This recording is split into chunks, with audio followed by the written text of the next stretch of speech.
Hello to all our viewers watching us here in Shillong, across the state of Meghalaya and beyond. I'm Aaron Lingdo. We bring to you our live coverage of Day 2 of the 4th edition of the Shillong Literary Festival. Yesterday's session saw conversations by authors from across the region and beyond. Well, today we intend to do exactly just that, to bring you more insights and ideas from sessions that you should not miss.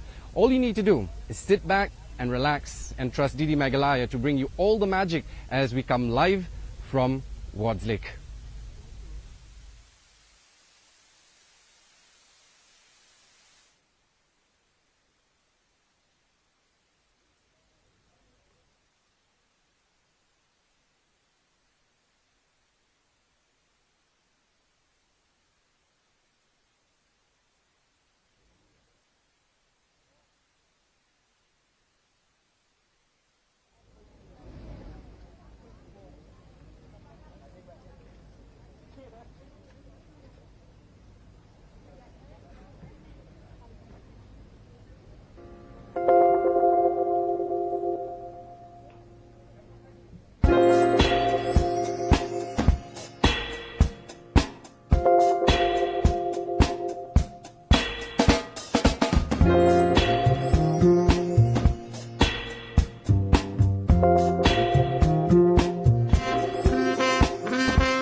Shillong Literary Festival 2024. Well, yesterday we were treated to an incredible array of discussions that truly set the tone for this celebration of literature. Authors like Shobha De, Jerry Pinto, Kinpam Singh, Nongkanri enriched us with such great insights, and building on those engaging conversations today will be equally promising and exciting. Well, the sessions lined up today will take us across literature, heritage, indigenous voices, translation, and poetry, culminating in moments of a lakeside melody to close the day. To all our esteemed speakers, moderators, and guests, thank you for being here and sharing your time and creativity with us. And to our audience, your presence and enthusiasm will add life to our sessions today. So without further ado, let us immerse ourselves in another day of inspiration and discovery. Welcome to the second day of the Shillong Literary Festival 2024.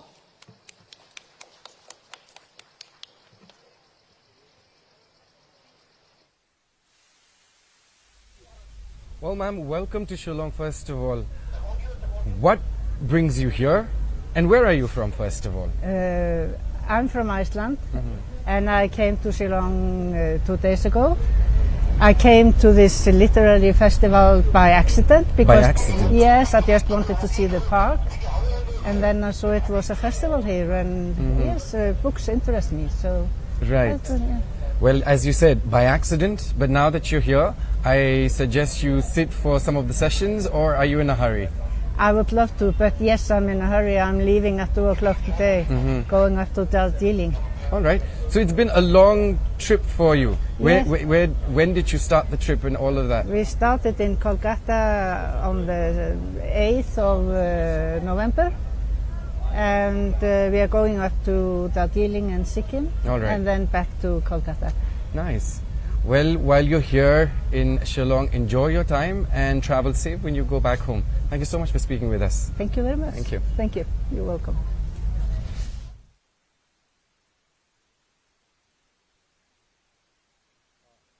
Ma'am, sir, please proceed to the stage.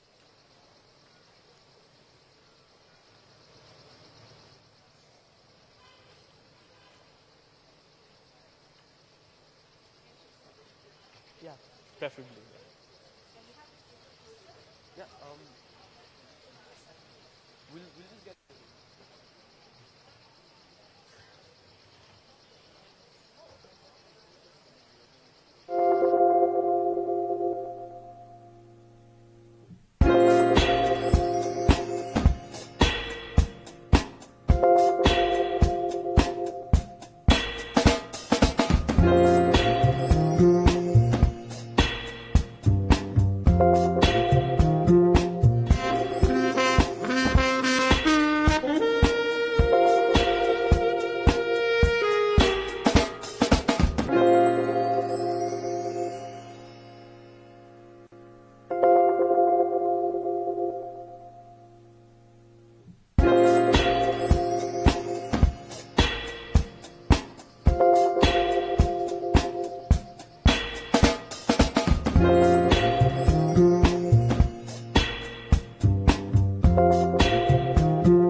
Good morning. Our first session this morning celebrates Meghalaya's rich cultural tapestry, with the book in focus being the Meghalaya listing document.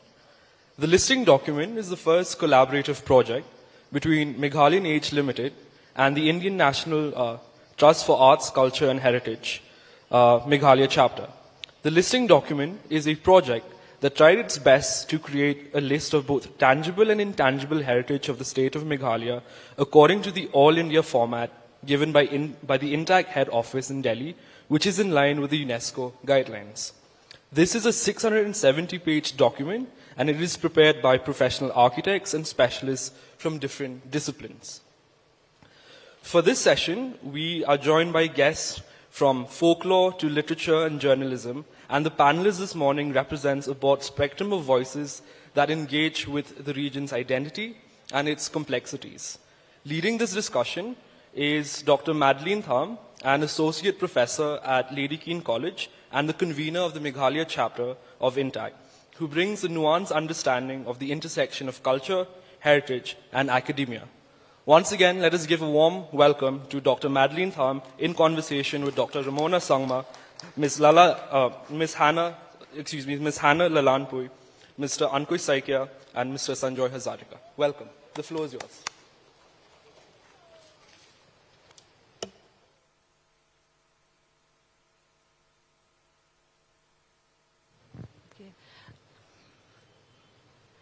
Good morning, everyone present here and my distinguished panelists.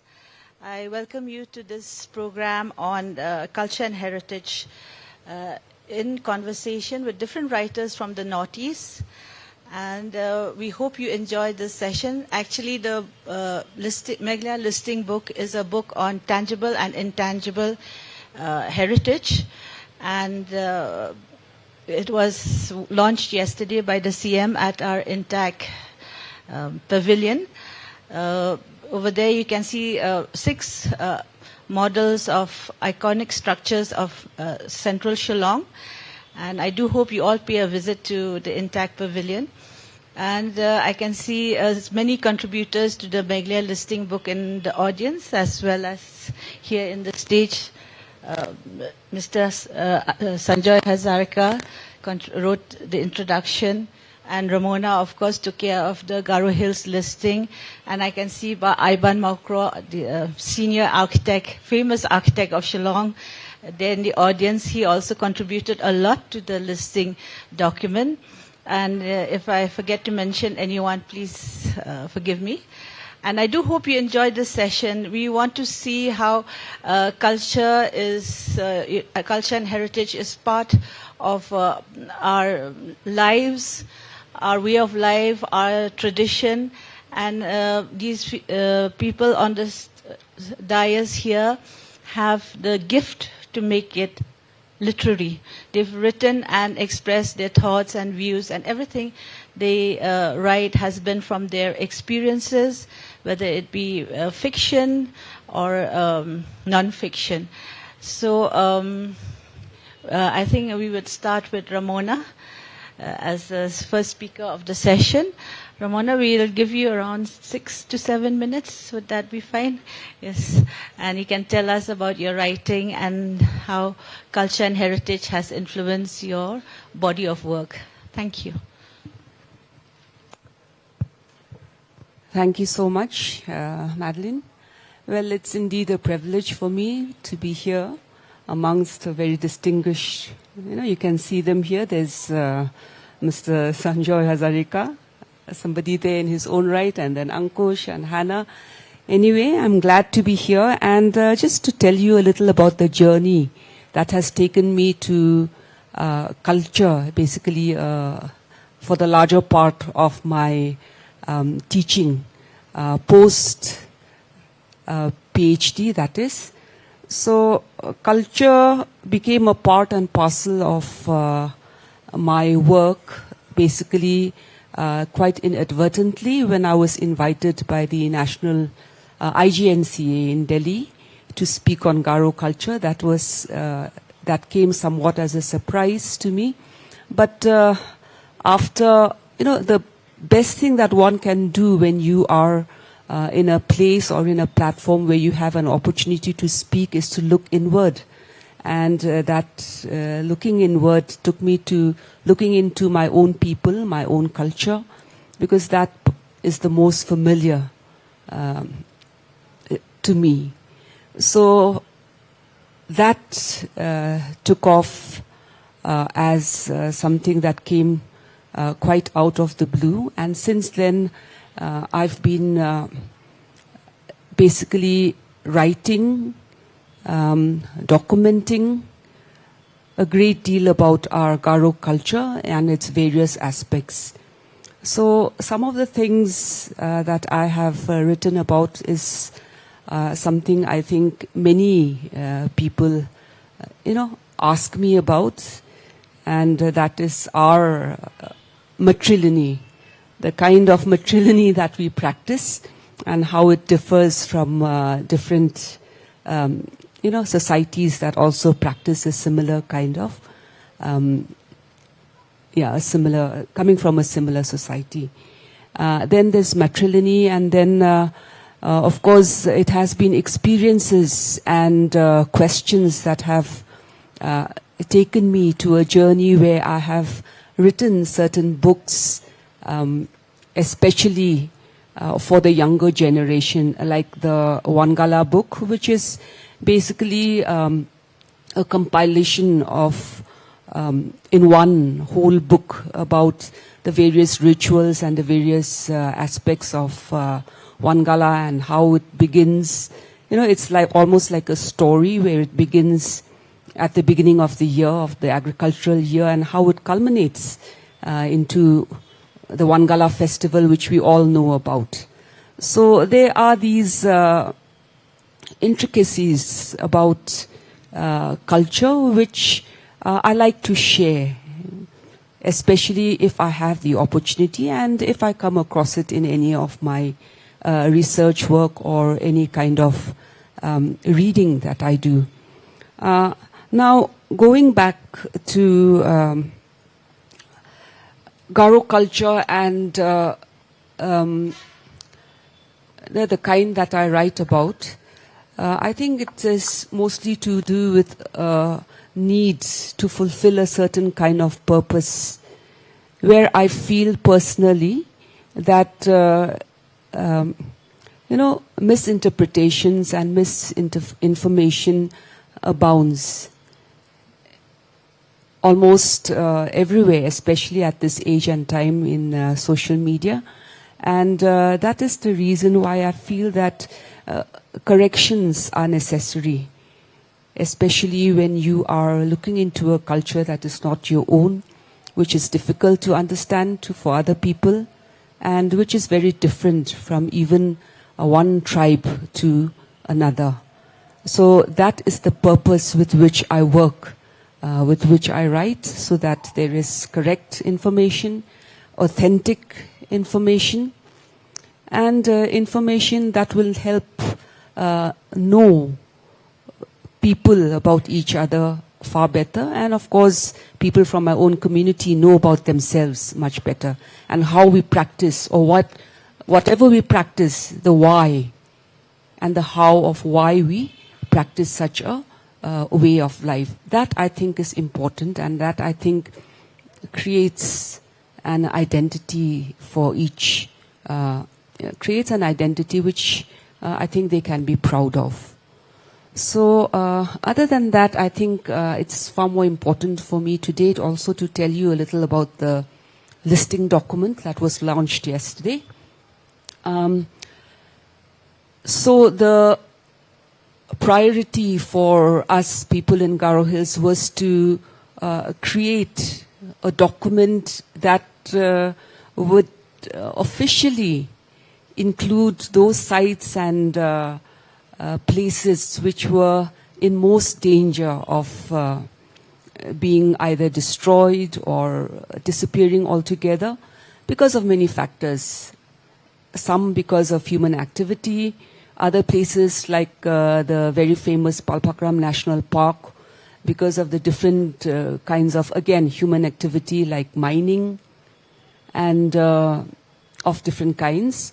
So there has always been this threat and this danger to these natural sites in Garo Hills, more than there is for the built heritage. So that was why we thought that although it was a very, very difficult task, we had a window of just about 2-3 months in the dry season around this time. And with Christmas and other festivals, perhaps we had a window of about 1.5 months to actually send people to survey, our field workers to go and survey, take pictures, look at the sites, give us first-hand information, and to visit. And they had to do long treks. They had to camp, they had to trek, they had to go to these really tough places, terrain. And it was with great difficulty that we managed to perhaps maybe about 23 to 30 of these natural sites in the most interior parts of Garo Hills. We started with the interior areas, especially in South Garo Hills, because they're the most difficult, and they are, of course, the ones with the highest threat. You have villagers who are not quite aware of how important that is to heritage and identity and to culture. And then you have, of course, people who are into different kinds of businesses and who think that the environment and the natural wonders and the gifts of the land are expendable. So it was with this thought that our team decided that we should at first, rather than go into, Tura or Garo Hills don't have as many heritage homes as Shillong does, but we do have a lot of natural heritage. So the caves, the stone formations, the various important mythical places and associated with myths and legends, those were the things we focused on, and those were the places and sites that we thought needed our attention the most. So if you look at the listing book, you will see that there is just 2 precincts. One is the DC's, the Deputy Commissioner's precinct in Tura, where you have the residence, the offices, the park, and which is included there. And then you have the mission compound, which of course is very important because that mission compound was where the birth of the town of Tura in West Garo Hills took place.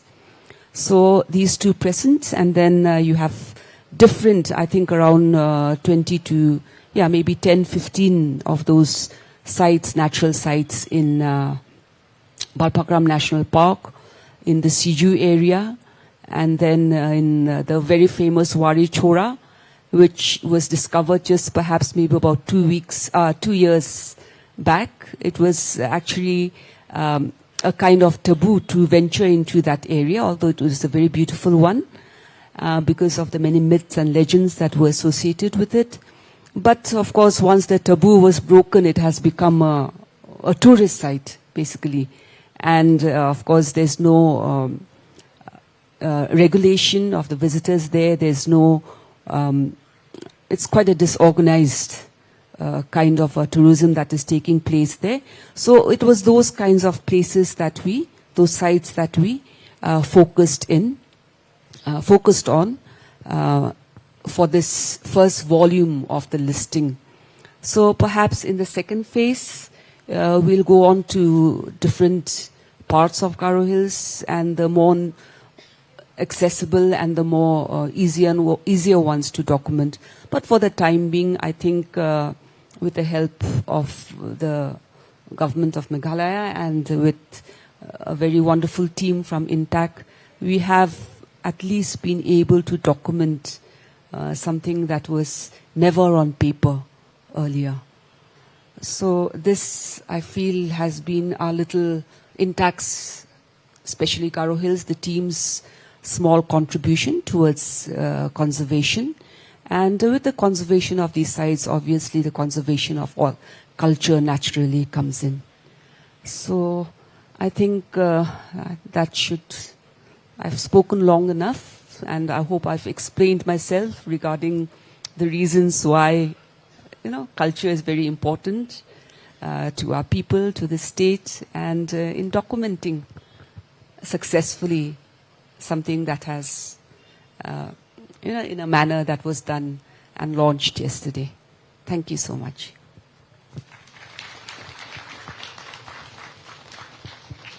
Thank you so much, Ramona, for that in-depth talk on Garo culture and heritage, and especially your take on the misinterpretation of culture, because, you know, nobody knows anybody's culture more than the people who are from that culture, you know, and I like the fact that you own it and want to spread the right information to the public. And we hope that after, when all the panelists have finished giving their speech, we can have a Q&A session in which the audience can ask any questions or seek any clarification on Garo culture. I now ask Mr. Sanjoy Hazarika, who doesn't need any introduction actually. He is not only a noted writer, columnist, and one of the big personalities in the media. Ms. Sanjoy, pleasure having you here with us. And I just skimmed through your books. I feel that you write very factual, and you're a brave writer. You do not,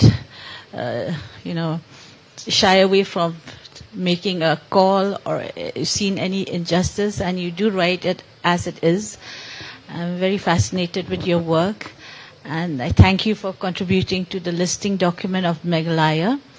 Sanjoy, I think you're born and brought up in Shillong. Yes, so he's a Shillong boy like most of us here in the audience and in this pavilion. So now the stage is yours. Welcome you to this session. Thank you, Madeline, and thanks to the Shillong Knit Fest for inviting me. When I was given this topic, I didn't quite know exactly what was expected of me. Neither did Ankush, I think, who's a mystery thriller writer, apart from other things. Hello, everybody, and what brave people you are to come here to listen to us at 10:30 in the morning about culture. Anyway,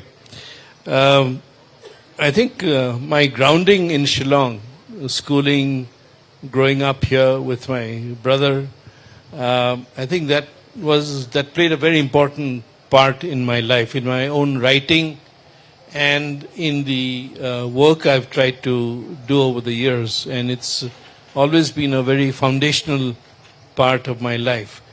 But I think as far as the issues of culture, and diving in deep into these areas, for me, I've learned about my own culture, about Assamese or Homia culture, as well as the cultures of the region. And I'm not just talking about the upland states of the Northeast, but also of the countries around, whether it's Myanmar, Tibet, which is part of China, Bangladesh and Nepal and Bhutan. These are my special focus areas through travel. I think travel, listening, not talking so much, but listening to people, trying to understand them is really key. And I'll just start with I'll just tell a couple of stories and then I'll close. Maybe more than a couple, maybe in the Q&A there'll be more. One is, I was in Tibet some years ago. We were making a film on the Brahmaputra, which is known as the Sangpo in Tibet, the Yarlung Sangpo. And we had gone to a monastery, and they were repainting the walls with traditional Tibetan style paintings, mandala and the Tanka style of paintings of the Buddha's life and so on.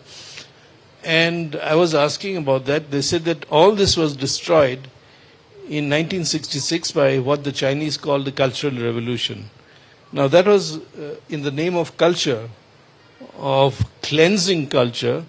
Millions of people were driven away from their homes, hundreds of thousands died, and the entire, much of Tibet's precious treasures, both religious as well as documentation and buildings, were destroyed by the People's Liberation Army, young soldiers. And many monks were forcibly, stripped of their robes and forced to work in the fields and so on.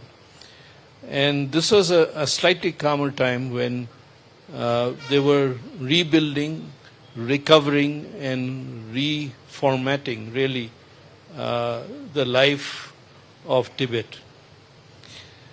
That was one story, and I think that the greatest learning I've had is on my travels on the Brahmaputra, whether it's in Tibet, in Arunachal, Assam, or Bangladesh.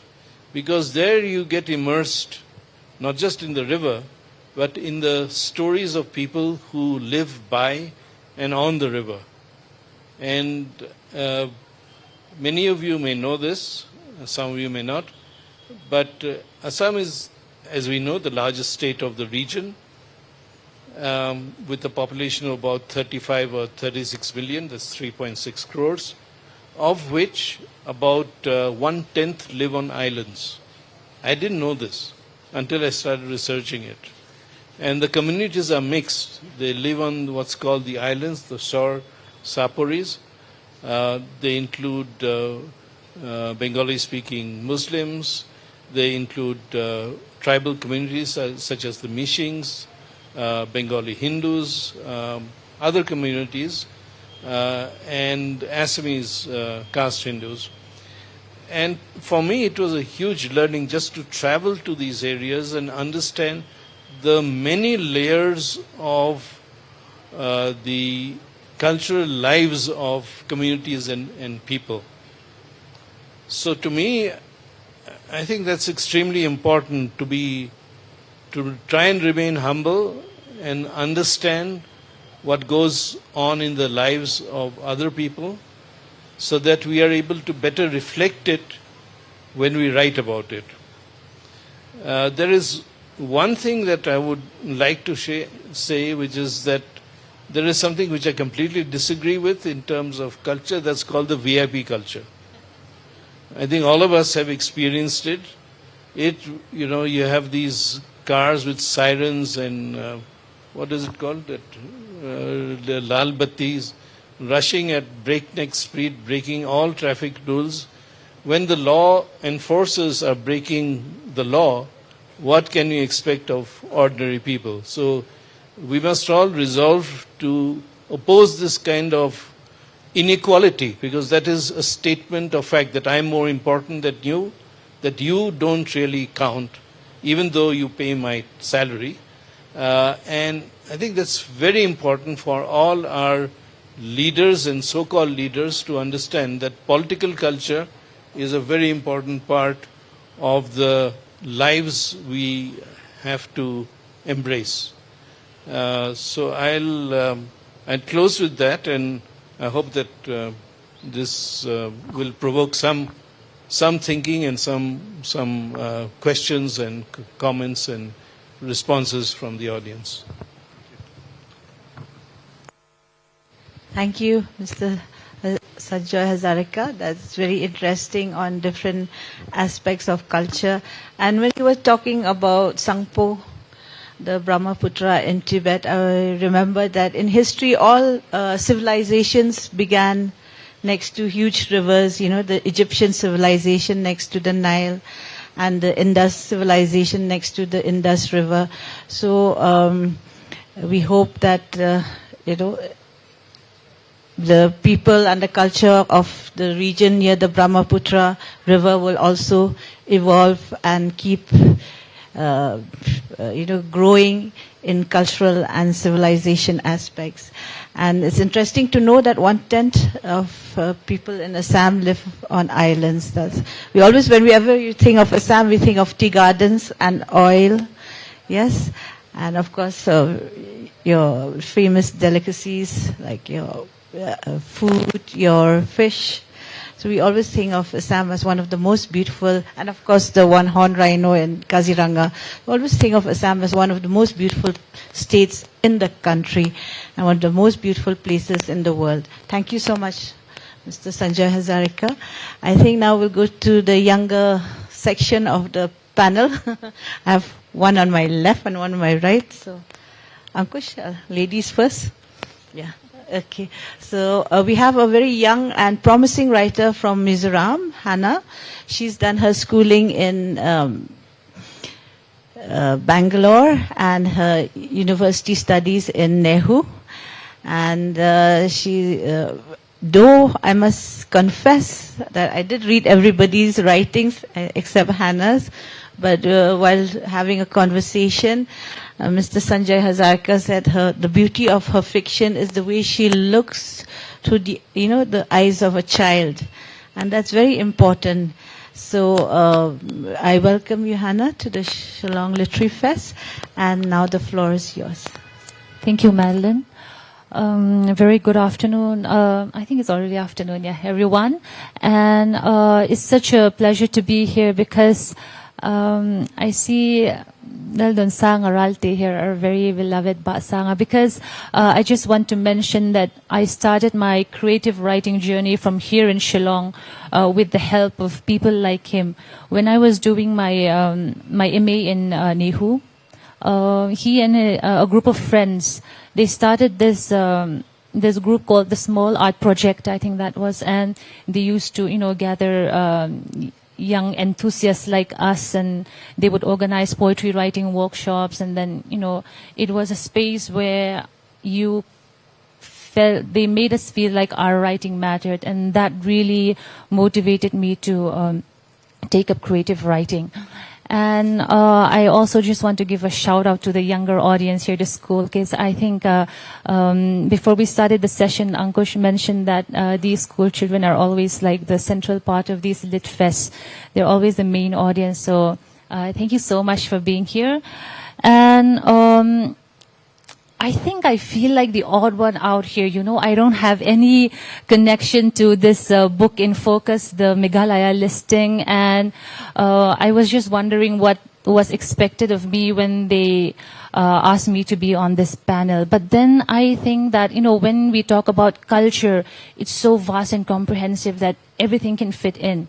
So I will just try to talk about my work in relation to this. I will try to connect it as best as I can. When we talk about culture, even though the focus that we have on here is about architecture, all these tangible cultural heritage that we have, I think at the heart of culture is people. It's always people's stories. And that is what I always try to highlight in my writing. The kind of writing I do is historical fiction. I write historical fiction, and as I've mentioned before, I write for the younger audience. My book is kind of categorized into the young adult category. And I think historical fiction is very fascinating because it allows you to, explore and play around with so many of the cultural elements that we have. And I think it is such a powerful tool for showcasing culture.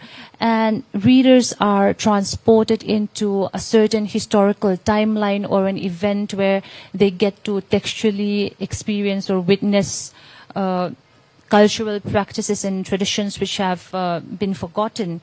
And when these are woven into the fabric of fiction with creative writing, I think that it becomes so much easier to understand and remember. So what I'm saying is historical fiction has it's able to do what textbooks cannot do. It's make you remember histories in a very interesting way. And even as a writer, even when writing historical fiction, when you're writing about history, you're forced to look back. You have to do a research. You have to dig deep.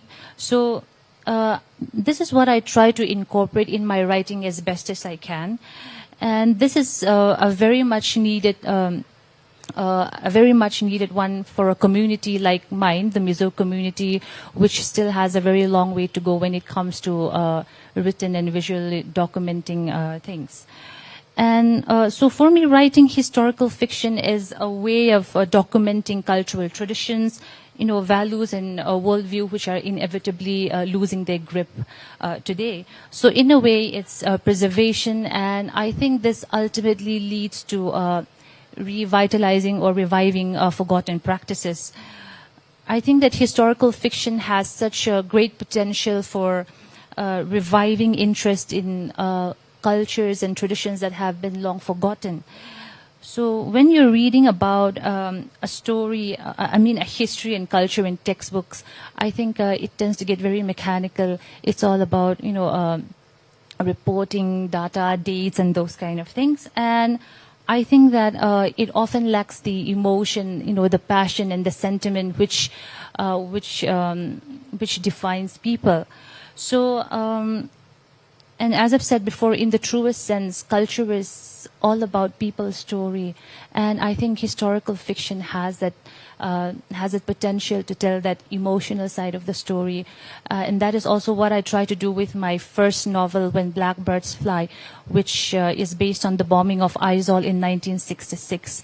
Sanjoy sir has worked a lot on the Mizo insurgency. I think he knows this very well. If you take a look at the written documents that we have about the Mizo Rambuai, it's mainly, historical reports and data. Of course, we have the oral sources, and even the kind of personal experiences that are written, they tend to be very politically biased. They always come with a political agenda. So I wanted to, write something which tells a very clear story of the people, where their emotions and their sufferings can be felt. So that is the kind of thing that I try to do with my writing. Another thing I would like to mention is that, when we talk about culture, I think especially for the communities in the Northeast, supernatural belief is a very intrinsic part of our culture. And this is one thing which is very interesting, especially in my community, because it's been more than 100 years since the coming of Christianity, and especially looking at the pace with which our society is progressing, it's still very remarkable that we are still holding on to these supernatural beliefs. And, for instance, when something unusual happens in society, for instance, a person gets lost or someone is missing, we are so quick to associate it with the supernatural, and that kind of thing. So I think the reason why this attachment to the supernatural is still so strong is because it has always been a part of our narrative. It's present in our talk, in our writing, in our discussion. It is a part of that culture which has been managed to be continued since the time of the pre-Christian era. So this is also what I try to do with my writing. In my second book, Postcard from the Lushai Brigade, I bring in a lot of these supernatural elements, and I love it when we don't offer any scientific or logical explanation, because that is what makes it so special. That is what makes it a part of us. So what I'm trying to say is writing is a very good way of preserving and reviving cultural practices and traditions. I know there has been, especially in the academic arena, there has been so much talk about, especially when we talk it from the lens of post-colonialism, about reviving orality, the oral versus the written. But I think it's time to leave behind this orality versus writing, and because at the end of the day, I think writing is such a permanent way of recording things, and as I have said before, we need this kind of documenting, especially within the Mizo community, where our writing comes way later than any of the other states in the Northeast. So I think that's what I can say so far regarding culture and how it can be taken into writing. Yeah.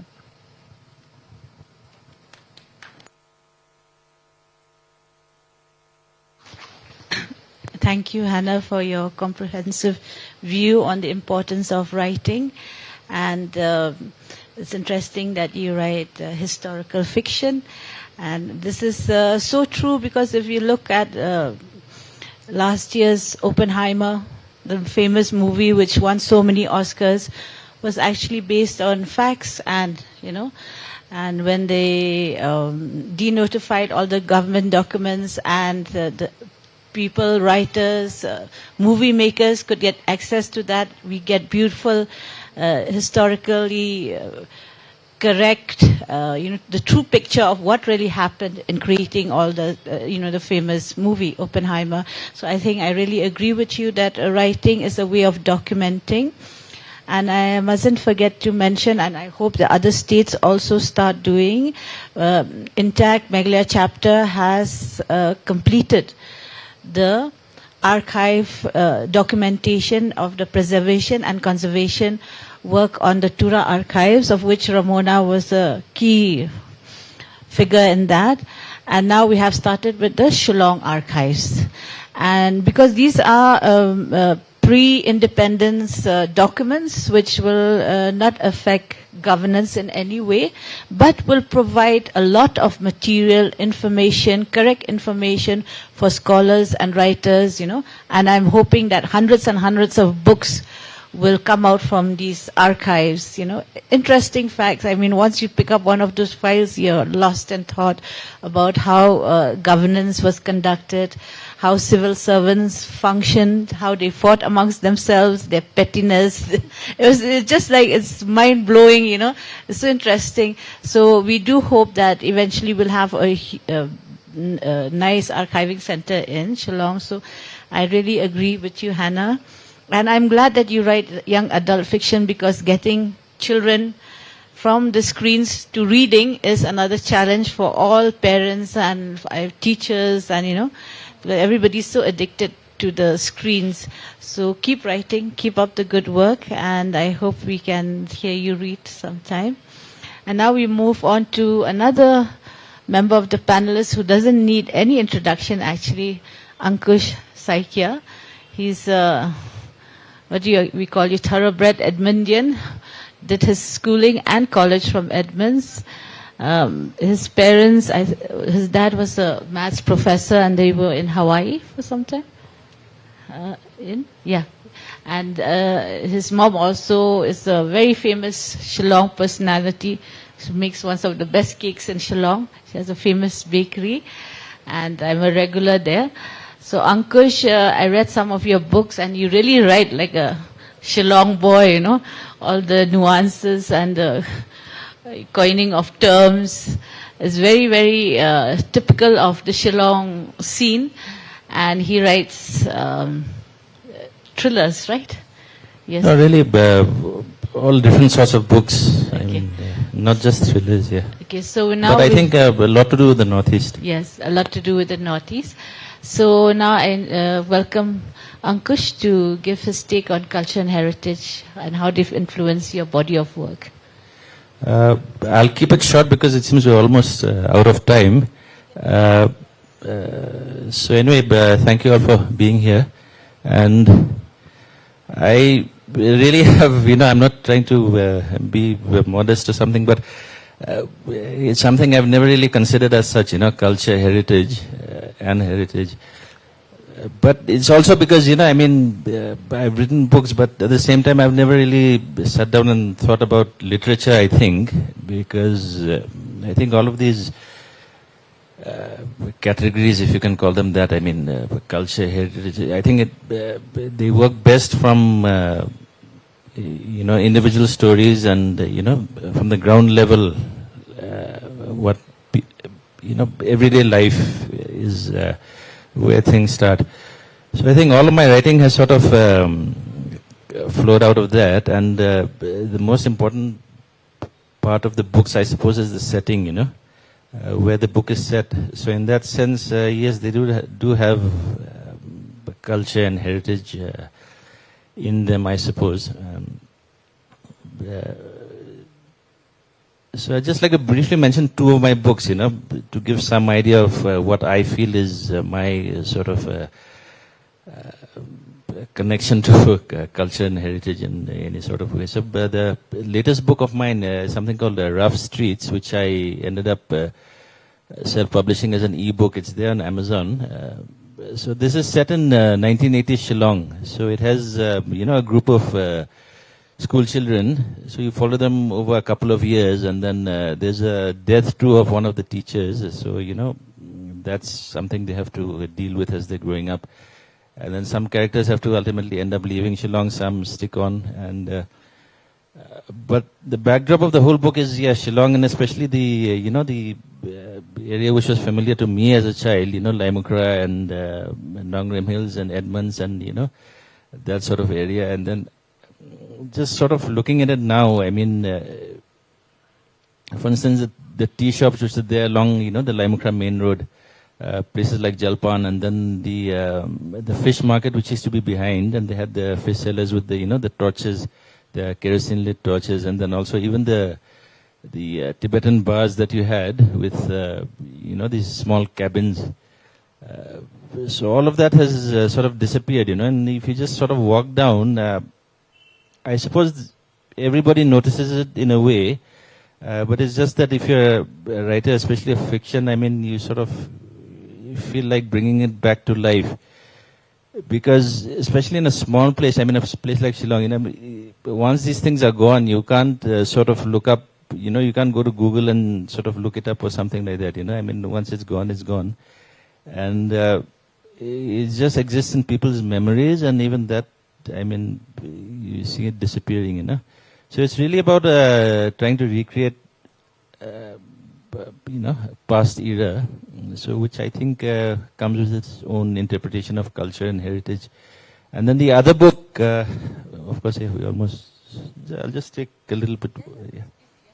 So the other book of mine, The Forest Beneath the Mountains, which was published 3 years ago by Speaking Tiger. So this again is set along the Assam-Arunachal border, so there was this huge reserve forest called the Charidwar Reserve Forest, which I believe at that point was one of the, largest patches of forest in the whole of Asia. So I was lucky to have seen it as a child, and then, revisiting it after 25 years and having seen what it had turned into, So again, it's sort of nostalgia, you can say, but also it is trying to recreate what once was, So I think which is also at the root of trying to preserve our culture and heritage. So I believe there is a connection in some small way with whatever I've written. And so that's about it. I think we can move on from here.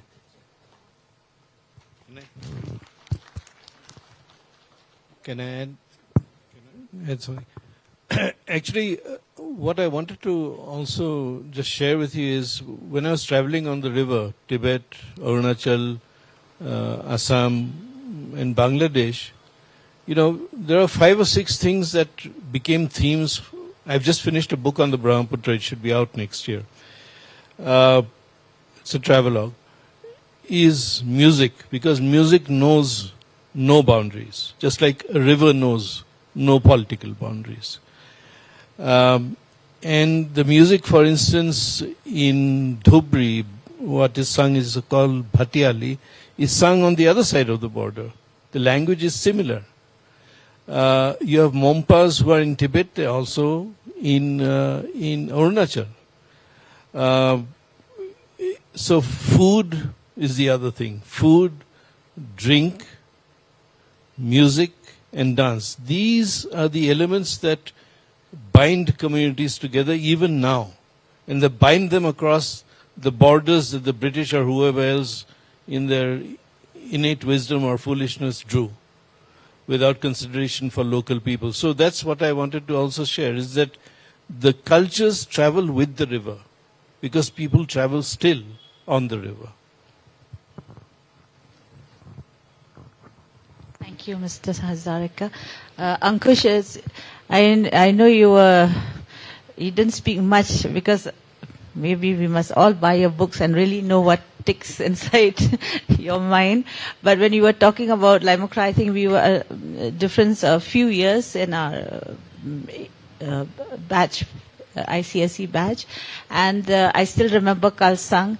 And I'm so glad that you have immortalized all those that part of old Shillong in your book, because now if we want to revisit even Jalpan, you could just go there with 10 rupees. I think 5 rupees you get one plate of puri, sabji, and a cup of hot tea.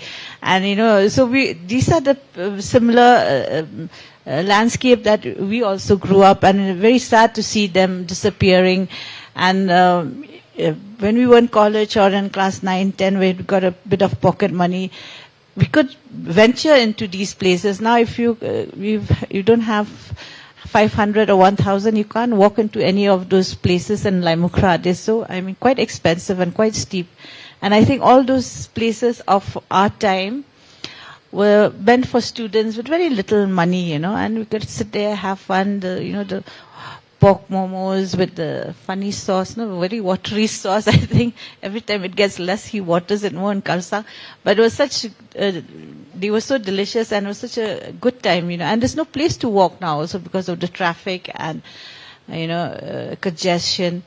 So I'm really, really grateful for you for immortalizing the Shillong of the 80s. And, those were one of the best times to be in Shillong. And we do hope you keep churning out more fiction with non-fiction traits in it, yeah. And hopefully some movie will be in the offing, yes. While there's still some of the old Shillong left. Now I thank my members of the panel for their comprehensive view and effect of culture and heritage in their body of work and their writings. And I do hope they keep writing. We're a little short of time, but we would like the audience to ask any questions if they feel like. Please feel free to do so. We'd be open to 2 questions if that's all right with the panelists. Yeah, 2, 3, 4. Yeah, 3, 4 questions. Yeah, somebody can give the mic to the... Which is a question from behind, and then, ma'am, you can proceed to your question. May I? Yes, sir. Yeah. Thanks, Intact, for the... I've not seen the listings yet, but congratulations. 2 questions. Yeah, let me introduce first. This is Ivan Makro. He's the senior and one of the famous architects in Shillong town. Maybe one of the oldest. We will be giving you a copy. Yes, don't worry. One is awareness on heritage. Yes. How is it possible, whether through Intact or through the educational board, to create an awareness of heritage buildings, about culture and heritage, maybe in the curriculum or maybe in social media? How do you plan to go about it? This question is for Intact. And the second one is, I would like you to have your views on cultural interventions. What I meant by that is that when we architects have been commissioned to design on a cultural, let's say on a heritage, existing heritage structure, are there any parameters that we have to go through? Or should we do something new, or should we go by the old? I was thinking of the bridge behind me because we were commissioned to do that. I was tempted to do for a modern bridge, but then what I did was I went for a public poll to ask what people wanted. And the third is, I've not read your listings yet, but talking about the intangible part of heritage, have you ever considered songkwai, the art of making kwai, songkwai, as part of intangible heritage? Thanks. Thank you, Ivan, for your question about culture and heritage being part of the curriculum or the syllabus of students and college. I think before I left Lady Keane, we had the NEP had come into the National Education Policy, had just come into being implemented, and over there it is very important that we know the geography, the culture of our own. So I think if the education department put a special section of studies instead of just history, we can have indigenous studies where people learn about culture. Even if they're not Khasis, they'll learn about Khasi culture. And maybe if they're in Assam, they'll learn about Assamese culture. So we should know the place where we're studying a bit of the culture and the heritage. And for the second part of your question, you're sitting next to my co-convener, Ibenta Tuso. She's a professor of architecture in Nehu. I think she can best, besides whispering in your ear, I think Ibenta can give a better answer than me. But everybody would like everything to remain the same, I think. You know, when it comes to heritage, try our best to make it safe and the same. I mean, there's a big shout out now for maintaining the St. Anthony's facade behind the Don Bosco Museum. I've even gone and met the principal and requested him, so we're going to have another meeting, at least if the facade is maintained and the modernization is inside or, you know, further into the campus. So I think as much as possible, we would like to maintain the old heritage and historical look of a building or any structure. But Ivan, that answers your question? Oh, Kwai. Oh, yeah, definitely we should do something about that, you know. Kwai is a very important part of Khasi culture. Kwai is, I don't know if you know, how many of them are studying Khasi as a third language. Non-Khasis were supposed to take 5 years, I think, of Khasi if they're not Khasis as a third language, while we Khasis take Hindi as a third language. So the little bit on the tradition of the Kwai is kind of a universal and a symbol of equality amongst the Khasis, you know. The story is a long story. I don't know how much I can shorten. Should I say? Yes, like, you know, there's a rich man who had a poor friend, and every time he used to go and have meals at his friend's house, the poor friend's house. So one day he felt a bit of a complex. He come over to my house and we will have a meal. But then his wife said, we don't have anything to give to your friend. So she, because of their poverty, she kills both husband and wife killed themselves. And then when the rich friend came over, he saw that they didn't have anything to offer him, and out of shame of their limited income, he also kills himself. And then in the middle of the night, there was a thief. And he was running around looking for a place to hide from the villagers who were after him. So he entered that house and he was hiding there. And then when the dawn was upon the day and he saw that there were like already 3 dead bodies, he said, now they'll not only call me a thief, they'll call me a murderer. So he also killed himself. So then the village people, when they found, they said, we should not, whether you're rich or poor, at least Kwai we can afford to give to our guests. So this is the symbol of Khasi culture, you know. You go to a very rich house or to a very poor house, you'll always get Kwai. And the leaf is the wife, the betel nut, the betel leaf is the wife, the betel nut is the husband, the shun is the rich man, and the duma, you know, tobacco, sometimes you see people eating tobacco, that's the thief hiding in the corner. So this is the tradition of the Khasi people, and the way they fold the leaf and all, it's a beautiful way of doing it, and it's very, very much part of our cultural landscape. Bye-bye. Fine. Okay. Somebody here in the audience in front. Hello. Yes. Yeah. I want to ask you, my name is Purobi Baram. I come from Guwahati. I want to ask Sanjay Hazarika, sir. Yes, sir. I want to know how many books you have written. But I am from RBI. I was working in RBI. We have invited you so many times. But our RBI governor, deputy governor, executive director, every time they come to Northeast, they want to buy the book, Stranger of the Mist. Why this book is attracted by them? Please, sir, briefly. Thank you. Well, thank you. I don't know why it should attract the RBI. I haven't amassed great amounts of money through it. You can always tell them that they can buy it at any good bookstore. It still is the best-selling book I've written. It's gone into 8 editions. And it's still selling. I get a royalty statement every 3 or 4 months. So I must tell you about my own writing. I write non-fiction in a narrative which is almost like fiction. I tell stories of people who encountered great problems and issues. And that's the only way I can write, whether it's the travelogue, which is the Brahmaputra, through my own experiences and through the stories of other people. And I think one thing, if I may, and just one story I'll tell you from a chapter on Mizoram, which is was in the latest book. I'm working on another book on Mizoram. In something called, please tell your seniors that to buy a book called Strangers No More. There was Strangers of the Mist, now there's Strangers No More, because there are no longer that many strangers. Okay.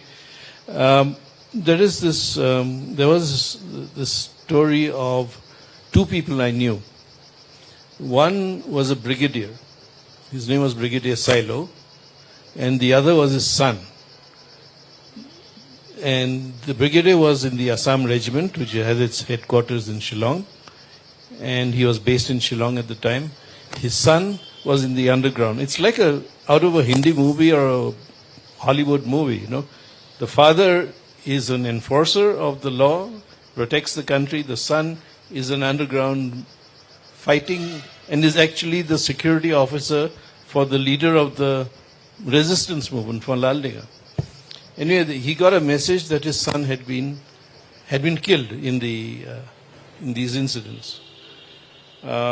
So he went in a helicopter to collect the body. And when he went to the village, he saw that the bodies which were there were not of his son, because his son was 6'3" and very tall for a Mizo. And the village chief came and whispered in his ear, "This is not Sangliana, Lal Sangliana. This is," he gave the names of the others. And the brigadier knew. But he did not, in his expression, did not show that he had understood what the person had said or indicate what he had said. So he took one of the bodies to give it a burial elsewhere. But he didn't know, neither did the village know, that the son who was living was actually sitting 20 feet away. It's your distance from me, watching his father. And he is standing behind a thicket, looking at this whole story play out. And the son told the story to me, the father told his side to me afterwards. And I thought that made an incredible story for a book, whether fiction or non-fiction. That's how I write, because these are the stories of people. Everybody has a story. Each one of you has a story. You just have to write it or tell it. We'll be taking one last question.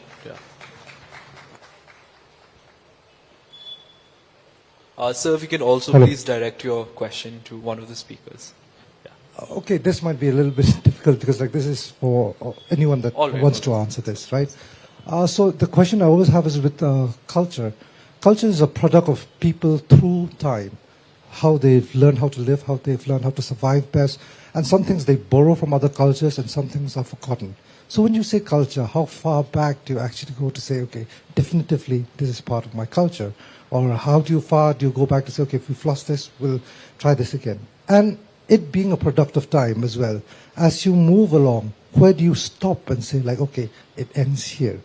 Because, like, I always believe, like, we keep saying preservation of culture, more like the phrase promotion for the growth of culture. Because, like, Ankush Saikia here, for example, as modest as he is, I think he's one of the most interesting writers we have in the Northeast. Nobody else that I know that writes crime thriller like he does.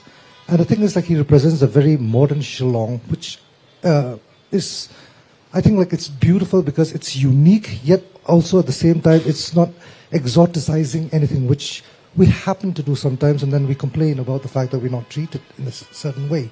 So isn't he, or shouldn't he be part of this culture that we're talking about with this work especially? So, yeah, that's my question. If any of the panelists would like to take up the question. Yeah, thanks for the question. And yeah, like I said, I do very much feel I am a part of, the culture. It's, but whether I'm accepted or not, that's another issue altogether. And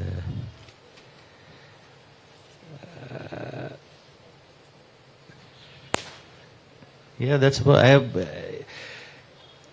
Yeah, I think the everyday, commonplace things which you as a poet, I think, also look at. I think that is where, the things of real importance lie there, rather than, the larger things which you feel, which are sometimes, I don't know how to put it, but yeah, I mean, I think real writing and real poetry come from that sort of, the everyday commonplace things that people encounter. This morning I just wrote this thought that culture is fluid. It flows and nestles where it's accepted wholly. So I feel that is the beauty of culture, and heritage. When you look, for example, in Scotland, when you think of Scotland, you think, besides the kilts, you think of the bagpipes. But that was brought by the Romans from Egypt. Now, you don't see any bagpipes anymore in Egypt or in the Egyptian scenario, but it's so, iconic of Scotland. So I think culture is something that flows and it keeps growing, and we grow along with it. And as from British culture to Khasi culture to VIP culture, I think we've spoken enough on culture for today. And I do hope you have all enjoyed our presentation and our speeches. I thank you very much for being patient and taking time out from your busy schedule to be with us here. I really appreciate it. And I do encourage all the writers to keep writing, if not here on the dais, but out there in the audience. As Mr. Sanjay Hazarika was saying, there's a book in each one of us. And thank you so much for being a wonderful audience. And thank you to the panelists and to the organizers of the Cherry Blossom Festival. Thank you so much, ma'am. Thank you so much for our speakers this morning for their insightful discussion. But before we take your leave, as a small token of appreciation, we have a few mementos we would like to present to our speakers.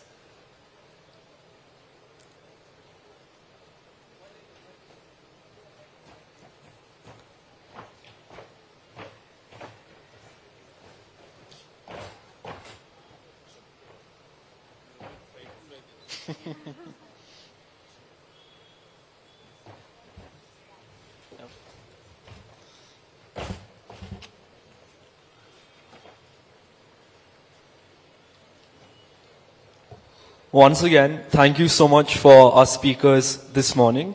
To Dr. Sanjay Hazarika, talking about building through his years of experience in journalism, filmmaking and writing, especially talking about the layers of cultural life, especially with the significance of the rivers in the context of the Northeast, narrating his experiences in traveling across the Brahmaputra in Tibet, Assam, and across the Northeast.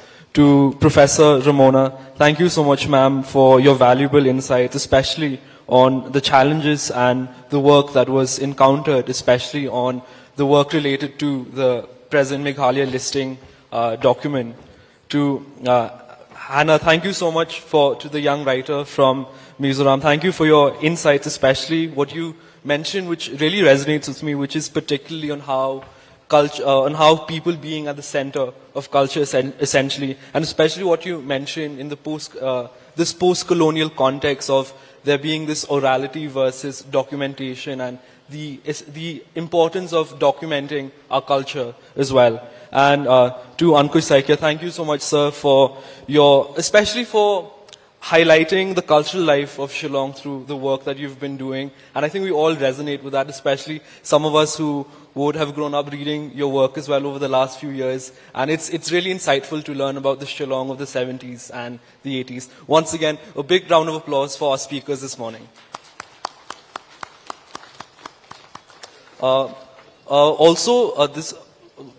For any additional questions, our speakers will be available at the Authors Lounge in case our audience wants to get a a copy of the book signed.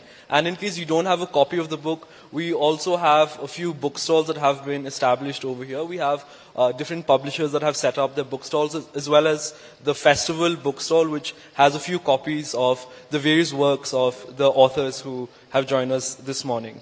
And before we proceed to the next session, we will be having a 2-minute interval, and then we'll be proceeding with the next discussion, which is a book in focus on that will be taken up by my colleague. Thank you.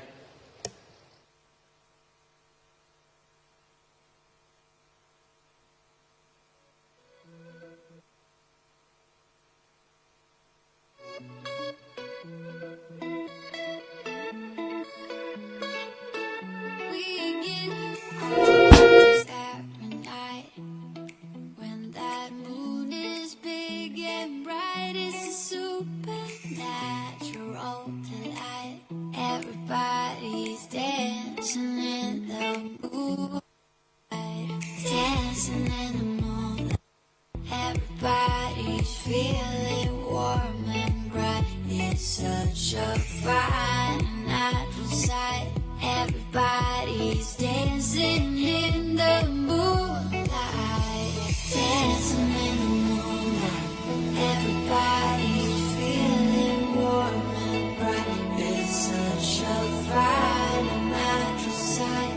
Everybody's dancing in the moonlight.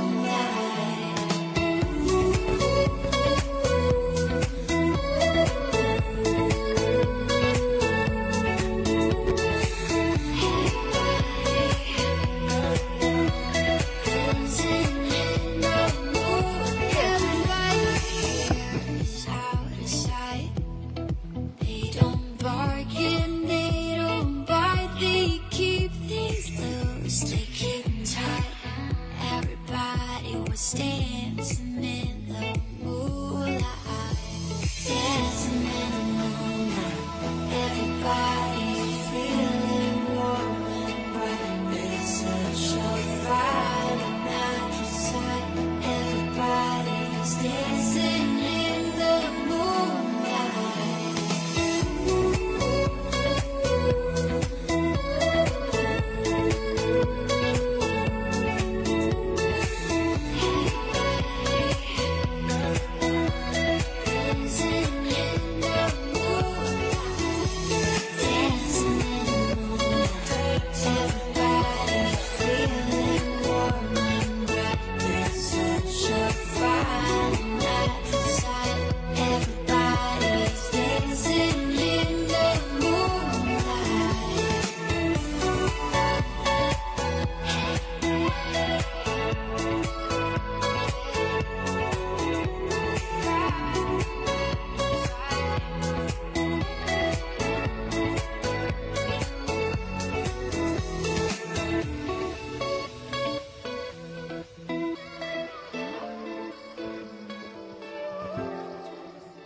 Walking alone on the shores of longing, I miss your footprints next to mine. The media people who have not gotten their coupons yet can collect them from backstage. Thank you.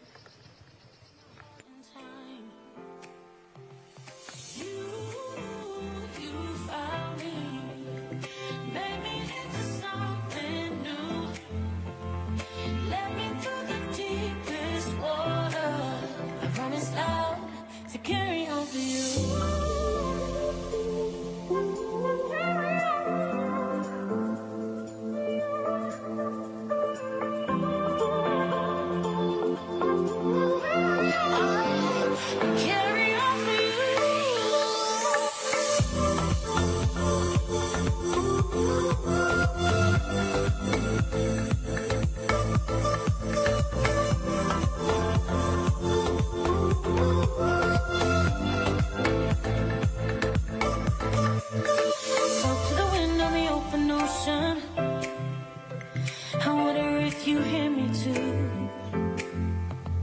Wrapped in my arms with every moment, the memories that pull me through.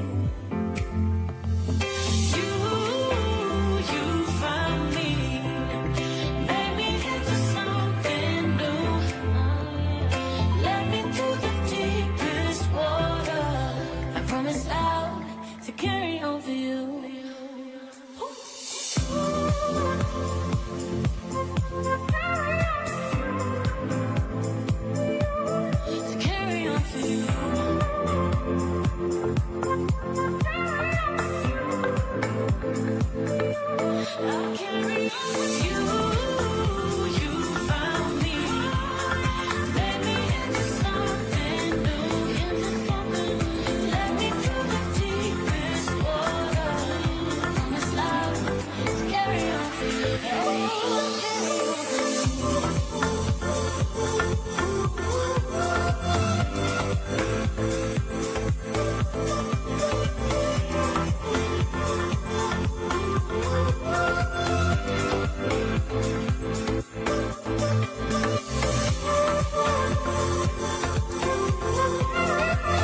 Ladies and gentlemen, we will now be proceeding with our next session. I request all of you to kindly be seated.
Session, our book in focus is entitled A Touch of Salt, written by Anita Agnihotri. Ma'am, I request you to... Everyone, can we have a round of applause? This book unveils a narrative that traces the fight for dignity and survival, spanning generations and eras. It captures the unrecorded sacrifices of Tribhuban, an Agarya salt harvester who joined Mahatma Gandhi on his journey to Dandi, to his grandson Azad, who must now confront injustice in independent India. This is a story of resilience, identity, and the enduring struggle of the Agaryas. We have with us the author, Anita Agnihotri, a former civil servant and acclaimed author and poet who has a rich literary career spanning languages and cultures. As a school student, she wrote for renowned filmmaker Satyajit Ray's children's magazine Sandesh, which gave her confidence and shaped her literary sensibilities. Among the miscellany of awards she has been given, she is also the recipient of the Economist Crossword Award 2011 in the category Indian Language Fiction Translation for her collection of stories, 17. Engaging her in conversation is Mr. Ramkumar, IAS, a dedicated civil servant and leader currently shaping Meghalaya's healthcare policies.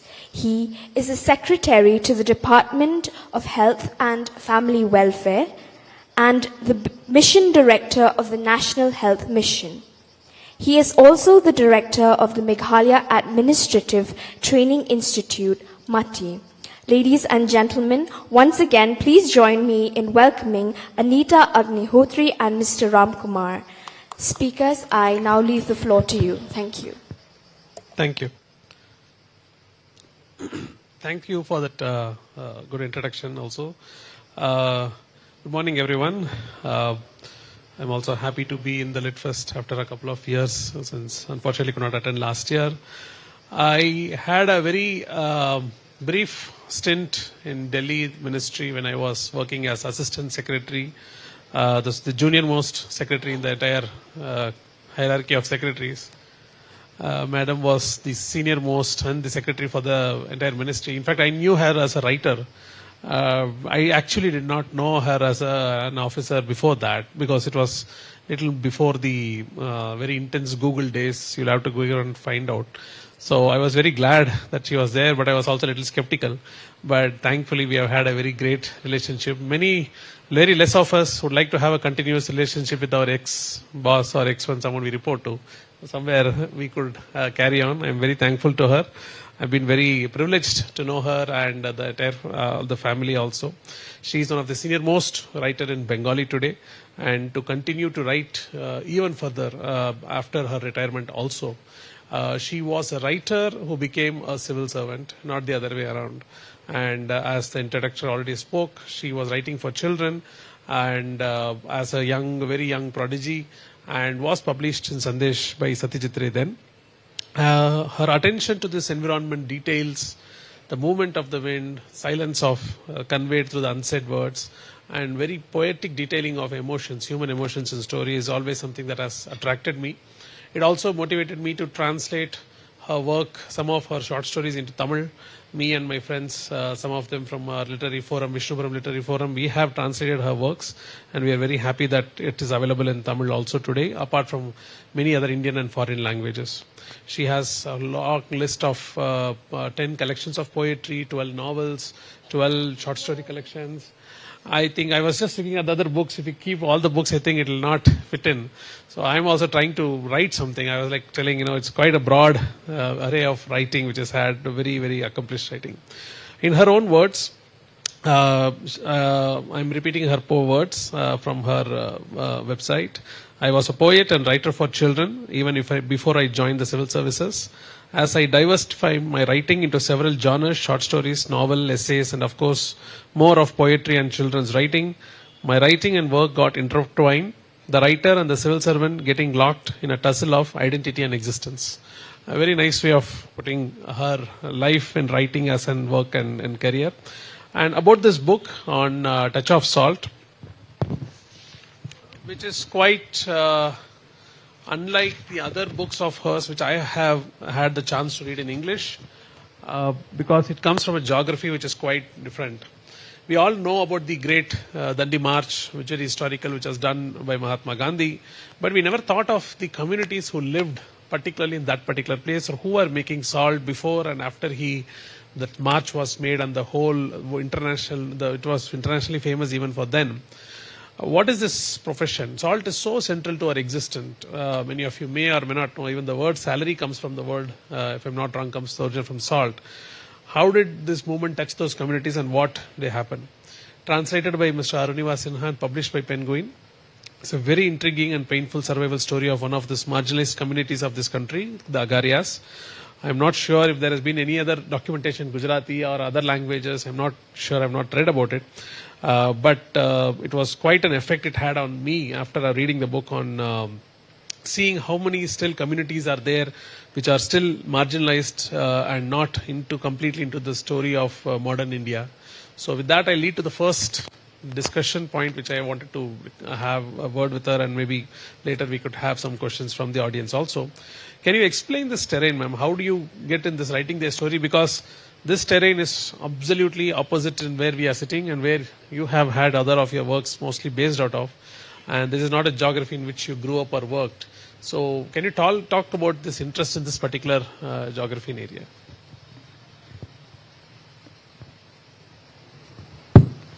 Good morning, everybody. Let me first thank Shillong Literary Festival for having invited me.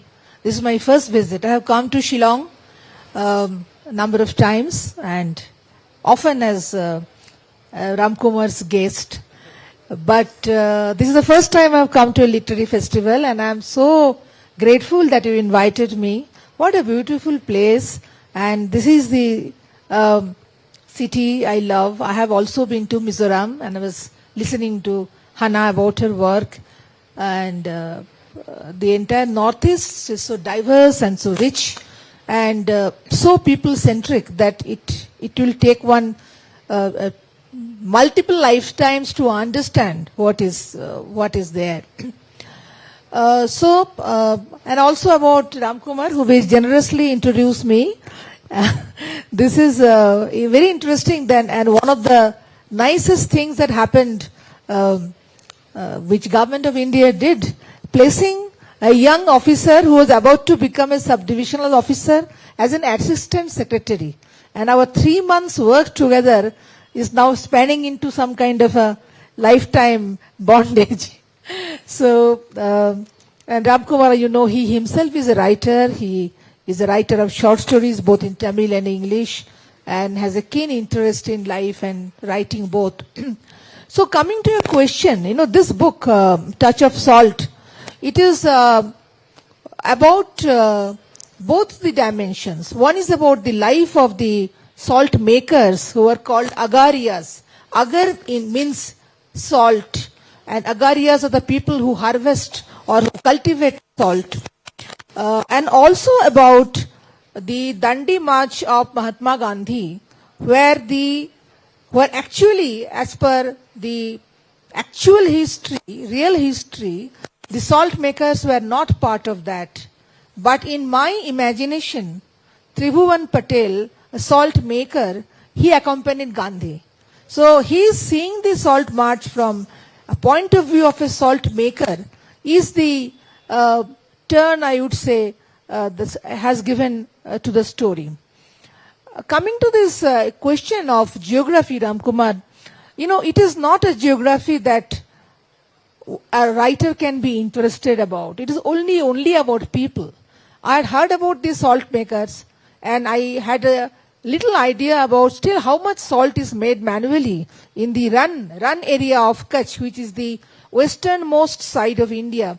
And when I was visiting Gujarat, I wanted to go and see myself. And well, it is is very bleak kind of a topography. It was once the small little run where I had gone. It is a part of Surendranagar district of Gujarat and some other districts, actually spread over 6 districts. And it is a bleak topography, bland. It is partly, it is not even golden. It is a dull gold and grey. It was a desert earlier, but now it is a desert now. It is a part of sea earlier. So the quantity of salt that is in that land is very, very high. And what I saw was very interesting, because the salt has to be made in this ground because of the water. The salt is the water is pumped out with a pump, and then it is laid out in the fields, like we have terraced fields, paddy fields in the hilly areas. So water actually moves from one terrace to the other, and in the process it gets dried by sun and becomes salt crystals. So this process itself takes about 8 to 10 months in a year, and during the whole time the agarias come from the adjoining villages. One of the villages I have detailed here is Khada Goda, which is a salt actually. Khada means salt and Goda means a mound. It's a village where salt makers live, but they cannot make salt in the village. They have to come to the desert. So that's where they stay. And this entire part of this desert where I had visited Little Run has been declared as a sanctuary by the government of India. The sanctuary has been made for preservation of the wild asses who are becoming an extinct animal. So technically human beings and wild asses, they coexist, and they also have their vegetation, which they thrive on. They have the water there. But unfortunately the agarias who live there, they have no arrangement for supply of drinking water. They have to depend on tankers which come from the mainland to supply water. Because it is a sanctuary, no activity which will involve digging or setting up a mechanical device or construction, lighting of fire, anything is not allowed.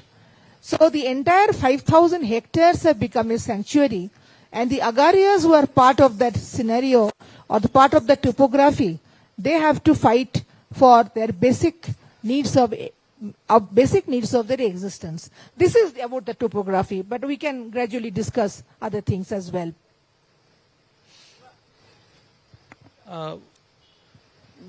The second part comes to, because this geography is quite new, one of these topography is something I have also not, I have partly seen. I have worked with the salt makers in the coastal regions of Tamil Nadu, but this is quite a different geography, so I thought it would be a good thing for the audience to know what kind of geography is.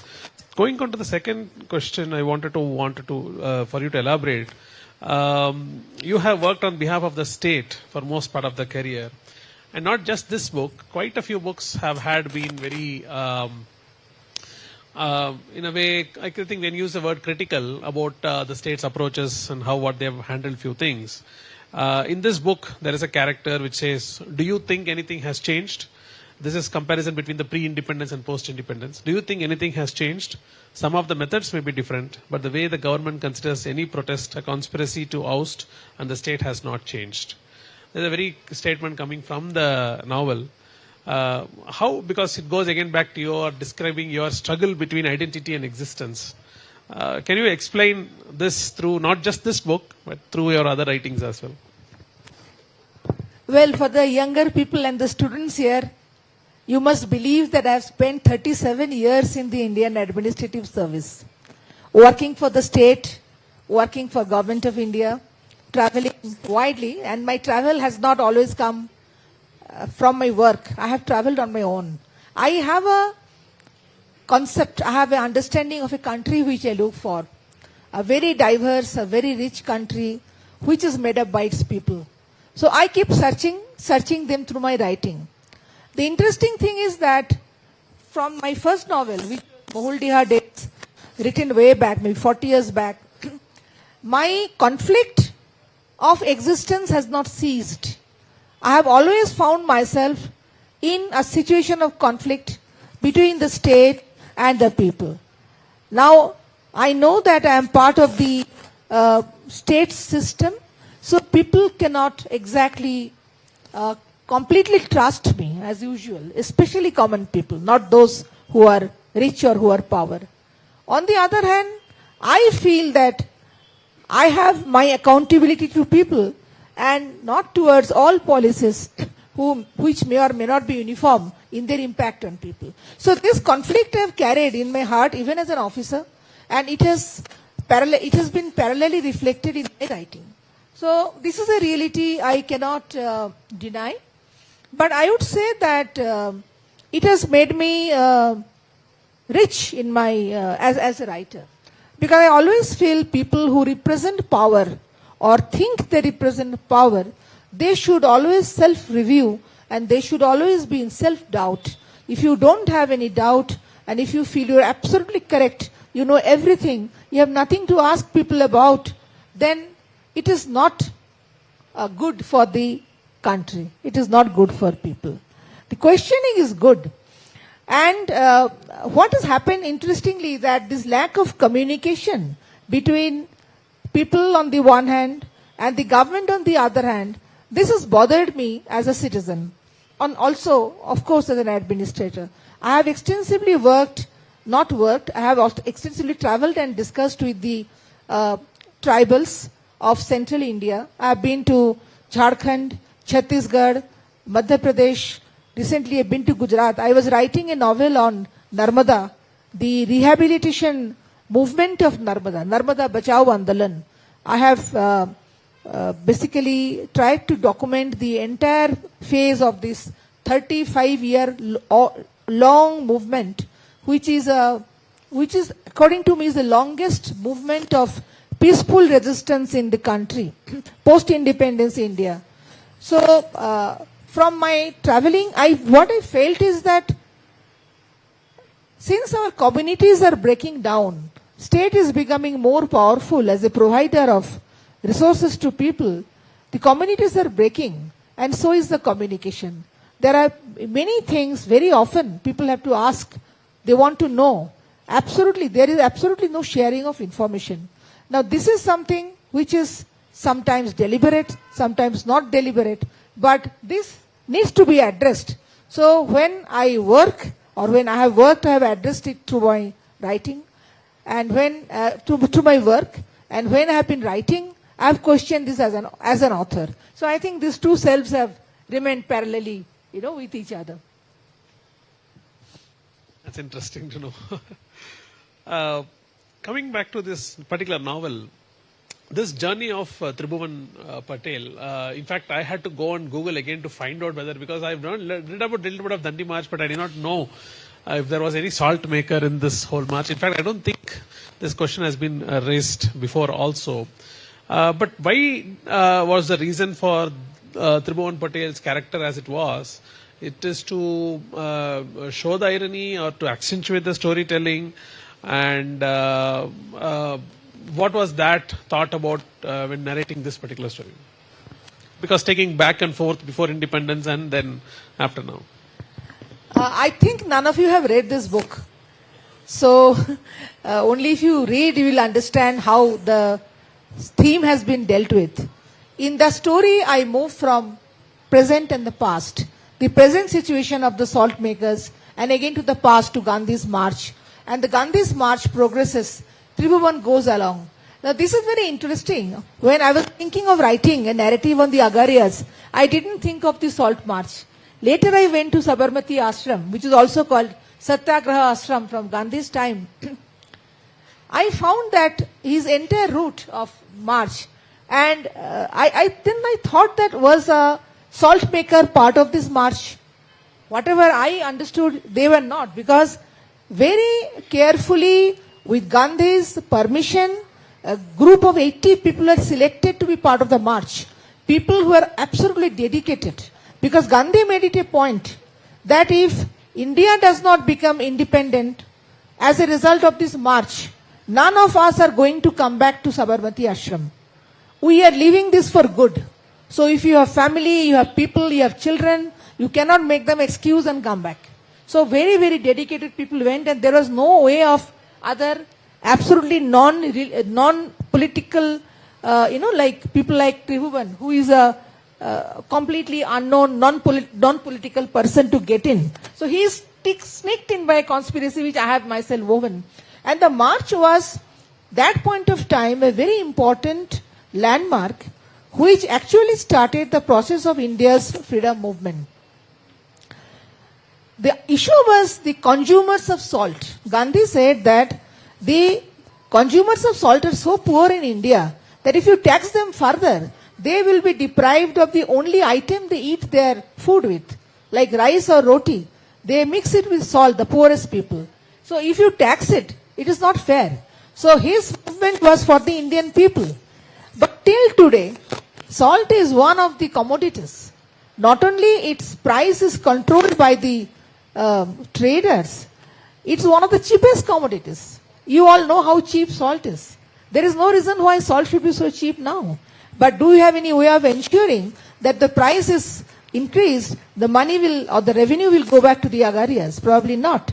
So I have taken Tribhuvan through Gandhi's march, trying to see the entire unraveling of history through eyes of a salt maker. His disappointments, his expectation. He has asked a question in the book, that why didn't Gandhi come to Karagoda, Run? Run was the place where salt is made every day. He didn't come to Run. Why?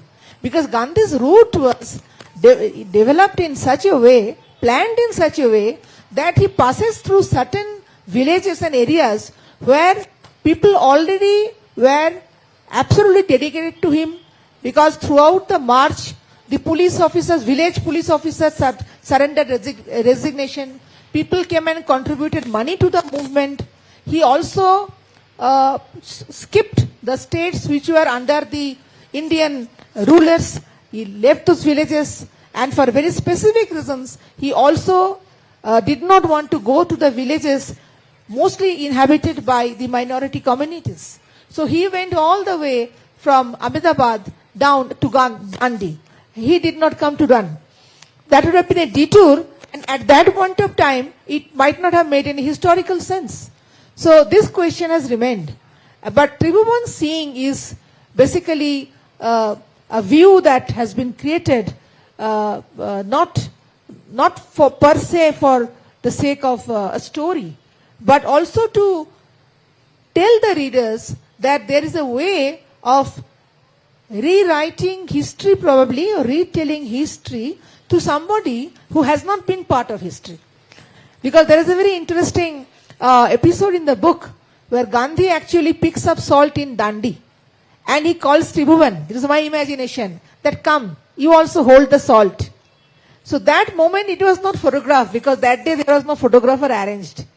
So Tribhuvan's photo is nowhere there, obviously. So when he went and told his villagers that I had been there, they said, no, where is your photo? The first salt march photo was taken after 3 days.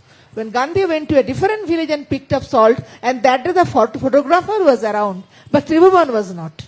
So this is how probably, again we were talking in the previous session about documentation. Sometimes the real history slips through the process of documentation. That is where the role of oral history comes. But you have immortalized Agarias now by putting a fictional character along with Gandhi, and that is the power of written word also. And it has become now, it's going to become now in terms of another layer of history, I guess. But both, someone not being there and someone writing about that, after 75 years of the whole. Who am I to immortalize? Only if readers read the book, I would say it is some kind of success where I have read and understood. I have been read and understood. I hope time will tell us, ma'am, because that photograph was very iconic. The photograph by, I think, BBC or Time, one of the magazines of Gandhi was iconic.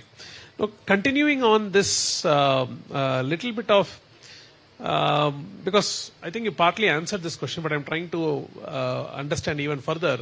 Many of them have written about Gandhi's alternate kind of history, meaning what if this had happened along with him, what the other happened along with him, or other the life in parallel with him. Was there any kind of references you had, or any inspiring work you had about that kind of, because I think even in Bengali also there are works which has been on this lines, if I'm not wrong. I remember wrong back writing a translation in Tamil about someone trying to assassinate Gandhi and whole history through his line and how he becomes a Gandhian later because of the journey. Any works like that inspired you? And how much of writing about a real big character like Gandhi or Kasturba Gandhi becomes conscious and subconscious? How much you allow the journey, how much what Gandhi would have said, what Kasturba would have said, what had happened between them. Can you elaborate something on that? No, I must honestly say that as a child or as an adolescent, I had not read much about Gandhi or books on him. One particular reason is in West Bengal, Gandhi is not a deeply worshipped person for some reason. Also partly because there are many biases that get into a child's mind. Like, I am from East Bengal. My parents were displaced during partition and we came there. So we hold a lot of people responsible for a lot of things. But that apart, Gandhi has written enough himself and a lot has been written about him. So when I have discussed his part in this book, I have tried to be as authentic as possible. And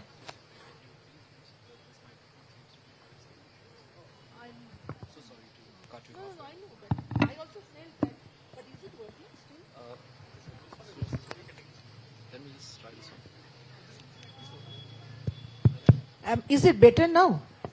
Okay. So I guess nothing was heard what I said. Was something audible? But I was having to exert myself, in order to speak. Okay, good. Even one third of what I was saying is not bad. Okay. Now, so I read up. In fact, not only here, I have written another large narrative called Plavon Jal in Bengali, which means the deluge, which is about the Narmada movement I was mentioning there.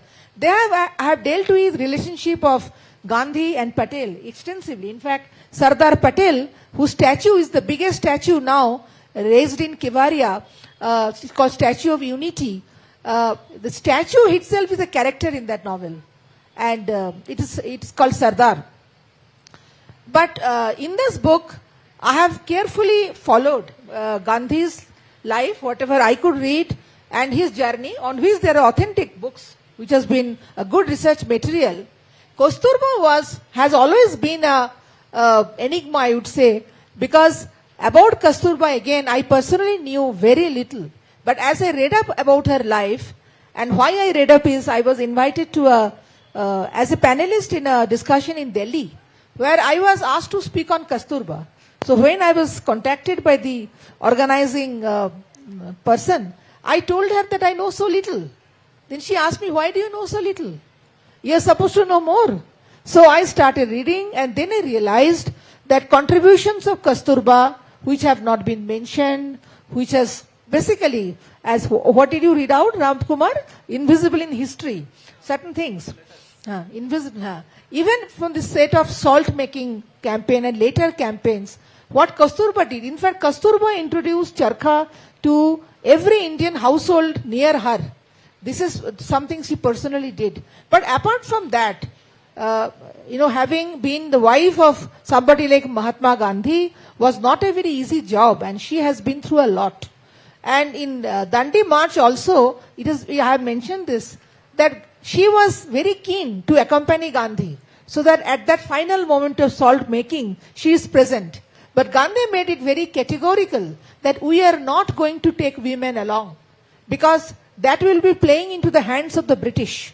The British always think that just like Indians worship cows, they are also protected by women. So women are there around. Police cannot arrest the protesters easily. So if women come along, they will be lenient towards us, and we do not want that. So like chivalrous men, we are going to exclude women, which appears like a very, very politically incorrect and a very gender biased decision if I stand today, but I cannot judge Gandhi like that. But whatever little desire Kasturba had of being by his side, not only by his side as a political person, but also to look after his needs, because Gandhi was very frail in health.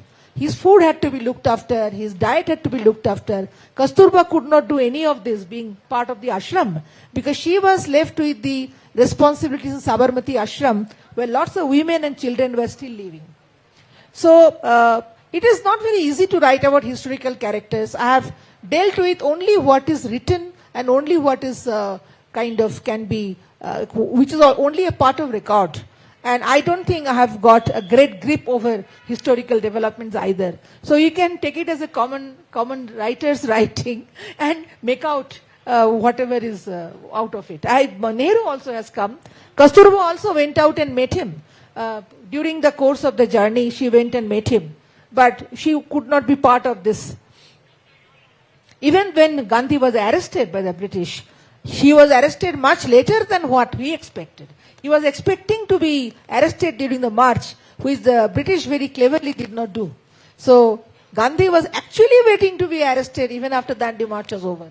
He was finally arrested, but Kasturba was not there at that moment. So this is the historical part about it. In fact, that arrest part is also a bit of like a small, which was I think very unintended, but came across like a mini thriller. Okay, because since we know historical facts, I also was thinking maybe there was some other way to sabotage the entire rally or the march, Dandi March. But it was very nice to see the meticulous planning in which has gone into making the march and how it has been documented in this book in very clear details. It's quite something. Just one. One question on the.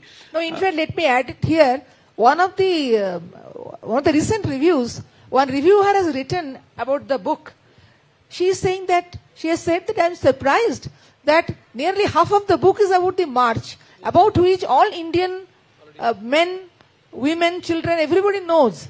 But I still felt many people do not know many things, or they still need to take a look back. So everything is not very obvious, because also from the present generation of younger people who have not probably been a part of memories with the movement of independence, it is still important to weave this into what we call literature, contemporary literature.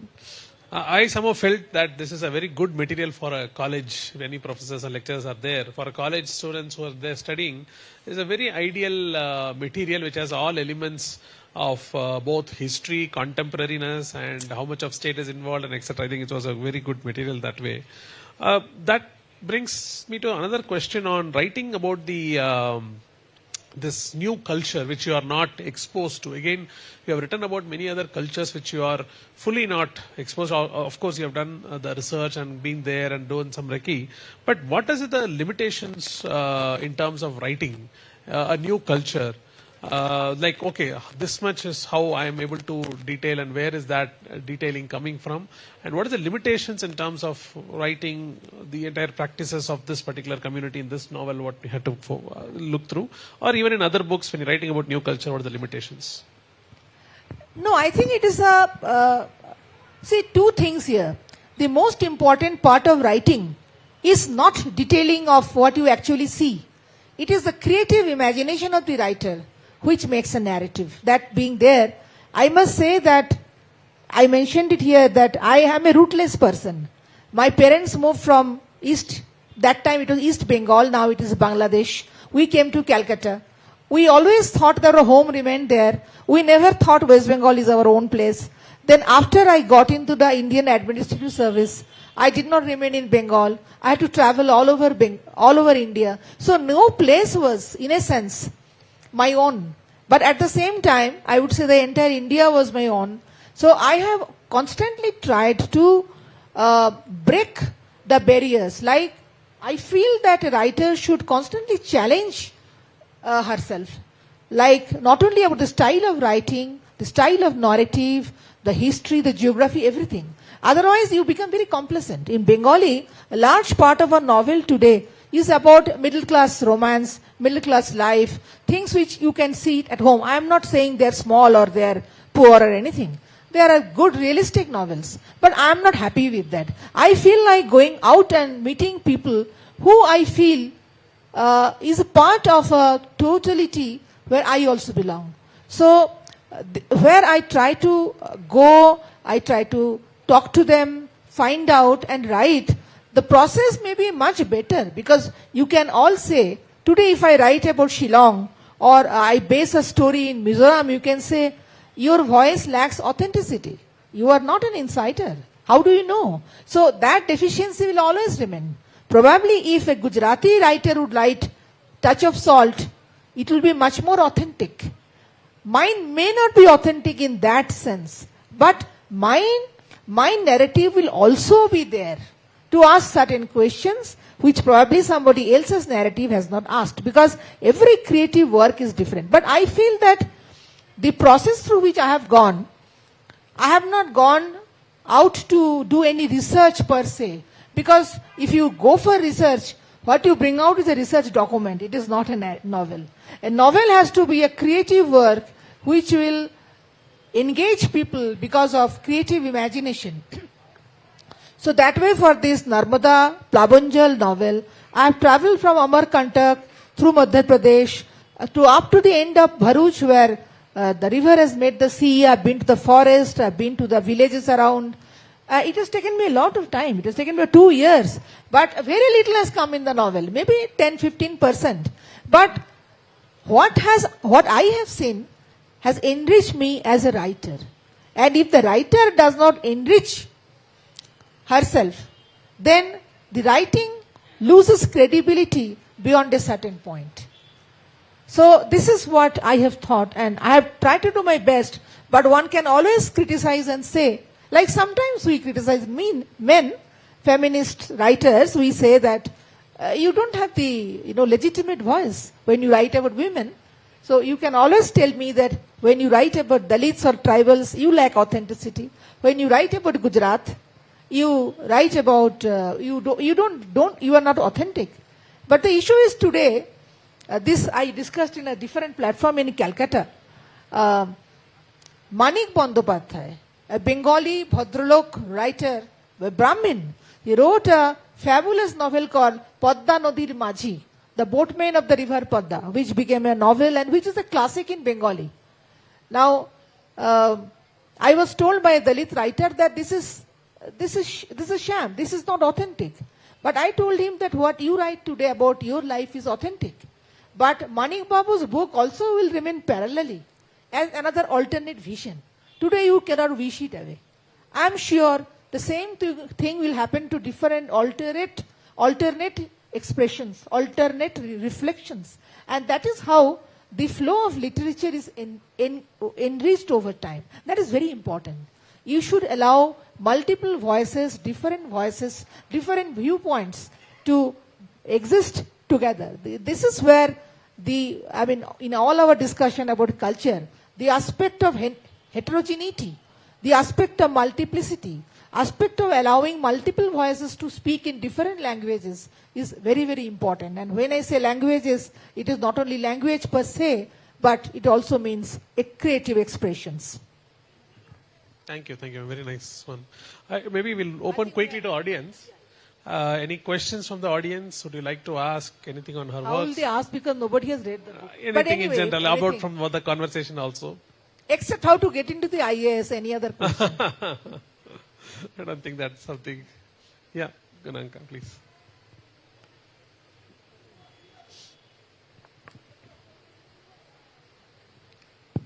Ma'am, I've not read the book, so I'll not ask a question about book, but I mean, the discussion was so interesting.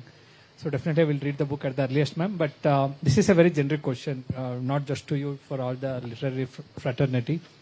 For someone like me who find it very difficult to express things, my wife who is sitting next to me always complains that if she asks me to tell a story of a movie of 3 hours, I cannot explain it more than 3 sentences. So this is problem for someone like me. So, but for someone like me, I found it very interesting. These days, I got a very good companion who can bring my ideas into expressions. That is AI. But I also started seeing how it helps in expressing things in different styles. So how literary fraternity looks into it? Is it something going to scare the authenticity of people who is going to write in coming days, or you think it's something a competitive which is going to help the literary fraternity to compete with one another? Just to give an example, in chess also the AI machines are like way ahead of humans, but that is not something is as scared as it used to be earlier. Now they are being used for a positive reasons as to challenge humans itself. So how literary fraternity sees this one? This is very generic question, but this is across to across all the literature festivals in the last 1 year. This question has been asked. Yeah. So, do you have any take on that, ma'am? I'm an absolutely old-fashioned writer who used to write with pen on paper till yesterday. I think writing is a very lonely journey where you are with yourself. At the same time, you are also connected to generations of writers who have written before you, who are writing with you, and who you will be writing in. You know, it is both collective and individual, but when the writing is on, it is more individual. So there is absolutely no way of being pushed or taken ahead or being somebody being competitive with you. This doesn't matter. When you are writing, you are just left to yourself. Complete desolation, I would say. Nirbashan in Bengali, as we call it. I'll add only one thing. Oh, sorry, please. One thing I wanted to add is this on AI, because I'm also into a lot of technology. No, you're younger, or you should be different. The connect which connects with AI or anything, why we go on, why we people sit here, why do go to movies or music or anything, is the story component. Something very, very fundamental to human civilization is stories. How authentic, how close it can get to me. It can be different stories can link to different people, but there is an universality. That's why we have this collective unconscious and etc. which is there. That stories are going to be always relevant. Now, who is going to produce the stories? How is it going to be produced? Is going to be something we need to wait and watch. Music, painting, art, they're all being challenged very seriously. There is not thing to be done. But we still have, as ma'am already pointed out the previous question, there might be an AI, it might write more authentic story of Agarias, but her story will always also be there as another version of it. That's what I think will also remain here. Sorry, someone wanted to ask. I think we have only one more question probably. We are running two. Good morning, ma'am. It was lovely listening to your conversation, because it's in Shillong and we're talking about a book based on Gujarat, and hearing a bit of Bengali from time to time and from somebody, and it's so cosmopolitan, just like Shillong. Now my question is, just like my previous speaker, when you deal with a particular subject in your novel, you write it in a way as if you belong there. When you are writing about a Gujarati community, you write as if you are one of Gujarati. When you are writing something like about Khasi, probably if you write one day, so you will write it in that manner. A place which is very cosmopolitan, for instance Shillong, for instance Delhi, for instance any other such place, where different communities very uniquely maintain their culture. How do you handle it in that in your writing? No, I think there is. I don't handle at all, because what I am writing may be all imperfect, may be full of errors and things which I do not know. I try to extrapolate through imagination. So a writer takes a lot of liberties, which is not fair. But people tolerate a writer because the general trustworthiness. Because a better scholar can come and say, what all you have written is all wrong. I can show, but probably a reader of mine will not go to the scholar. He is too terrified. So I hold on because of my familiarity with my readers. I try to be as accountable as possible, but I may still make lots of mistakes. And my interpretation, for example, I wrote something about a Maharashtrian community, a story about a story of a Maharashtrian family. My sister-in-law, who is a Maharashtrian, because my husband is a Maharashtrian, she said, what you have written is absolutely culturally wrong. It doesn't happen here. But I have already written in Bengali, and Bengali readers have not questioned. So he said, you have to change it. And she tried to change it. While she was translating into Marathi, I refused permission. So she could not translate it, and it remained as it is in Bengali. So this is the kind of liberty we tend to take, which we are entitled, I think, as a fiction writer. That's why I said Tribhuvan also has been immortalized in the writing. Tribhuvan never existed in that journey. But someone reading the novel later, somebody might say, maybe he existed. The AI might make a movie also on that. So then it becomes immortalized. That's how stories also get done. We are out of time. I think we are exactly finished on time. Okay. Thank great. you. Thanks everyone very much. Thank you. Anita ji and Mr. Ramkumar, thank you for that very thought. One sec. Can they come quietly? Of They are course. marching on the table. It feels a little, my request. Thank you for that very thought-compelling session. Mr. Ramkumar, thank you for your valuable insights. It was quite interesting to know that you've translated our author's works into Tamil. And Anita ji, thank you for generously sharing with us about your travels, as well as the historical perspectives and nuances behind your novel.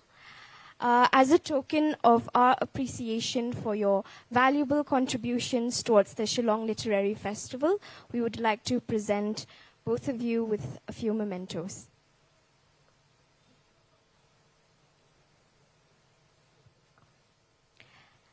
Through this compelling conversation, we've glimpsed the poignant layers of resilience and identity woven into a touch of salt. Let us carry forward the reflections sparked today and honor the untold stories of struggle and hope.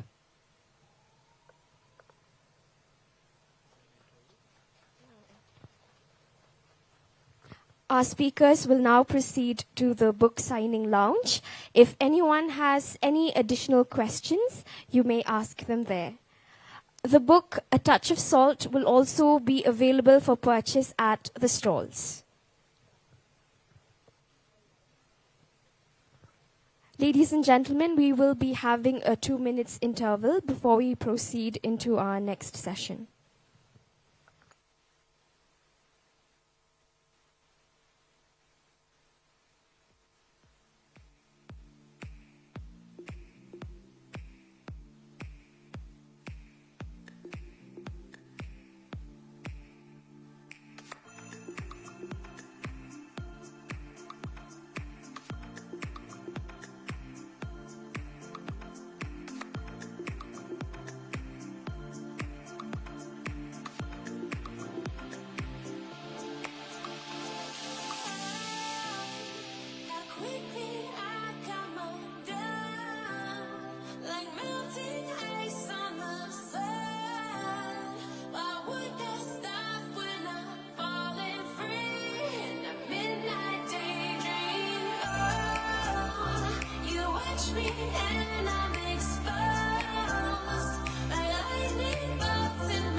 Ladies and gentlemen, if you can all please take your respective seats, we'll be starting with our third session this afternoon shortly.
I beg your pardon?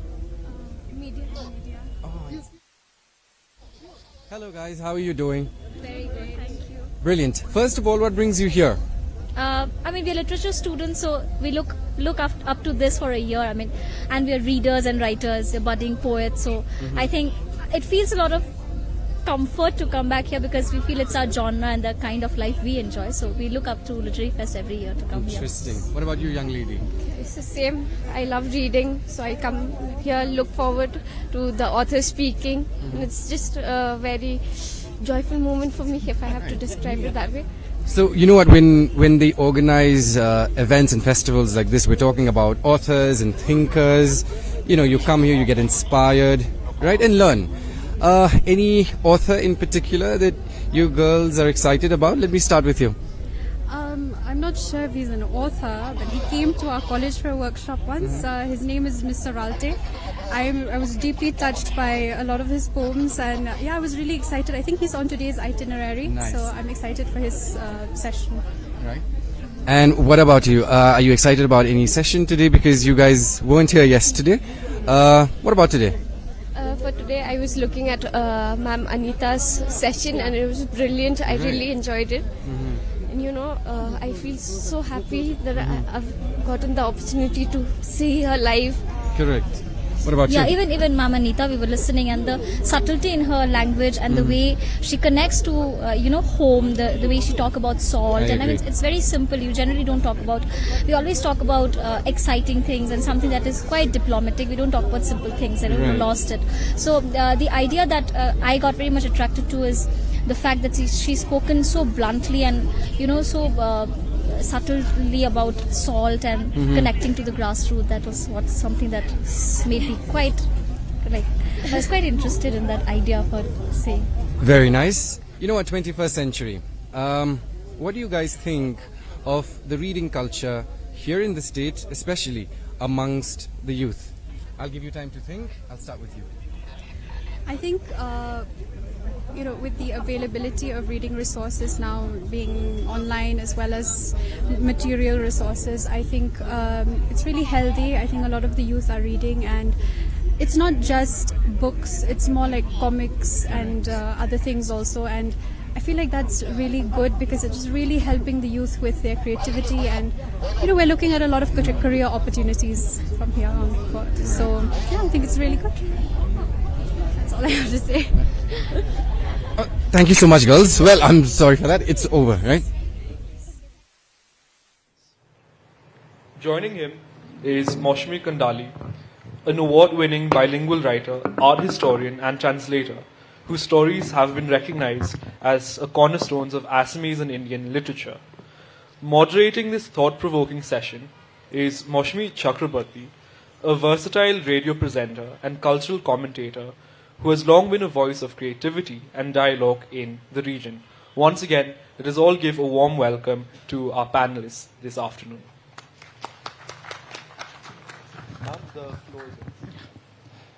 Thank you so much.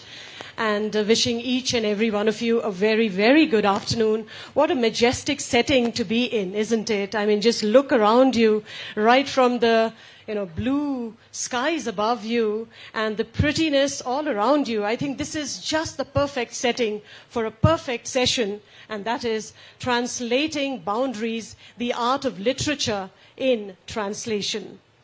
Well, as you can see, I'm flanked on either side by two great luminaries of the region. I consider myself very privileged indeed. I know a short introduction has just been given about our great authors, but I will be also expressing what I feel about them in a little while. But before that, why have we taken up translation? Well, in today's world, where connections grow stronger, borders less defined, and cultures mingle, translation stands as that very vital link that brings all our diverse communities and their rich ethos together.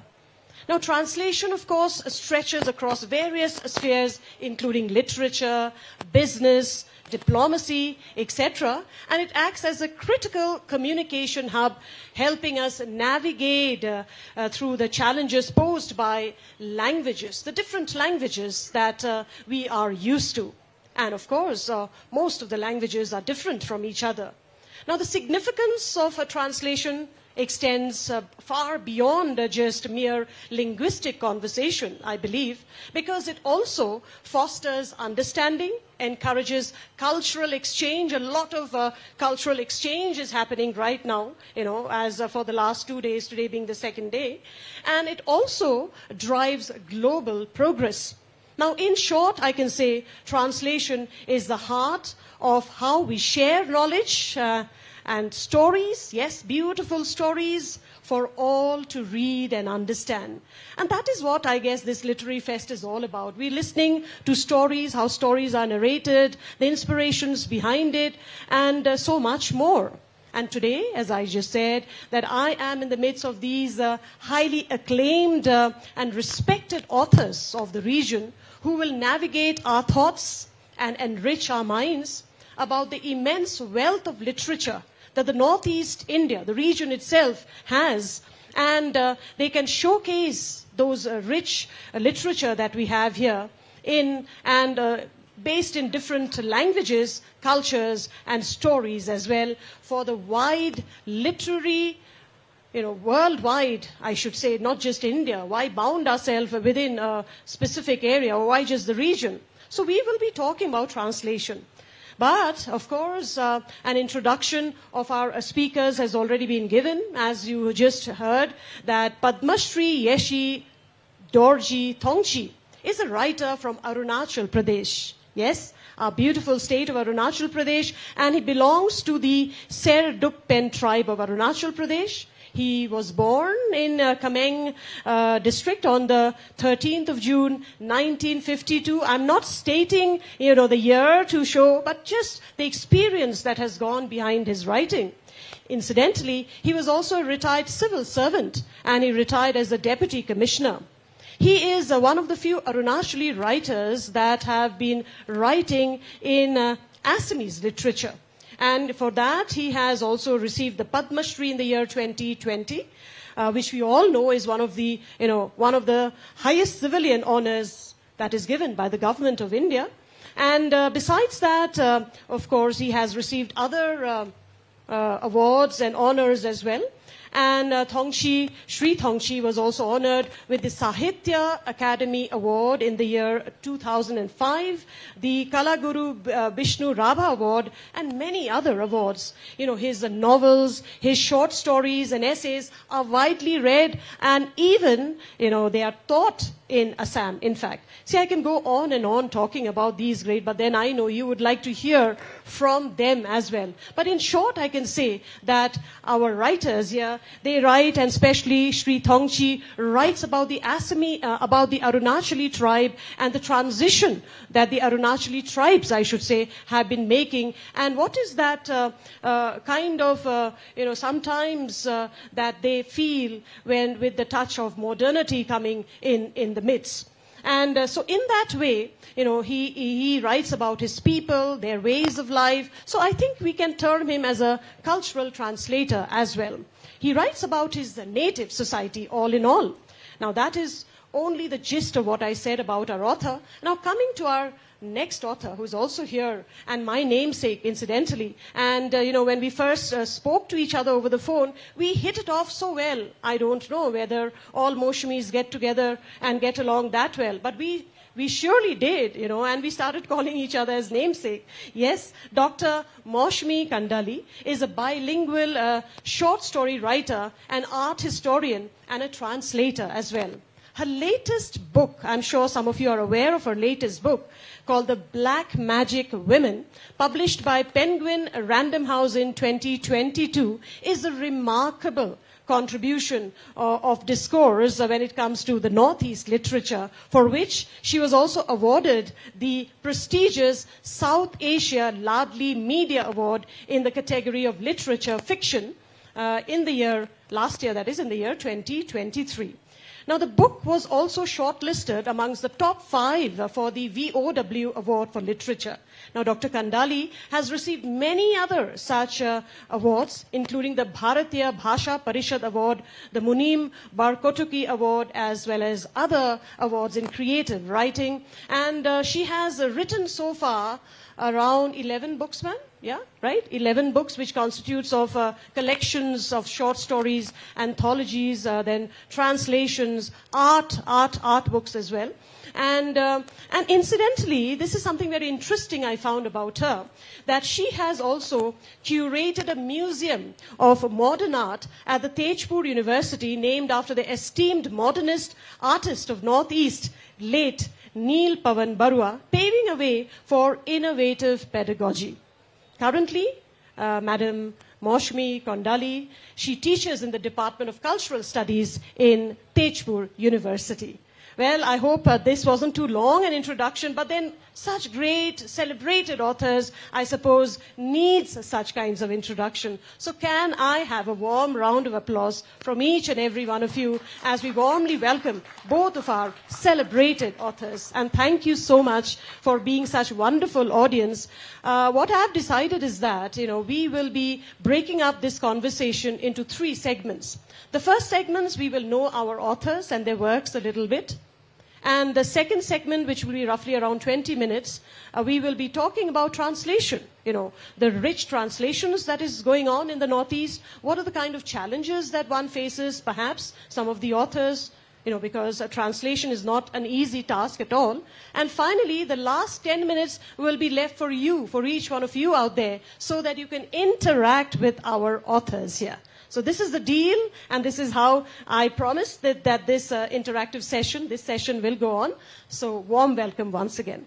I would like to begin this discussion or this discourse that we are having by addressing my very first question to Padma Shri Thongshi. Sir, you are from Arunachal Pradesh, but you write in the Assamese language. Can you tell, for the sake of all of our participants here, for all of our friends who have gathered here, what made you begin, and what and how did this love story with the Assamese language and literature begin for you? Good afternoon to all the book lovers, literature lovers who had assembled here to hear us. I am very much thankful to the organizers of this Shillong Literary Festival, especially Mr. Joy Patani, who rang me up and asked whether I would like to participate in this festival. And I immediately said yes. So my first thank goes to him, and secondly to the government of Meghalaya and organizers, tourism department.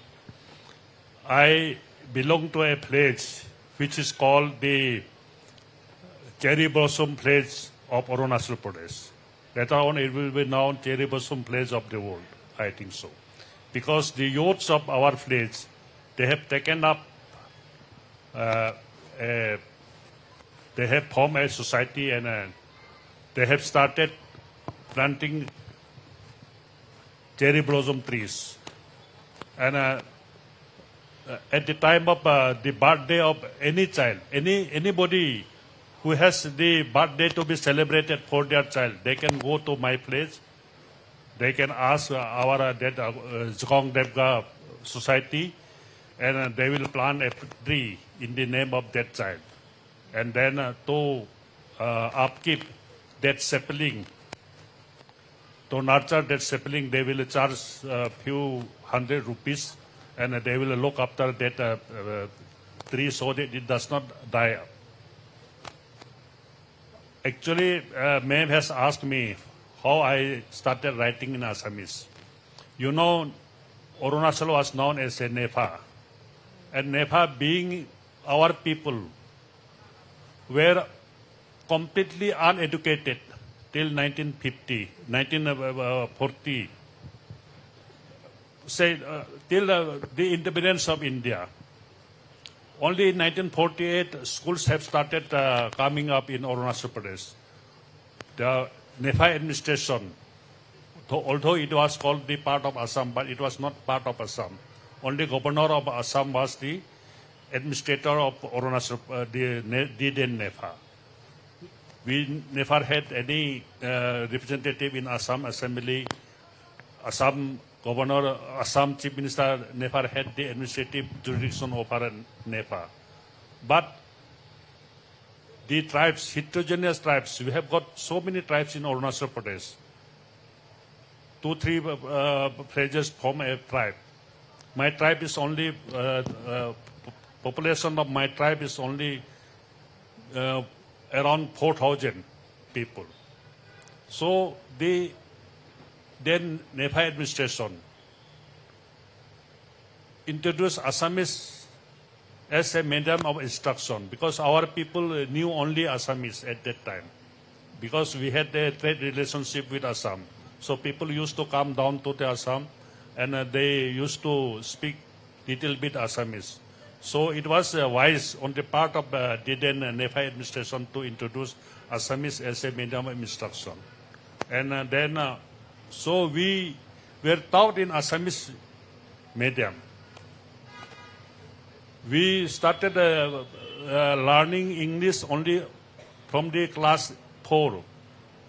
So in Nepha, before it became Arunachal Pradesh, there was an atmosphere, Assam atmosphere.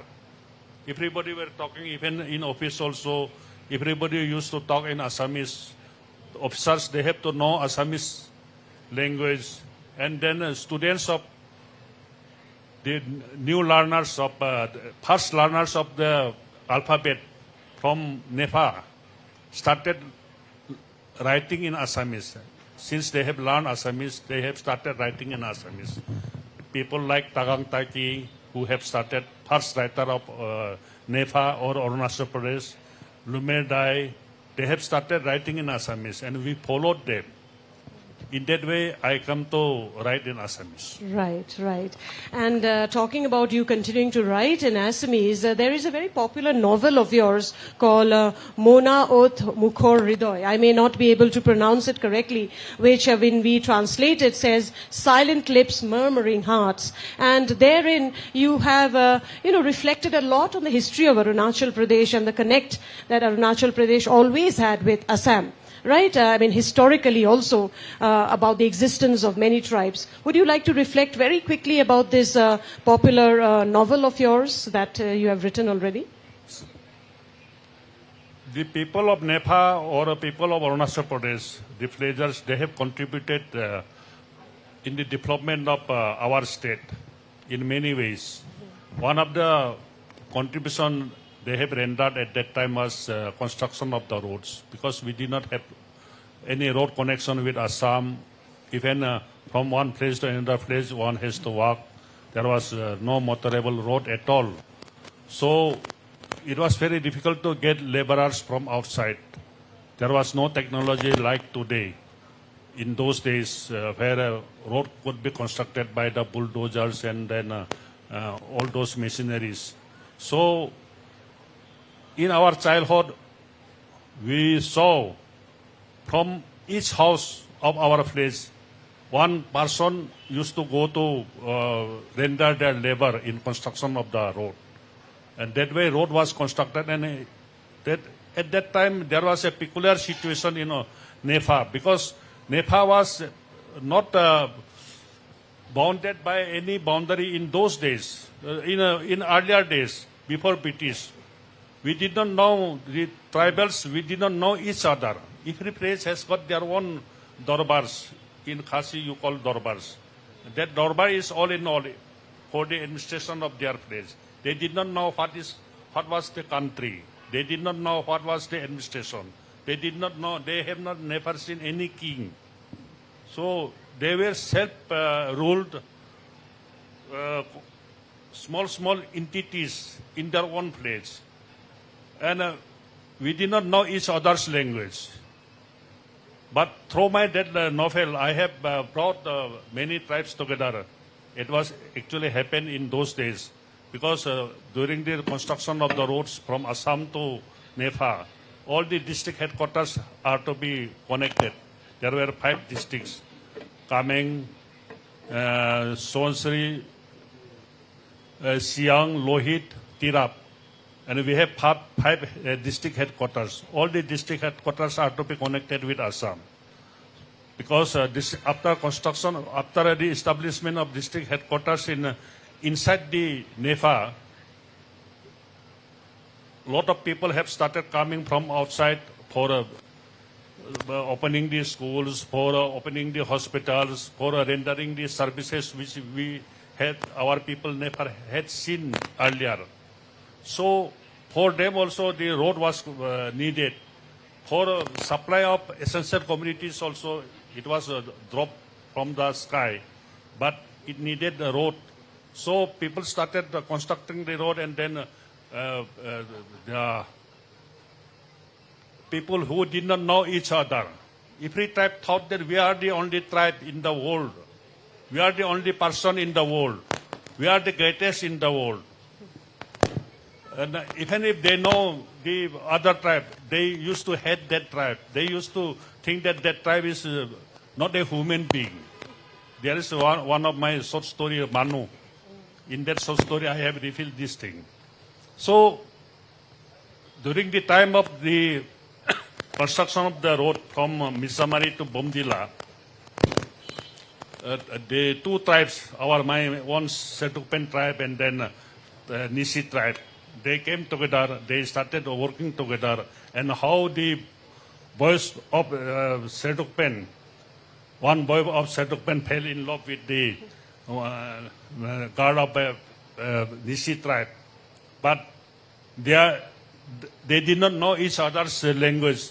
They cannot even express that, even talk single language in others' this thing. So how they felt. And through that, the bridge in between 2 tribes, the bridge in between different tribes have been made, and then a bridge in between the plains and plains of Assam and Arunachal has been made. That is what I have revealed in my that novel. Yeah, wonderful. They say that love transcends all boundaries, and here we see that love also doesn't need too many languages, right? Love can be actually a silent form also. Now let us come to Ma'am Maushmi Kandali.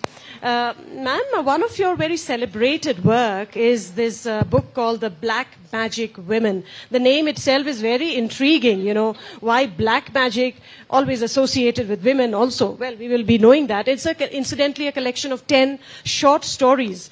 And it talks about myths, superstitions and discriminations that women from the region largely face in mainland India, should I say, you know, in the other cultural milieu when they experience such, and the kind of othering that women from this region tend to face when they go outside. You have penned your thoughts in this book. So my question is that what triggered you really to pen this into, and you collected quite a few stories, 10 of them. And also, if you can tell us the name itself. The name itself is very, very interesting. Do you have the book with you, by the way? Yeah? It's a very colorful book, you know. The cover page of it is indeed very colorful. Some of women's favorite colors, I think, she has also ensured it is there. Incidentally, this book has also been translated now by another very celebrated senior journalist, Prabina Rashid, right? It has already been translated. And ma'am's work, in fact, has been translated not just in English, but also in many other languages, I'm told, in Korean, in Japanese. So let's now go back to this book called The Black Magic Women. What triggered you into writing it? Actually, am I audible? Yes, yes. Actually, this is a original story was called Mayabi Tirutabur. Okay. It's originally written in Ahomiya, the mother tongue, which I speak, and then it was translated into English. 10 stories. And actually there's a connecting thread because, as you have rightly pointed out, it was about a certain subtle, feeling of othering. A certain kind of very subtle, and I'm not essentializing, I'm not generalizing, I'm just saying that sometime, I think if I give one example, that will be very good. Right. If you all love art, you will know Faith Ringel, the feminist black painter. She has a very interesting art work called The Table, where it is shown that 4 women, white women, they are sitting. It was painted in 1965, where she thought, it triggered to paint that, painting, the table, because she's taught in a school and she was the only black teacher, and during the recess, she was not allowed, actually, very subtly. And I would also see during my student days or while I was teaching at Ambedkar for 7 years, and many people, not only me, many people would narrate incident, but they will not come out. They will not say it openly, but they would say that, sometimes they are talking, sitting in somewhere, then people will come and just, they will not sit together. All these things, little things that triggered. And then one interesting incident happened. I was invited for a seminar to Shimla Advanced Studies Center, all of us, we know that, IIIS. And while browsing through the library, I came across John McCosh's Topography of Assam. That was an interesting book, all of us we have read. And while browsing also, there was a report, actually, the original report is there. And there I came across one paragraph, which was, otherwise it was a survey, a colonial survey by a colonial officer. I have mentioned in that book also at the end. But what happened, I came across one paragraph which was opinionated. It said that most of the Assamese women, they are very beautiful. Of course, it was an opinion, because in a survey book, if you write all this, nowadays it will be very different. But that time, it was written in 1836. And then he said that they are very beautiful. They almost look like the European and very different from the other Vale Indian, quote unquote. But they are really seductress because it seems that they know black magic. And, what I thought, I found it very interesting, and the kind of, engagement or experience that many of the people, women from this part of the country would feel even now, I tried to juxtapose it. Like, has things changed? It was a historical juxtaposition of the experience that, the opinion that the colonial surveyor had, and then now, has it changed? Because sometimes there will be reference to Mayong and all bad black magic, and especially women. And one more sentence he used, that they have a very low morality. So sometimes it is sin that women of this part, it's very difficult to articulate. That's why we have fiction. Things that you can't write in history is very easy. So things that protagonist or the female, her name was Ahomi, she would feel. And there was also a question like, what is an Assamese? Like, it is very difficult because you have a lot of, different composition.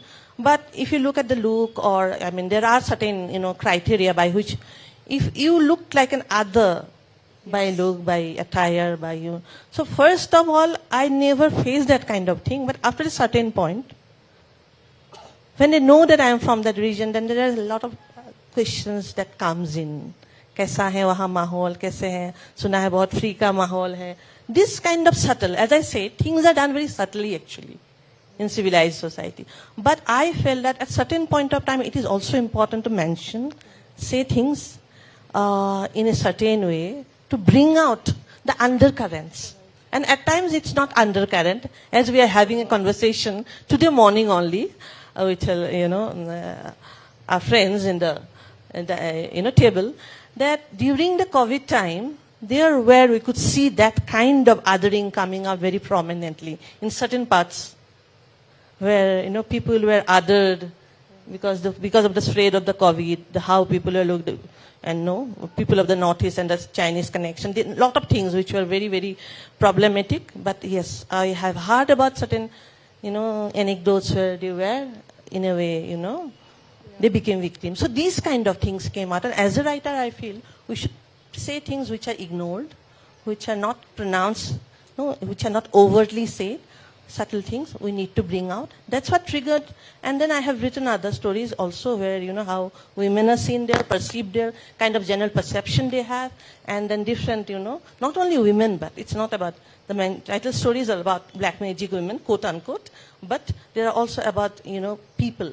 As such, their experiences in the metropolis. I think interesting. I think those of you who have still not read the book perhaps will find yourself. I think we have felt it time and again whenever we go outside. In fact, long ago and not so long ago, Shillong, they would say that, where are you from? Shillong? Oh, Ceylon, right? I mean, this is something that we have faced. Maybe not so much, but still there are undercurrents. Not, overtly maybe, but definitely covertly, right? There are these undercurrents, and we do face it from time to time. So those of you who are interested to read ma'am's book, it is called The Black Magic Women. You can show it to them once again, ma'am, and it will be an interesting read, I'm sure. Now, coming back to another question to you, sir. Assamese was, historically the lingua franca, as you just mentioned, right, of Arunachal Pradesh. However, lately, we are seeing there's a very aggressive spread of Hindi, right? And which is increasingly making the native languages almost marginalized, And because I know a lot of Arunachali students also, and they all speak in Hindi.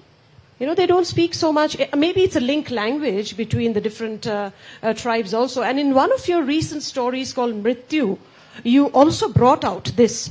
To this in the fore.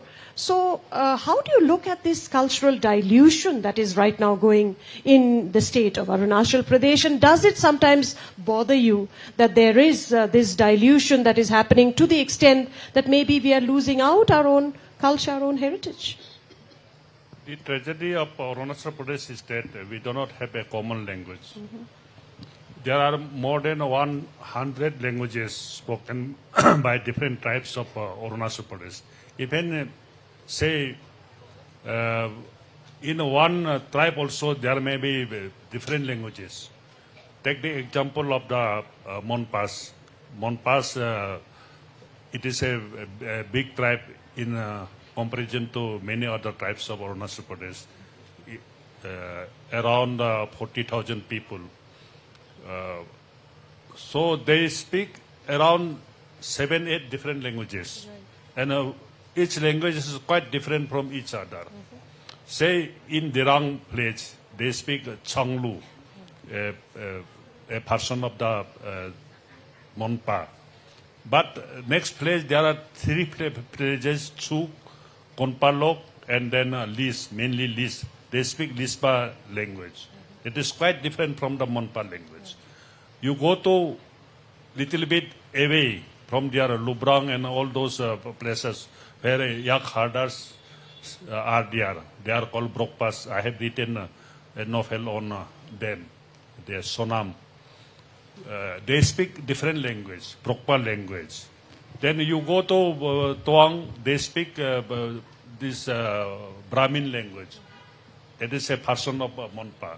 So we have got so many different languages, and we cannot speak, we do not know each other's language. We may be knowing a little bit of other tribes' language, but not very conversant with this thing. So we have to depend upon a third language. And third language was used to be Assamese earlier days. because as I have said, there was a Assam atmosphere in NEFA, and then everybody, even the political officers, these deputy commissioners, they were called political officers. They have to speak in Assamese. Officers has to speak in Assamese.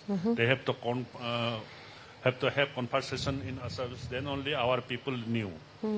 But so Assamese was the lingua franca in Arunachal Pradesh and then Arunachal Pradesh NEFA.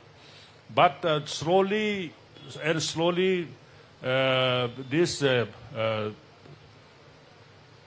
Hindi had taken place in replaced Assamese, and then now there is no Assamese medium of instruction. It is English medium now, and Hindi is compulsory in every place.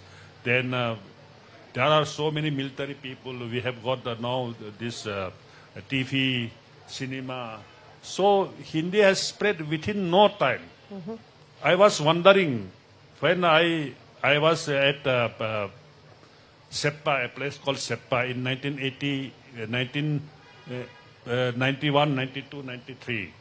People were speaking in Assamese. They used to converse with us in Assamese. My relatives, they used to speak me in. I was married to the Nisi lady, so they used to speak me in Assamese. We used to converse in Assamese, talk in Assamese. But when I went there as a deputy commissioner in 2003, the same people who were talking me in Assamese, they were talking me in Hindi. So suddenly there is so much change. In meetings, they used to speak in Assamese, but after 10 years, I saw that they were speaking in Hindi. I was in the eastern part of Arunachal Pradesh, where Assamese is still prevalent. Right. Even now. In places also you talk in Assamese, but in the western side especially, they have turned into the Hindi. So what I see is that Arunachal will not remain a tribal language speaking state. Okay. After a few years, it will become a Hindi speaking state of northeastern region.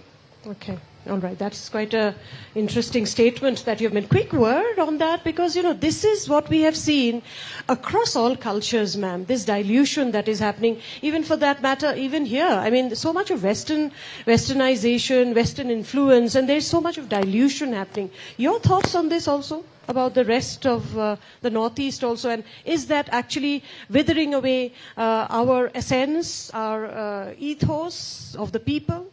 So much of that we are giving away ourselves too much to the other? It's a very, very complex question. If you look at it historically, power languages come and they spread, and people become a part of that power language because of many things. Once it was Sanskrit, then Persian came, then because of the colonization, English came, and then Hindi, of course, we know why. So things will... That is one, political or whatever you say, it's a discourse. But also we need to remember that there are people who are still using the language. The main thing is, like, how do you visualize the curriculum? Actually, it is a multidimensional question. You can't just say. Yeah. There are so many things, because sometimes we say that we need to be in Assamese medium. There's a debate in Assam. And then they say that why deprive people of the English medium, because it's a lingua franca, it's a power language, it's a global language. So there is always a dichotomy kind of. Then what we need to balance it out. Exactly. One thing is that, but it is also undoubtedly true that we are losing so many important, significant heritage, our treasures, day by day. It really feels so sad. And coming from culture study, I see each and every, I tell my students that your Aita, grandfathers, grandparents, they are your informant, greatest informant. They are the cultural informants. They are the seat of so many things. So try to learn it and carry forward. Yeah, and I it think is so important, because if this is a part of our identity, our culture, it is so important. I'm so happy that there are So many young people are here, students, because your own, identity. I tell my son that you play drum, fine, but if you also play khol, which is our classical instrument, then you'll know, because it's a part of your Assamese identity. So you have to balance it out. So everything, not only the language, the words we say, the games we play, the food we eat, the clothes we wear, everything, be proud of it. They are so rich. It is so rich. We need to be proud, actually. Never, we shouldn't feel inferior. Because slowly and slowly, but I also see one thing, because of, a positive side of, interconnection that is happening across geographies and all. Now people are also discovering new things. There's a renewed interest. There's renewed awareness about identity. There's renewed interest about cultural, nuances, and people are adopting. And I'm so happy when I see young people, especially in music and other poetry, they also sing Western, but at the same time they curate beautiful, they do good blending of, their own, music from their soil. So I think, I'll not take it very negatively, positive thing might also come, it is coming. It's all up to us. It is high time that we become conscious about that. Yes, and as you said that there should be some balancing. Now let's come to, the translation aspect, translation that we are talking about, how it is enriching, how important is translation? Because out here, I think I addressed this question to both of you. We have such rich materials, rich literature that is being written in the local language, in the languages of the Northeast. And they're wonderful stories, wonderful narratives, yet they might not be, they have not been shared to the rest because they have not been translated. So how do you look into this aspect of, cultural connection, the communication, the cross-cultural communication that we can enhance with translation?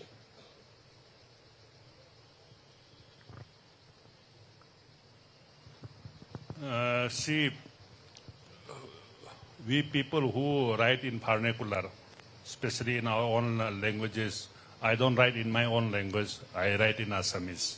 Or I write in English also, I write in Hindi also. So there also the translation, question of the translation comes because my thought process is in Serduk pen. When I write it in Assamese, I have to translate it into Assamese. When I write in English, I have to translate it into Hindi. And our vernacular writers, say I am a Assamese writer now. No doubt, being an Assamese writer, I got a very large number of Assamese readers. That is my satisfaction. But beyond that, people want to read now. Now, in my case, the new generation of Arunachal Pradesh, the young generation, they don't know Assamese. They cannot read Assamese. But they wanted to read me. So there the question of translation comes. They wanted to know. Actually, I have seen, being an administrative officer, being an IAS officer, I serve in many corners of Arunachal Pradesh and seen their life from a very close corner, different tribes' life in very close corner. So I have written, in my novels, in my short stories, I have written about many tribes, about the ethos of the many tribes. Even the younger generation, they do not know about their own tribe. They have not seen the fledged life. Most of them have now migrated to Itanagar and then they were born in Itanagar. They are grown up in Itanagar. So they have not seen their own fledged life, their own tribe's life also, which are reflected in my writings. So they wanted to know, read my books. In that, the question of the this translation comes. But the big thing is that I cannot translate my own writings from Assamese to English or to any other language, to Hindi. Hindi, I can also write in Hindi. Because when I start translating my own words, I start enlarging it or deviate it from the original district. Right, right. So to keep the originality, one different person should translate it into either into English or to any other language. Then I translate. I also translate. I have got 4 books translated from other languages. So I translate others' books, but I don't translate my own writings.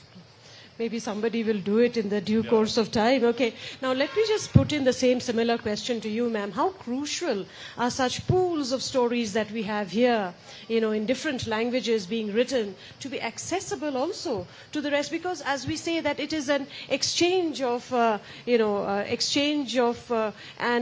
knowledge, and also bringing us closer to each other. So how do you look into this whole gamut? And but then, while having said saying this, that translation is important, are some translated works also guilty of taking away the core essence? Because I think no translation can be done word by word, phrase by phrase, sentence by sentence. And maybe some who belong to outside the region may not be aware of the culture, and so may not be able to really translate it in its very, very pristine form, the way the original work was written. See, it is a very layered question actually. You have 2-3 questions in one question, it seems. Firstly, I'll say, now we are talking about the translation as a creative endeavor, a literary exercise, or in an academic way.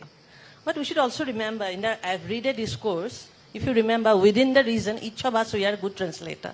We are multilingual people. We keep translating. We talk here in Karbi Anglong, I'll be speaking in Karbi, and then again I'll be going to, say, Assam. I will be translating my Karbi friends' things. So all of us, we don't even realize, because we are not thinking in academic terms, or we are not articulating it. Actually, all of us, we are good translators. We already are translating. We are cultural translator, because when I meet my Bodo friend or Karbi friend, I'm wearing this.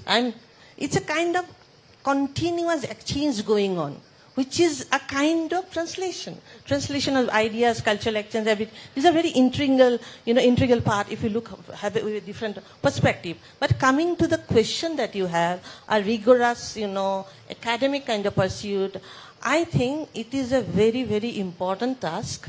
Lot of people have already taken it, and I am so happy that I think the anthology, which is still, I think most cited anthology on poetry of Northeast, is done from here, from Meghalaya, by the sponsor in Robin sir. That's a wonderful, creative exercise that it was, and translating poetry is no easy, we know.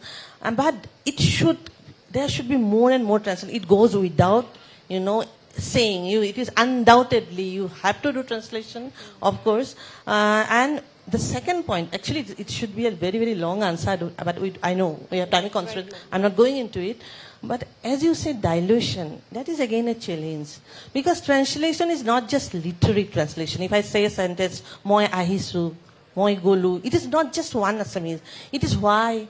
It is loaded with so many contexts. And especially when it comes to historical translation, the culture. Yesterday we had a very interesting session on history where we were talking about archiving. So while translating, you are not just doing a literary translation. You are translating a culture, you are translating a history. One simple word, if you just change it, that can dilute. So one good example I'll not give from Northeast, but one good example that we can give is Kama Sutra, for example. I mean, it was such a old, ancient Indian treatise, but if you read the first translation of Kama Sutra, and if you read it in Sanskrit, of course I don't know Sanskrit, but I have read in Devanagari Hindi, and the first translation, and many scholars have opined it is not mine, it has been diluted so much. Actually, Kama Sutra is a treatise of many artistic expressions. 64 art has been described there. It is a treatise on desire, fulfillment of love, theories and philosophy of love, but it ended up becoming a manual on sex because of this. And so many people just think that Kama Sutra means you know what. So that is like, had there been but later on it was of course rectified. So that is one good translation. So we have to be very, very careful, and also let us not intervene. Sometimes we think when we translate that, okay, what the target language will think? Should we say it? Oh, of course, this ritual from the indigenous tribe is, it might be accepted in the mainstream India. Should I talk about it? Why not? Bring it, talk it. You are just translating. You are the foster mother. Someone has given birth to it. You are a mother, you have to take that baby of translation.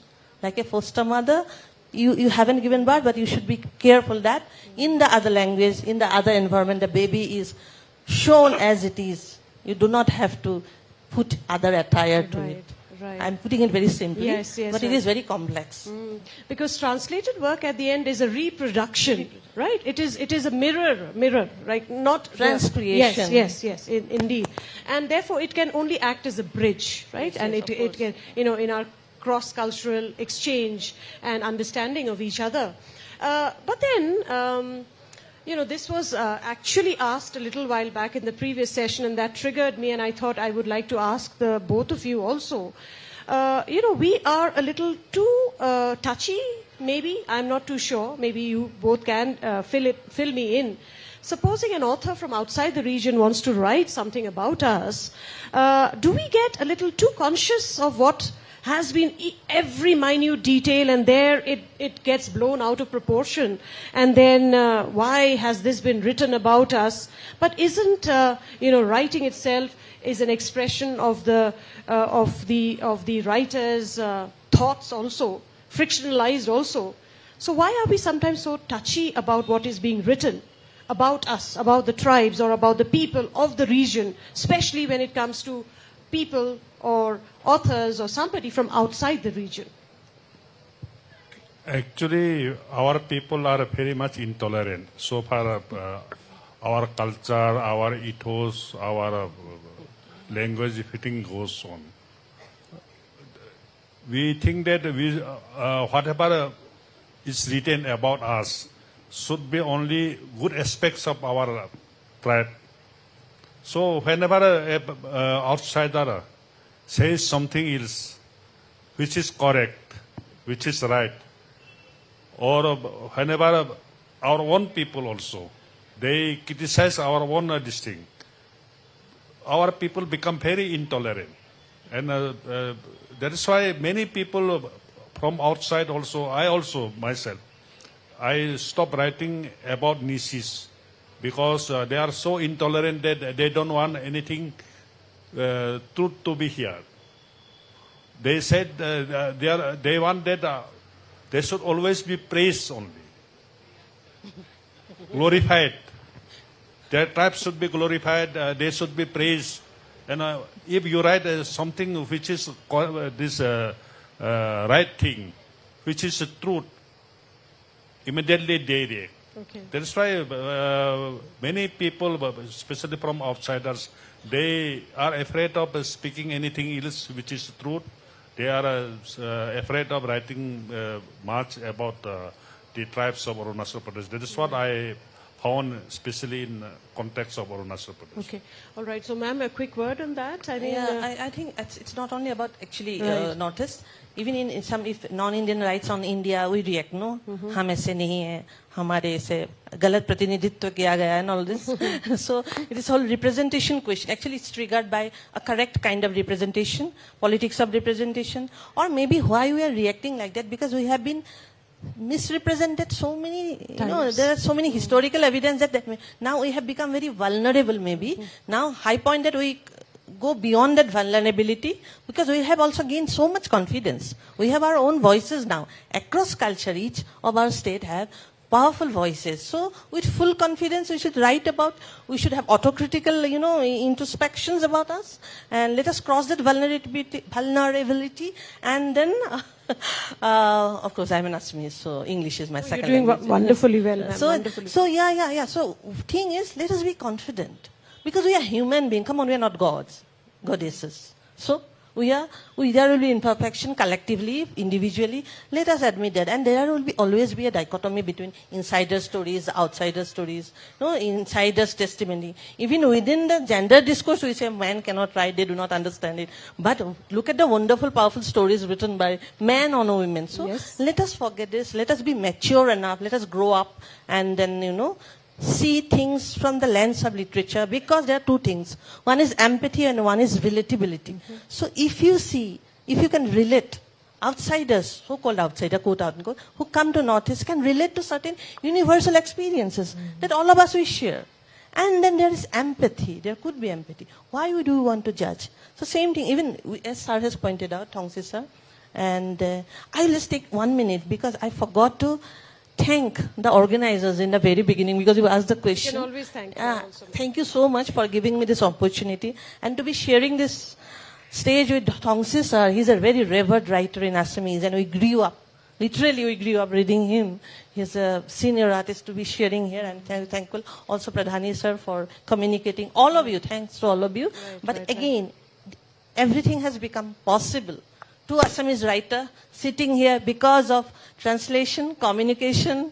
Shillong, we love Shillong. That's why these are all, we are insider, outsider, yet we are insider because we carry something here. So when you write, when you have an authorial voice, let us, as a reader, also let us go beyond all this, Yeah.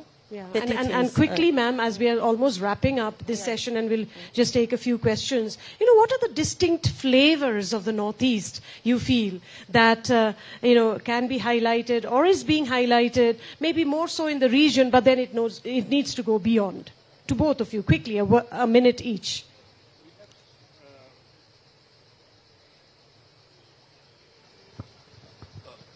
Let me talk about Arunachal Pradesh. Say about Bangla society. So many writers are there. They have written since long back, and it has almost become repetition. But in Arunachal Pradesh, we have got so many tribes having so many unique culture, so many unique traditions, so many unique folk tales, folklores, orality. So when I write, why I have become so popular? When I write about all these things, these are the new things. Right. So likewise, whole Northeastern region is full of such unique ethos, unique culture, which are to be repeated through the writing, through fiction, through poetry, through Absolutely. historical narratives. Like Yes, absolutely. Quick word on that, ma'am. 1 minute. before Again, we you were wrap up. asking complex question on extempo. I must say that. No, ma'am, but not at all. This is to point out unique feature. One thing is heterogeneity and diversity. Undoubtedly, we will have to say it. We are not, one monolingual, we are multilingual. It's so diverse. I mean, within Assam, That you is have our strength, in that fact. is strength one, and then of course. We should also remember one thing. Let there be no exotification of that. But at the same time, we should bring out the orality. I think it's a huge resource which we haven't explored at all. So that is one point. I mean, so many voices, so many little traditions flourishing, and they're dwindling also. That is my fear, that a lot of things might go, away from us. So it is high time that we capture and document and archive, do whatever is possible, represent from many aspects actually. Northeast, let us not homogenize it, but within that we have certain shared history, shared cultural trait, and which are unique, of course, as we say, that needs to be, properly represented. Again, properly is again a very problematic word. What do you mean by proper and all? That may always come, but at least be, genuine. Genuine is more important, whether authentic or not. Are you genuine in your intention? To me, that intentionality is the ultimate thing, whether as a research scholar, students, writer, that genuineness. Absolutely. And I think I really, the phrase or the key word that I'll take away from here is heterogeneity is our strength, right? So on that note, I mean, I'm sure that some of you out there have many more questions, but we will just take maybe 3 questions. Make your questions very short, so that it is understandable to all of us here, and make them very short and to the point so that they can also understand and answer you quickly. Yes, I can see a hand being raised. You can introduce yourself also. I'm Ananya. I work with Akashvani as well as with Ramakrishna Mission, and I speak 5 languages. And here I felt like asking this question. The moment it comes to the word translation, obviously the printing and publishing comes into picture. So when the writing is there, and especially with fiction, and we have a word which is unique to a particular culture, is it proper to explain it there, or is it proper to put it at the end of the book because when you put it at the end of the book, the reader has to turn the pages and find out what it means probably. And if you put it on that page itself, maybe in the footnote or in the bracket, then the flow is disrupted. So I was wondering what is best that can be done. I'm asking this to both the panelists. Okay, so I think you can take it, ma'am. Essentially the framework, she's asking. This is one that, every author whose work is being translated, then the editor from the book, the publishing house will always have a, question. I had the same experience with Black Magic Women when Penguin, we had a series of discussion, video conference and all. So that was one thing. It shouldn't look like a dissertation where you have footnote and all. But then also it is very important. There are serious readers. See, there will be many layers of reader also. Even readership itself is a good resource. Research work. Who are the readers? So any reader who do not want to know about the nuances will anyway flip it and skip that part. But those who are serious reader, researcher, they would definitely want to do that. So not to distract, you can put it in the end, but also for quick reference, one can put it also as a footnote. So there were endless discussion, and at one point I said, it depends. I don't know. We were clueless. Then ultimately we decided to put it in the end of the story. For example, there was a reference to Rohdoi Ligiri, a very 100-year-old story. Where Rohdoi, I'm not going to reference to Rohdoi. I bring that character of Rohdoi Ligiri in a Delhi situation, contemporary situation, where Rohdoi Ligiri is traveling in the coach number 1 of the metro. So Rohdoi is a Y1 compartment. So there is a lot of things. Anyway, I don't want to elaborate. That it was very necessary to tell who is Rohdoi actually. That it is a character who intervenes, comes to this. Okay, ma'am. Thank you so much. Yes, I think we can take a few more questions. Dr. Pradhani, you have anything? Preeti is also there. I can see another question. A young student raised her hand as well. Okay. Kindly introduce yourself, okay? Hi, ma'am. I'm Kavita. I'm an air traffic controller, and I'm posted at Shillong Airport. The question is for my daughter. She's an author, and she has published her 3 books. So we just came here to get some inputs from you.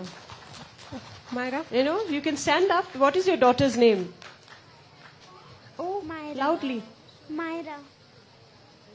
She would like to know from you what is the process, how to be a good author, and if you can give some inputs, please. Okay. All right. So who can be a good author, sir? You have a world of experience, so many years of experience. Quickly, you can briefly, But I congratulate you. Yes, well congratulations to you. Very well done. You wanted to know who is good author, or of what? Yes, exactly. Yes. How can she better herself? Yes, how can she improve? Yeah, improve herself. What is the best way, how to go step by step, because we are also unaware, because we are not from this field. Okay. So if some guidance we can get. Okay, how you can become a good author? That is the main How can she question. better herself from this stage to becoming great like you someday? You keep writing and you keep reading. Yeah. As much as you write, your language will improve, your style will improve, and as much as you read, you will be able to learn how others are writing, how great writers, how great thinkers are writing. Okay? Wonderful. Keep reading, keep writing, and congratulations to you. I think she certainly deserves a round of applause. 3 books already published. This is what a literary fest does. It brings, the greats, but it also brings the budding writers to the fore. Yes, we had one more question from you. Yes? Would you like to ask something? Yeah. Can the microphone be passed, please, to her quickly? And I think we'll take, after this, one more question, and then we'll wrap up. Okay. I can see another hand also raised. Okay. Here. Introduce yourself. Yeah. Hi, ma'am. This is Abha. I work with the Shillong Times. My question was to ma'am. When we are talking about translation, we are of course catering to a large audience for a story that is completely rooted in a particular area. How important it is to, keep the essence of the story while also providing context to probably a larger audience who don't know what exactly the culture of that particular area is about. Yeah, that is the most challenging part. See, I'm a translator by choice. I have translated Salvador Dali's autobiography into Assamese, and then translated the Missing is a tribe from Assam, their folk poems into English. So both were very different experience. I'm bringing this because I'm not a, nowadays you have Department of Translation Studies where you have training and all. We are all untrained, translator who just love translation and, because of the love we got. But in our self-taught process, it is a challenge. It is not a footnote. Just remember, it's not a PhD thesis where you have to write, give a word and then explain. Suppose you are doing an ethnographic study. It is, you can play with it. You can take a translator's liberty to say a word. For example, suppose when I was doing, translation of the missing folk poetry, there was a word called Anjal, and then there was a tree, Oikoli. Okay, so I decided, I kept the word Oikoli because it is so sweet, no? Oikoli, the name of the bird. So I said, oh Oikoli, where are you fleeing? Oh bird. I actually, in the original, oh bird, where are you going? That repetition was not there. I just put it deliberately so that people can immediately understand. So you have to also be little, innovative and creative. And then while translating Dali's, because Dali is an eccentric artist, and he uses all those, huge complex sentence, long sentence. One sentence is one paragraph. So I had to break it down and actually coin word in Assamese. And it was such a wonderful, experience. So you have to think, you have to give time, you have to immerse.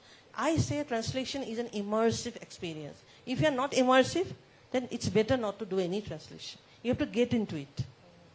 Okay. All right, I think we have actually run out of time. Can we take one more? There's a hand. No?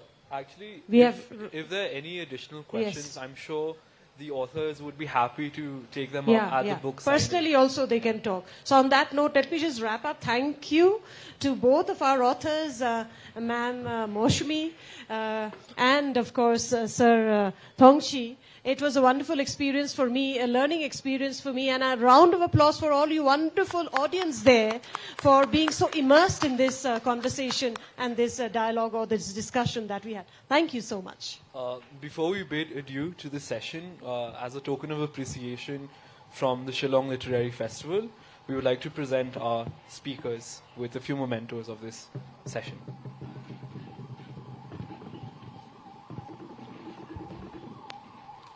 Once again, thank you to Shri Yeshi Dorji Thongchi ji, Dr. Moshmi Kandali and Dr. Moshmi Chakrabarti for this session that reminded us how translation bridges divides and brings stories to new audiences. Their insights reaffirm the literature's universal power to connect cultures and celebrate diversity. We are grateful to have you this afternoon. Once again, a big round of applause for our speakers. We will be starting with our next session shortly.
Please take our respective seats.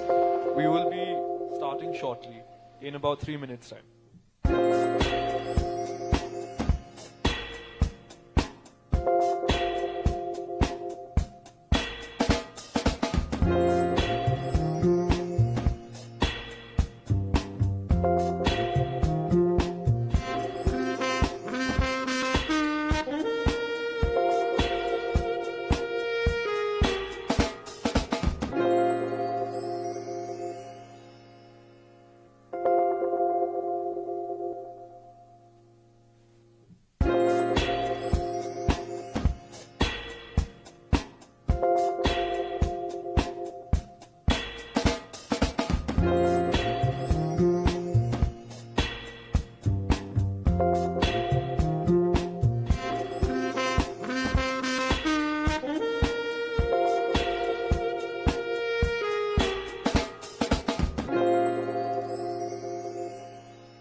This afternoon. Our fourth session this afternoon is titled The Indigenous Voices of Northeast India, and we are graced by an eminent panel of speakers. Once again, we are graced by Mr. Bikash Rai de Barma, Mr. Anil Kumar Boro, Mr. Basan Marak, and in conversation with Dr. Streamlet Dakhar. Our next session brings us into a reflection of folklore and the vernacular voices that capture the essence of Northeast India's cultural diversity through poetry, folklore, and storytelling. Delving into a discussion of the dilemmas of vernacular literature and its reflection of the lives and aspirations of many. For a quick introduction and brief introduction of our eminent speakers, Mr. Bikash Rai de Barma is a celebrated poet and composer whose work reflects the complexities of identity and tradition in Tripura's Kokborok language. Mr. Anil Kumar Boro is a prolific folklorist, translator, and writer whose contributions to Boro literature have deepened our understanding of indigenous narratives. And Mr. Basan R. Marak is an author, a songwriter, and an educator whose stories and music celebrate the cultural heritage of the Achik community. And moderating this panel, we are joined by Dr. Streamlet Dakar, an eminent scholar and professor whose dedication to Khasi literature has enriched the academic and cultural landscape of Meghalaya. Once again, let us all give them a warm welcome.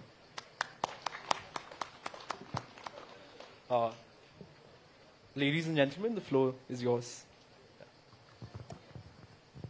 So, a very warm good afternoon, ladies and gentlemen. At the very outset, I should thank for this opportunity to meet my friends, writers, poets, book lovers, and everyone present here in the 4th edition of the Shillong Literary Festival. You know, all the panelists, of course, except Basan, both of them, they are my friends.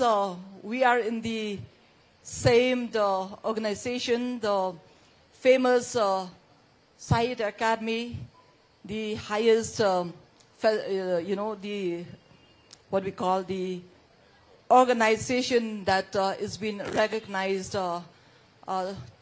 in India and beyond. And we have already heard the introduction of our panelists here.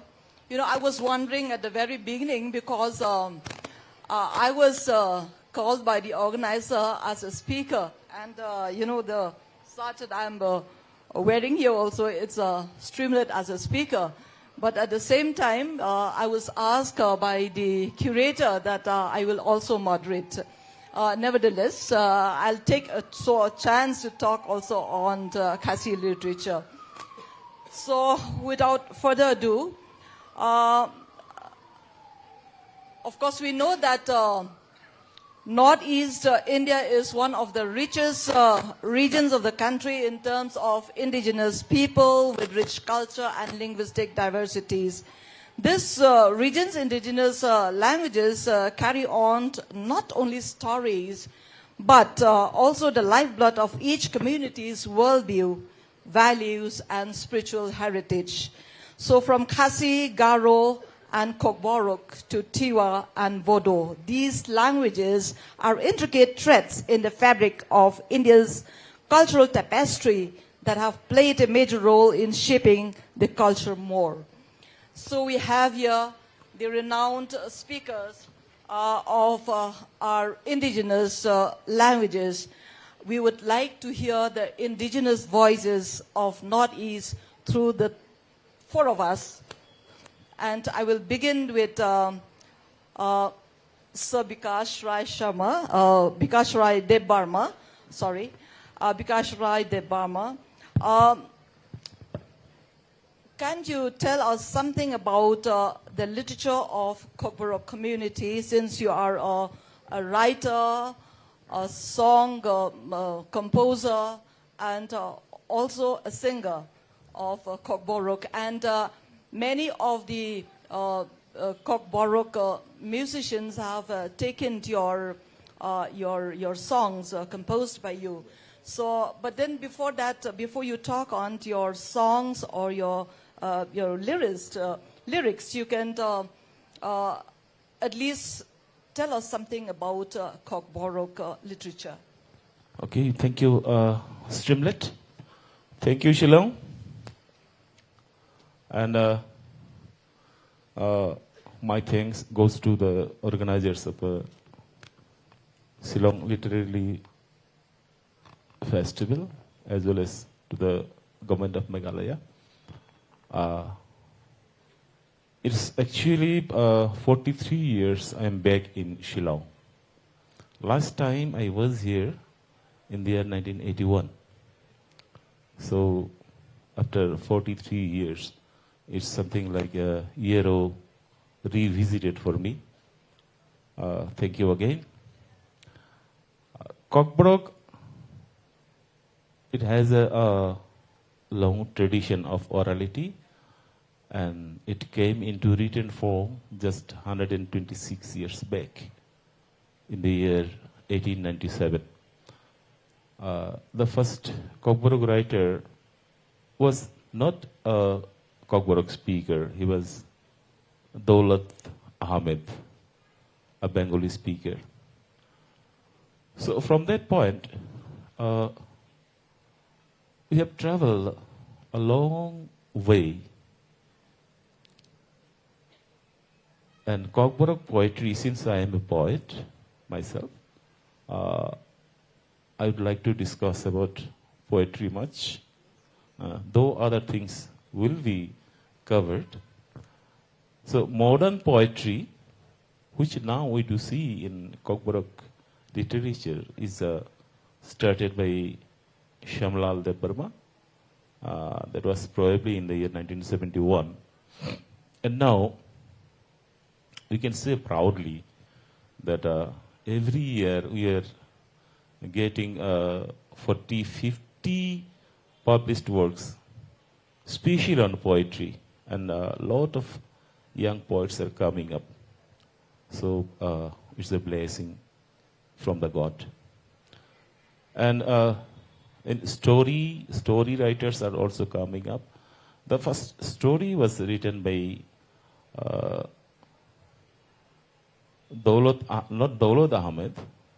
Just 3 years after publication of Daulat Ahmed's book, Kokboroma, there was another prolific writer. His name is Radhamohan Thakur. So he wrote 2 short stories. And then most remarkable short stories we got is Nagendra Jamatia, who was minister of Tripura once upon a time. And before that, we had another notable writer, Sudhanna Debbarma, who was the first, the novelist. So far we do have 2 novels from him. One is Hachakuriwo, and another is Chethuang. Chethuang is a tree which do have very close connection with our culture, and there is one folk story which moves around the Chethuang. I don't know what is Chethuang in English. I don't know. In Bengali, it is called Chatim. Its branches looks like an umbrella. That's why this Chatim name came. So Chethuang, it's almost like a identity for us, and the story is very long. In short, I can tell you the story. The story revolves around 2 siblings, one brother and one sister. And one day, the brother proposes her sister to marry him. And the family members, they were not ready to accept that proposal. And the villagers also, they opposed that proposal. But the boy was so adamant. At last, all other family members, they agreed. And without finding any other way, that sister, she requested the Chethuang tree that I am climbing upon you, and you please grow up and grow up and grow up, and you touch the sky so that nobody can find me out. And after that, I will break the tip of your tip, and so that no one can climb up and catch me. So that was the gist of the story. So, and then from 80s, new wave of writing came, and that was closely related with the Agartala Book Fair. Agartala Book Fair, that was first held on 1982. And in the year 1982, the first anthology of Kokborok poetry titled Kokborok Koglop Bachap, collection of Kokborok poetries that was published. And from 1983, other writers also started publishing their books. And last year, around 56 books had been published. And this year we have crossed already 67 books. Wow. So That's wonderful. So, in a nutshell, this is all about Kokborok. And I myself is a composer also. And Streamlet has said before that many singers, Kokborok singers in Tripura, they use my lyrics and my compositions also. Yes, it's a fact that in 90s, the Kokborok, modern format of Kokborok music, that was very much influenced by the Bengali music, Hindi music, and sometimes from Western musics also.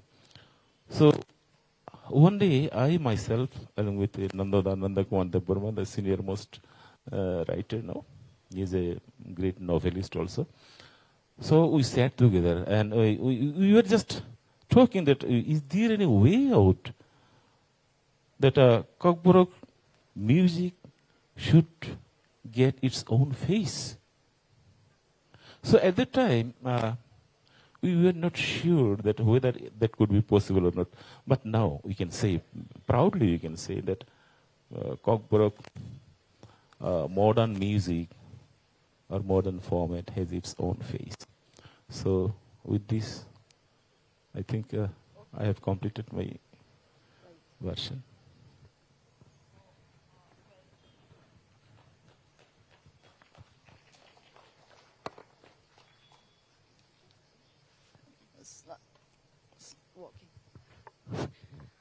Well, Bikash, 43 years is a long year for a writing career. And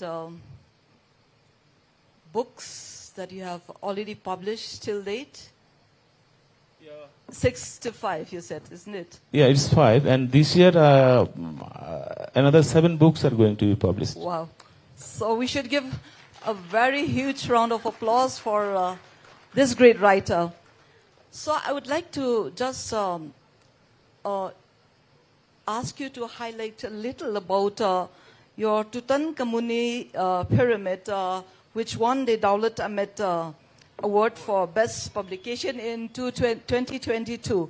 Can you highlight what this novel is all about?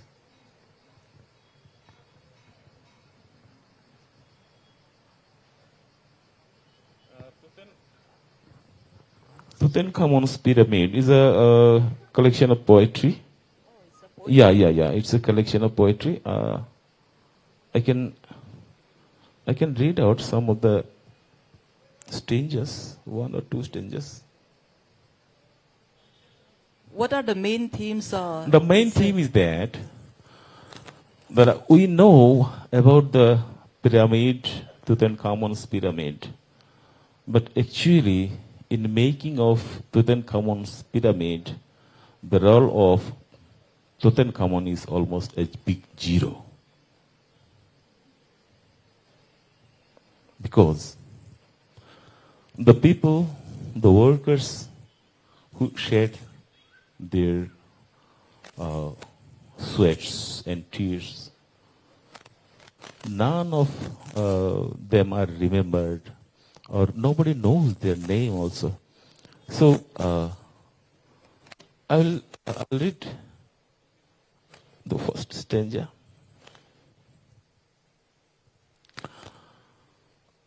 The pyramid of Tutankhamun. Why you narrate the legend of Tutankhamun only with omission and commission? When the workers built the monument, putting the pieces of the stone one after another, dug out from Aswan, the sandstone from the heart of the Aswan desert, and transporting it throughout the Nile in boat up to Gaza, a faraway destination. The workers shed tears which could fill the thousands of vessels mixed with their blood and exhaustion. Had ever Tutankhamun visited the monument? Had ever he touched the wall and stone piece of pyramid with his own hand? Had he felt the woe, tear that each piece of stone bore? Faceless workers polished the stone smooth and spotless, built the pyramid, lifting stone pieces one after another up to the summit. The workers were tired, exhausted. The air got pervaded up with their withering breath. Scorching sun and heat induced mighty thirst. Workers were clamoring to quench. The ruthless herd of armed supervisors with whip in their hand fleshed their whip on the bare tender back, leaving bruise and endless wound. Stigma. When a worker fight for a breath under weight of stone, when they beg for a drop of water, the stick and spear ran amok.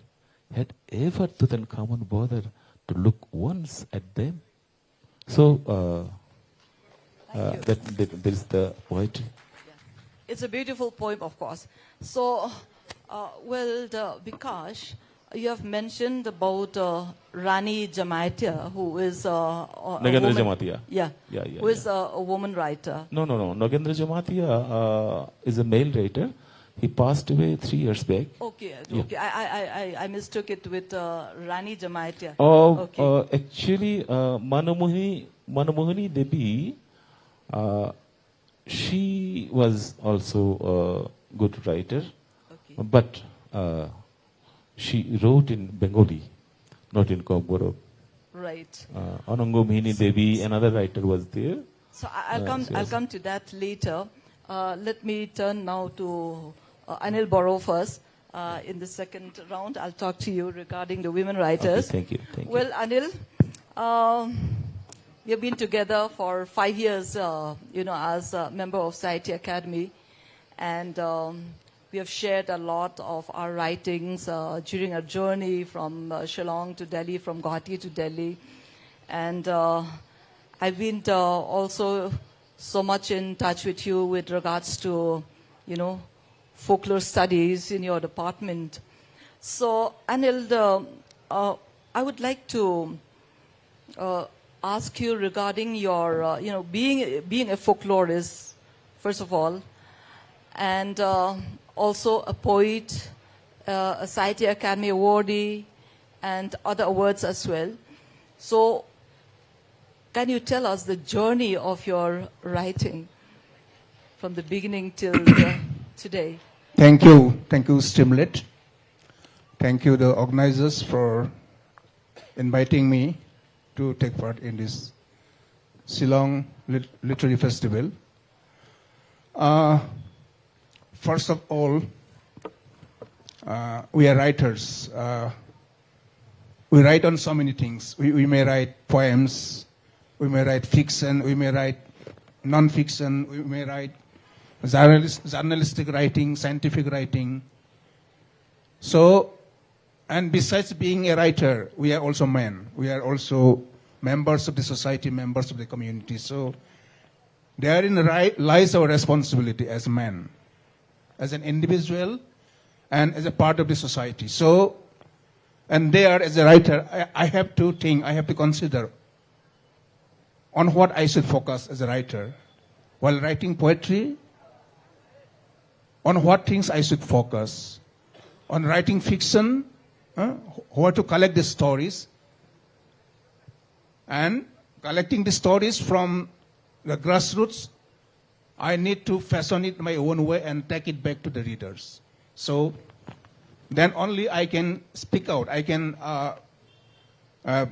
bring it to the audience, bring it to the readers, what I want to speak out, what I want to tell. So sometimes I play the role as a poet, sometimes as a fiction writer, sometimes as an essayist. So I can have so many roles. And there are other areas. As a man, as a person, we are also engaged in teaching, academics, and lots of research. So we get so many inputs from our experience in the research. We can bring so many things we gather in the field and employ them, put them in our poetry writing, put them in our novel writing, story writing. So I see it as a traffic between the two. The creative writing, and the prosaic and the mundane day-to-day world that we are always around. Is it okay? Yeah. So, Anil, it is believed that, tribal consciousness, tribal writings in the Northeast, has carved, its place in the world of literature just in the late part of the 20th century. Do you believe that? Yeah. In fact, we all know that writers of the Northeast, though they write in their own vernacular languages, they have the same emotions, the same feelings that they can convey, they can voice out of what they are, they have in their heart. But then their voices are not heard so easily till the later part of the 20th century. So, what do you have to say on this? Coming to tribal writing, we see that there are some writings by the ethnographers, the colonial ethnographers. We have ethnographic writings on different tribal communities, the Khasis, the Karbis, the Dimasas, the Bodos, Nagas. So these are ethnographic writings from researchers and writers and scholars from outside. And we have lots of writings on the tribes of Northeast India, especially Nepa, by Bheriar Elwin. So this is one category of tribal writing. But tribal writing from the natives, tribal writing from the insiders, the tribal population in Northeast India, it came very late. Among the Khasis also, it came after the coming of the Christian missionaries. Among the Bodos also, it came after the coming of the Christian missionaries. They began collecting the stories, folk tales, and they started publication of these folk stories, folk songs. And even they started writing books on grammar and language, even dictionary. So this is how writing came to the oral societies, oral tribal societies in Northeast India. And the writing in the proper sense of the term, writing by our own people came very later. The first book in our language came out only in 1915. Okay. That was the first book written by our own people. But that is also a book on customary law, Bodo customary law. And the first magazine our language came out in 1924. So that is the real beginning of our history. So this is just 100 years history. And in this short span of 100 years, our language has come up in such a way that it is now taught in more than 4 universities, as in the PG departments, and also in PhD programs. So this is also a medium of instruction up to class 12. And lots of books have come up in diverse genres: poetry, fiction, non-fiction, then drama, criticism. So this development has come only in the span of 100 years. Okay, Anil, I still wonder, in a span of 100 years of your Bodo literature, and yet, your language, Bodo language, have been recognized as the scheduled language in the Constitution of India, whereas other indigenous languages of the Northeast, except Manipuri and Assamese, of course, other indigenous languages, they are still struggling.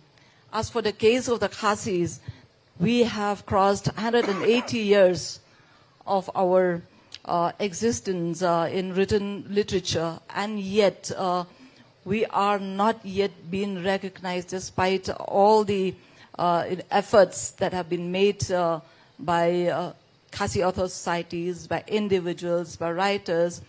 What could be the reason of this kind of late recognition? I'm not in a better position to speak about this, but our language came to be recognized along with Santali and Dogri also. But Santali is also a tribal language like ours. But this has come after series of movements. Okay. We organized so many programs in Delhi, seminars, dharna, and meeting the political leaders, and even actually this recognition of the Bodo language came along with another political force. Yeah. Okay. Because of the political agreement with the Bodo leaders, Bodo movement leaders. So this has to be remembered. Okay. So, very lately, especially in this decade, I would say, so many Bodo women writers have come up, and they have already carved their own recognition with Sahitya Academy Award, Yuba Puraskar Award, and such recognition. How do you think that these women, Bodo women, have concentrated for themselves as writers? Do they write something only on the Bodo culture, Bodo identity, or do they write something else, like, in their poems or in their narratives? The women writers have come up. So many women writers come up, and nowadays the Bodo women writers have their own separate organization. Okay. And they bring out their regular journals. Not only one journal, so many journals are there. And they write in the mainstream journals also, where both the women and male authors write. But these women writers forum have given a platform for many of the women writers. And that is why the women authors have come up.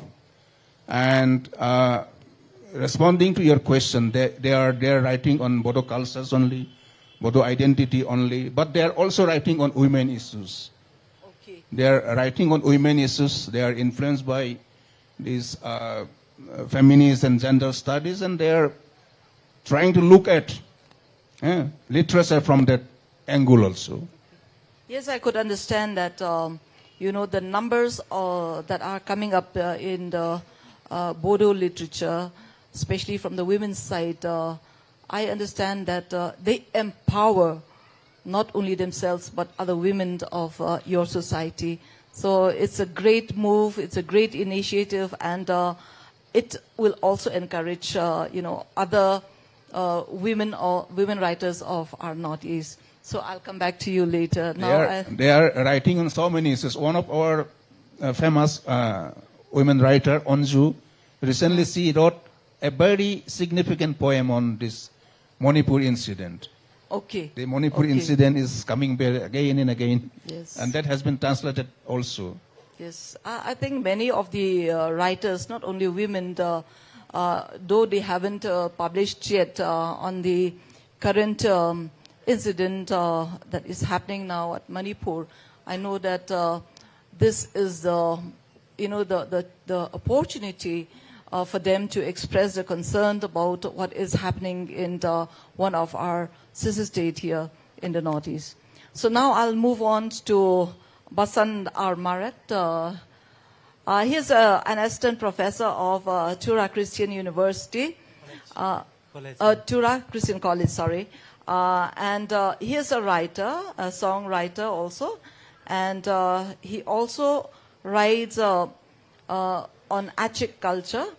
and one of his important publication is Danugimint Dosi, published in 2012, a novel about Anokma resolves the case of adultery. I just took this from the net. So I would like to hear from, let us hear, myself and the audience and the panels here about Garo literature. Yes. Thank you, ma'am. Yes, I'm Basan Armarak from Tura. I'm a Garo. Since I'm a Garo, let me speak more about Garo community concerning the literature, language, culture, and tradition. Accidentally or maybe intentionally, we three of us, Sir Deb Burma, Sir Boro, we are from the same group of language. Yes. Yes, we are Bodo group of language. And you know, Bodo group of language rooted from the wider group of language, that is Tibeto-Burman group of language. So we are one of the indigenous people of Northeast India. And concerning Garo literature, we have only oral literature, but it is in the last decade of 18th century, the written literature has begun. It is British officers who have collected some Garo words with their meanings and published in the Royal Asiatic Society of Bengal. And this, in such a way, this is the Garo literature in the form of in written form has begun. And it is in, we cannot forget about, when we talk about literature, Garo literature, we can never forget about American Baptist Mission. They are the one who made a huge contribution to our literature. American Baptist Missionary sent some committed missionaries to our people, to Garo people, and when they arrive Garo hills, they have learned Garo language very fast, and they have started to write textbooks to teach in the lower classes like kindergarten, primary school, and upper primary schools. So in such a way, our literature has come up. And it was in 1940 onwards, the secular literature, Garo literature has come up to the higher level. So concerning our culture, literature, language, and traditions, I really want to thank government of Meghalaya for mobilizing such kind of beautiful and colorful festivals like cherry blossom festivals and Megong festivals and many other festivals. We know the main purpose of organizing such kind of colorful festivals is to promote tourism, but we know culture, tradition, language plays a vital role in such kind of festivals. You know, tourism and culture and traditions are very closely related to each other.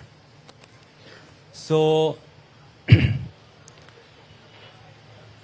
tourism can be developed, can be promoted by culture and tradition. And at the same time, culture and tradition can be promoted by tourism. So this is very good sign that our culture will be promoted in the near future.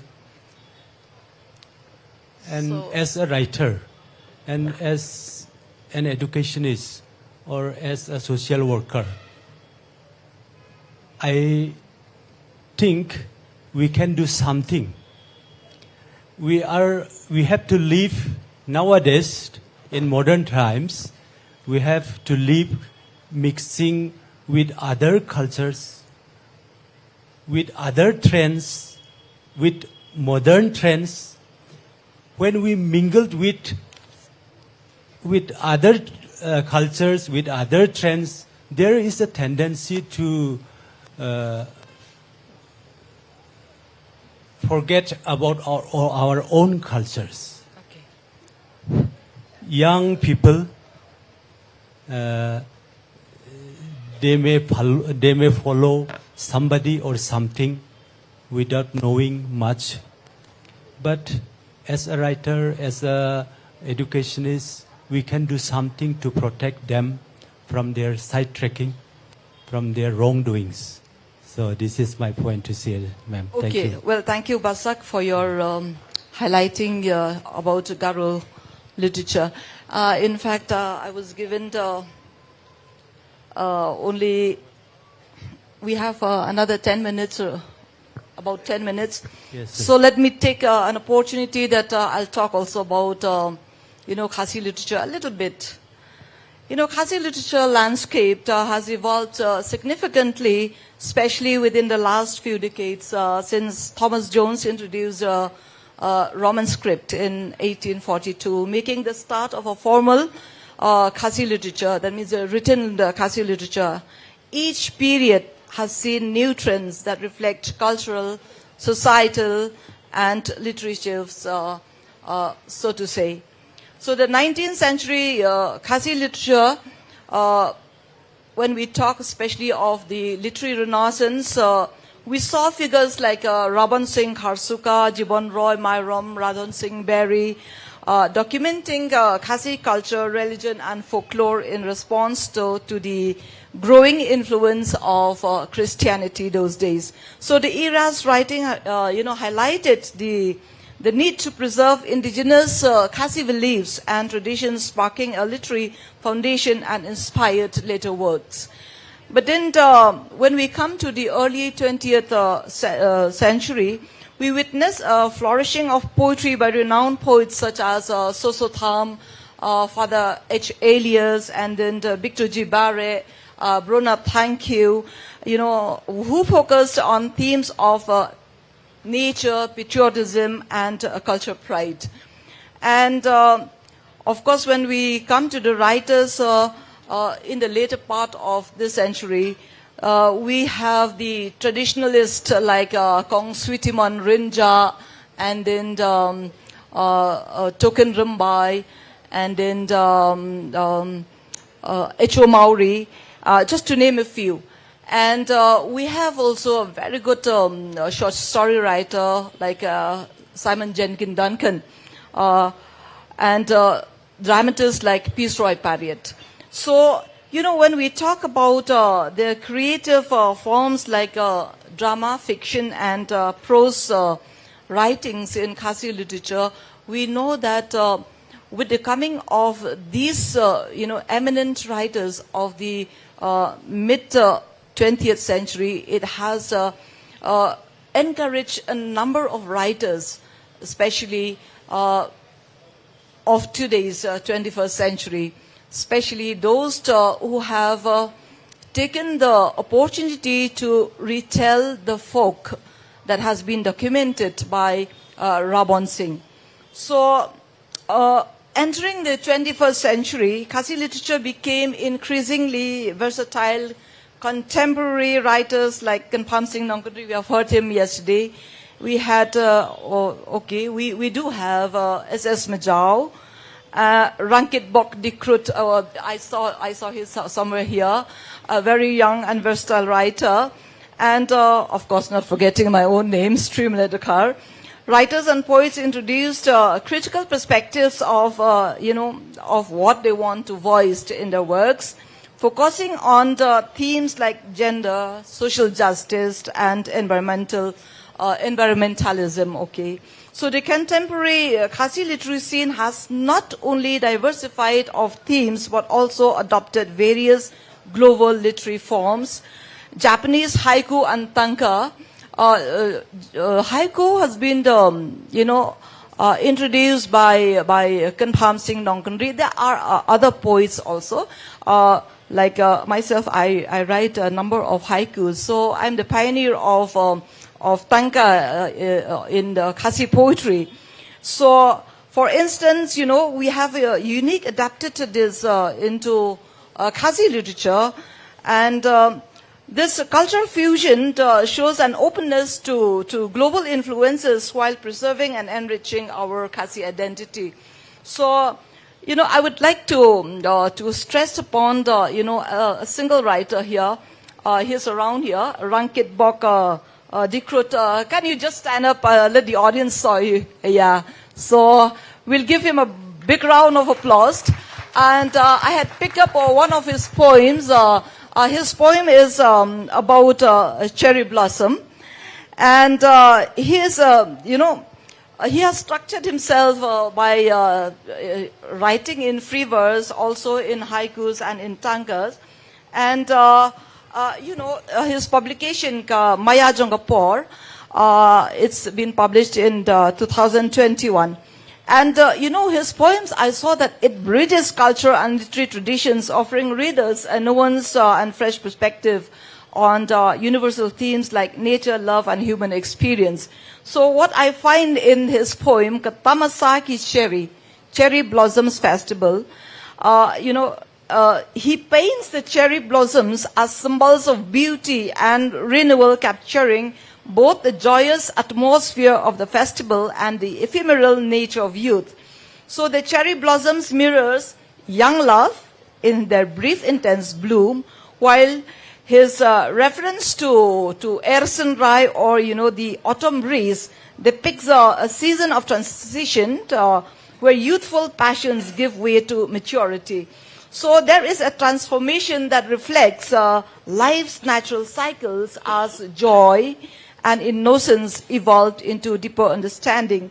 So we could see, in the young writers like Dikrut, the juxtaposition of the intensity of youthful passion with the cautionary undertones of wisdom. His vivid language, likening love to a paddy field catching fire, reflects fervor of young romance. Yet he cautions against losing oneself to fleeting desires, because he says, keep on blooming cherries. It is both a celebration of life and a gentle reminder also of the fragility of youth. So as far as my writings are concerned, I concentrate more on poetry and on drama. I have only one debut novel, Kanong Kiliang. The rhetoric of women in one of my the themes that is widely expressed by tribal women of the Northeast, tribal women writers of the Northeast, including myself, I would also focus most on women empowerment, on issues of women, and especially, when we talk about, the discrimination against women, people may think that, we are the matrilineal system and we are so much liberated and so on and so forth. But then the reality is that though we belonged to a matrilineal system, practiced the system, but we are still governed by patriarchal norms. So in most of my writings, from my first publication, the collection of poems na Kriang Gadonot, published in 2000, and then Tiki Umje Rupa, 2003, and Nalungwerd Pei Imei, 2008, and Natway Prakat Ulong Shwa, 2009. Of course, Nalungwerd Pei Imei and Natway Prakat Ulong Shwa, both are the collections of poems based on folklore, on Khasi folklore. But I would like to focus here on, my poetic drama, Kalatumpang. You know, when we, this is a folk drama, in fact, based on the stories, the folk stories of Giant Hills. She is a queen, I would say, Kasim Gante. When we say Kasim Gante, a lady chief, that, really triggers my mind. Why should, in this modern society, we always thought and we always talk against a woman participating in a darbar or participating as the administrator, I mean the traditional administrator. Whereas in the past, we do have the lady chiefs like Kalatumpang, we do have Yausering, we do have Lo Shadap, and so on and so forth. So since when that our society have barred women, to participate, in the local traditional institutions? This is a question that I have to put. So in my play, Kalatumpang, I had to retell the folk story by giving a way to ponder about a woman who can empower other women, a woman who can decide for herself, a woman who can stand for the society. So this is one of the themes that I have touched upon. So I have also one debut novel, as I have already talked. It's Kanong Kiliang is here. It's about, the illegal immigration of one Bangladeshi. I named him Abdul Ali.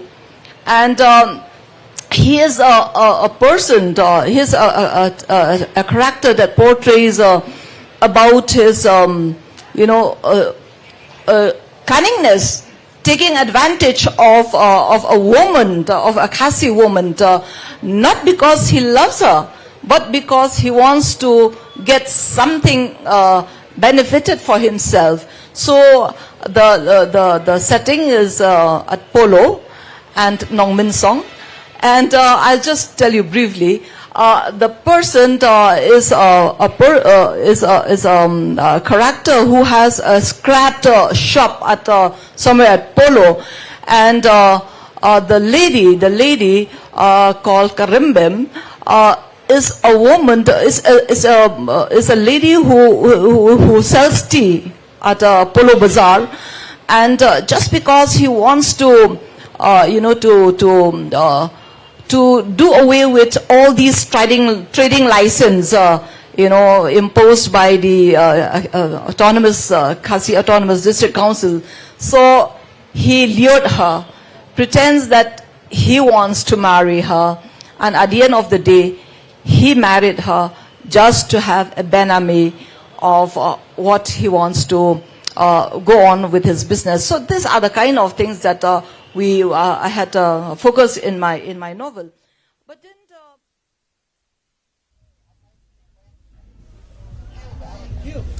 Hello Sheetal, welcome to our live broadcast. First of all, this is an amazing collection of books that you've kept here.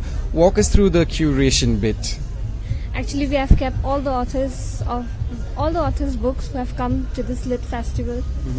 So basically, we have kept the new launches of the authors, because the other stalls, they may not be able to get all the books, so we have to manage to get all the authors' book in this stall. So when we say authors, can you mention a few of what can people visiting the festival can find here? The Jerry Pinto's book, which was the Education of Yuri, actually is sold out by today. Right. So it's a great response for that. As well for Shobha Day, the Insatiable. We have only few books left for that. Right. And we have kept the launches book as well. The Chicken Who Flew to Canada, and then the Anita Agnihotri book. Right. So I want to ask you a question, because you were here yesterday, you're here today, and of course you'll be here tomorrow as well. How has the response been so far? It's quite very good.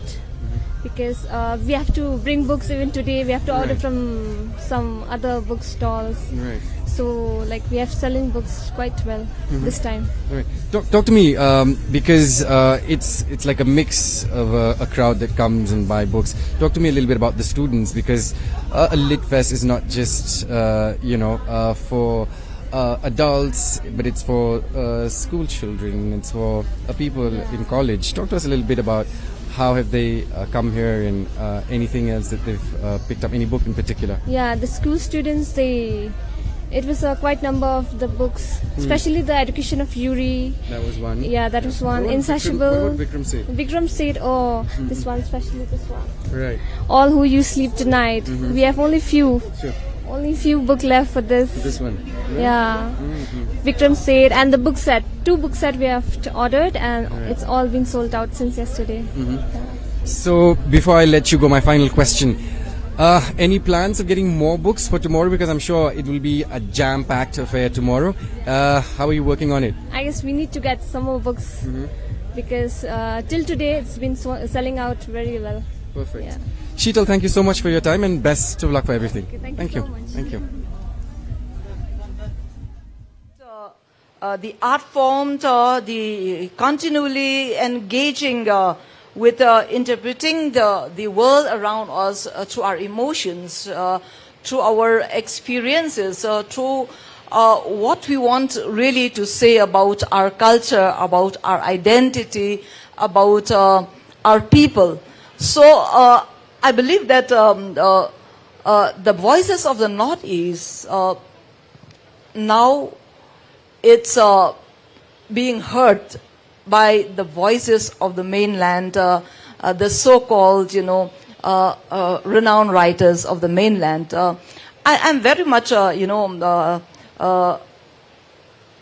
thankful to Society Academy, because whenever we have, different festivals, we do have also what you call tribal literary forum. We do have tribal poets meet. We do have, encouraging tribals also to come forward. So we have to conclude, though we still have many, things to say. And I thought we will have the second round, but then I understand that the time is out for us for this session. So I would say thank you so much, Vikash, for your presentation here. Thank you also Anil Boro and Basant for your presentation. We didn't have so much from your side, but then, okay, will you get a chance for the audience, at least 2 questions?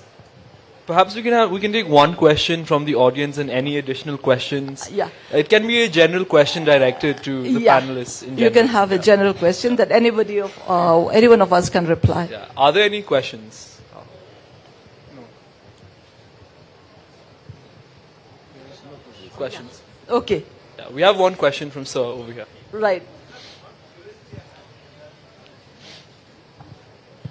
Regarding the latest movement about the Cockburg language, so far the script is concerned, because there's I think the demand for... Will you please repeat the question? There's a demand for... Sir, can one you... One is Roman script, another is existing Bengali or Bangla script. So what is your take on that? What script ultimately the Cockburg language would follow? Thank you. The thing is that Cockburg literature started with Bengali script in the year 1897. But from 1971, the demand for our Roman script came up. And now, in reality, though the government, the state government, they are advocating for, not only advocating, they are rather, it should say that they are imposing the Bengali script over Cockburg. But in reality, it is quite different. Out of 56 books published last year, only 4 books were in Bengali script and all were in Roman script. And this year, I have told you that already 67 titles are published and lot more are coming. and only 2 have been found in Bengali script. So it's a clear statement. Not only that, in the educational institutions, in the colleges and in universities, through an RTI, we collected information from the higher education department, and their statistics says that out of 6,700 Kokborok students, those who took Kokborok as an elective subject in their graduation, so out of 6,700 students, only 6 students have found to give their answer in Bengali script, and all other were in Roman script. And that was in the year 2019-2020. And 2020 and 2021, the number rose up. It was around 8,000. And out of 8,000, only 2 papers were found to be written in Bengali script. And next year, that is 2021-22, there was more than 10,000 students. And amongst those 10,000 students, not a single paper has been found to be written in Bengali script. So this clearly tells about the what the younger generation wants. So, and as the elder writer and as well as language activist, what we are saying is that since we have crossed our 60s, and the flag of the Kokborok language is going to be shifted to the youngsters. So they are the right people to choose what to do and what not to do. Yeah. So this is all about script issues. Okay, thank you, Vikash, and thank you, Professor Pradhani, for the question. Before we end up this session, I would say thank you once again to the panelists, and thank you to the audience for patience listening. So thank you once again. Thank you so much, Dr. Streamlet. Before we bid adieu to our guests, as a token of our appreciation, I now call upon the NCC cadets to present the mementos for the 4th edition of the Shillong Literary Festival.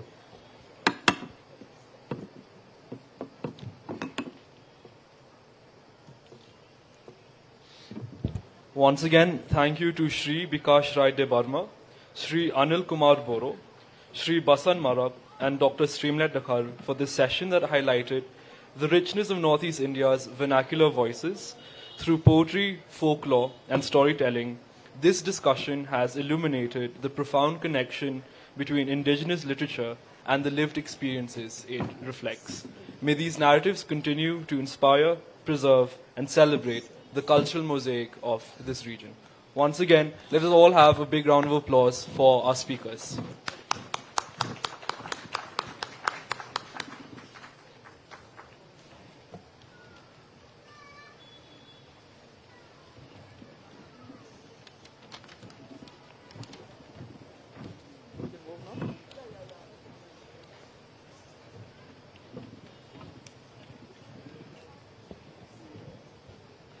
We will be starting with the next session shortly, which is a book launch and anthology of Khasi poems by Avner Paryat, Ki Sni Thame Uhinyotrap. We're just setting up the stage for the same, and we'll be resuming instantly.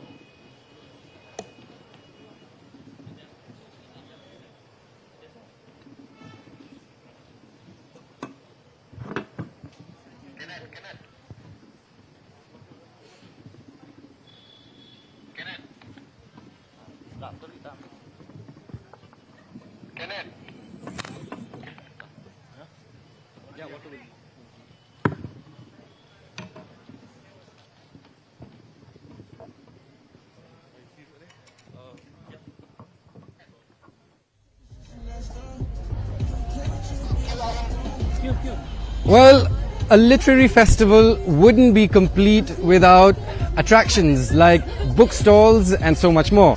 Well, we're very fortunate enough to be stationed at Wards Lake, where you can find everything under one house. Behind me are, as you can see, book-stalls. Now, when I talk about books, they're not just books about authors who have written books this year, but we've got authors who have written books like previous years, etc., etc.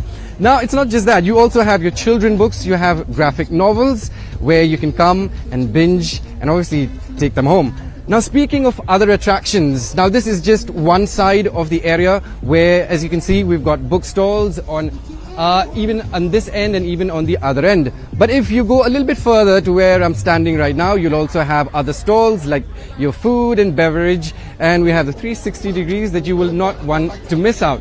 Now, what's important about all of these literary festivals is that it's a place where you learn, it's a place where you unwind, it's a place where you take home valuable information and knowledge. And these festivals are meant for everybody, whether you're a book lover, whether you're not. But when you come to such a place, yes, you will be a believer and know that there is so much power in words and that it can broaden your horizon and take you to places that you've never been before. This is just the second day. We've got a lot more lined up for the evening. We've still got 3-4 sessions of some more important authors to share their ideas and stories and insights.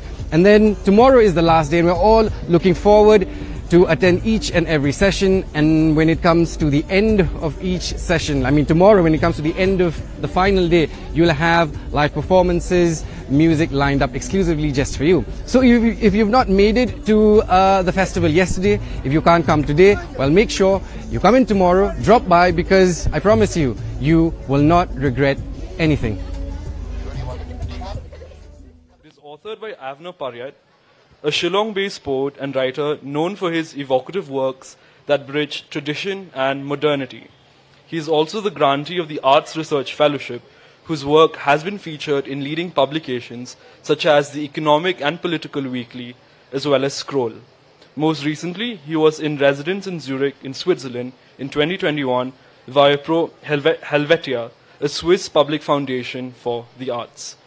Gracing this launch, we are joined by Sasanbha Litan, who will be moderating this session. Sasanbha Litan is an independent researcher and former associate at Invest India at the Ministry of Commerce and Industries, Government of India. She has authored numerous publications on indigenous cultures and the promising sectors of the Northeast region and its investment potential, which have been showcased in prestigious international platforms such as the Dubai World Expo and the United States Library of Congress. Currently, she serves as a presenter for the Yuva Vani segment at All India Radio Shillong. Once again, please join me in welcoming our speaker and moderator for this session. Thank you so much, Joel, for your kind introduction. I believe we'll be having the book launch now. Let us have a round of applause for Avner Paryat's Kisngi Thame Uhinyotrap.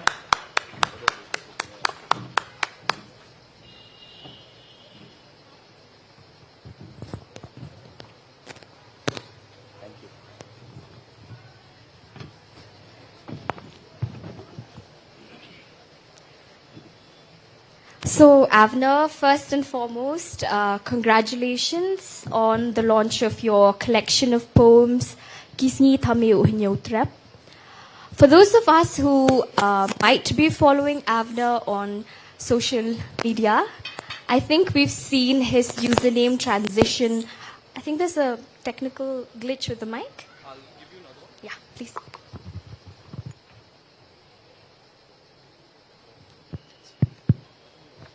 Check. Yes. As I was saying, we have seen his username transition from politics with Paryat to economics with Paryat, and now we have poetry with Paryat. So let's delve into this session. First and foremost, I would like to ask you about your journey as a poet. What inspired you to start writing, and what motivates you to continue? Well, thank you. Thank you so much, and welcome everyone. Well, that's a very, it's a long-winded answer. I don't know how it started. I don't know how anyone actually begins to start writing at any point in time, whether it's poetry or novels or whatever, journalistic writing. It's just something that I think it is a certain interest we have in the world around us, and we try to make sense of it in one way or the other, in whatever form we choose. And ever since I was a child, I always remembered scribbling stuff. I had this horrifyingly, ugly diary which I had scribbled on. I thought I also was good at illustrations, but it was not true. So I would scribble on this diary, and it looked so ugly, the front of it.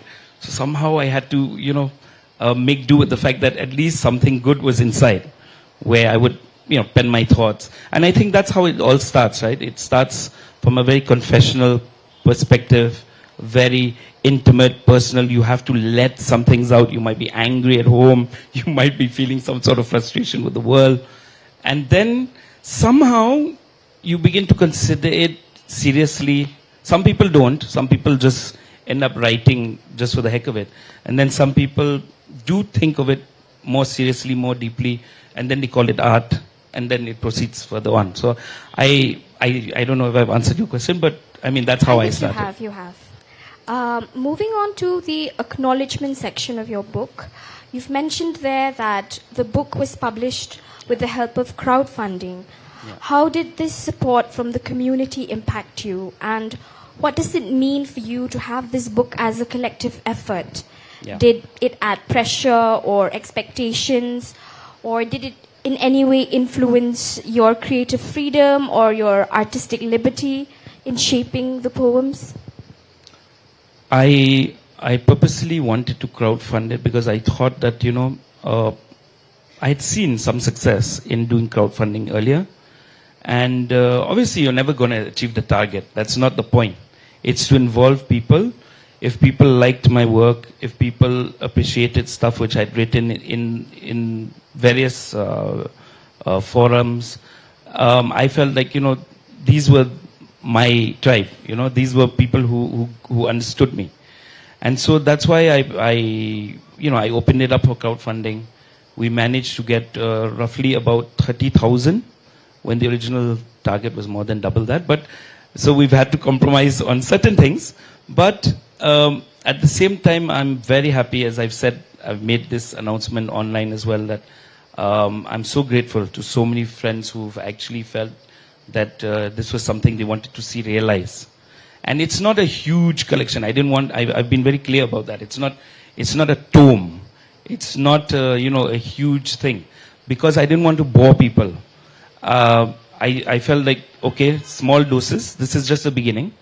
But I felt that, people who in that sense invested in my effort also understood what I was trying to do, which was try to inject new ideas into Khasi poetry, into Khasi literature overall. Because I have felt very stifled at times reading Khasi literature, in my opinion, has so much potential.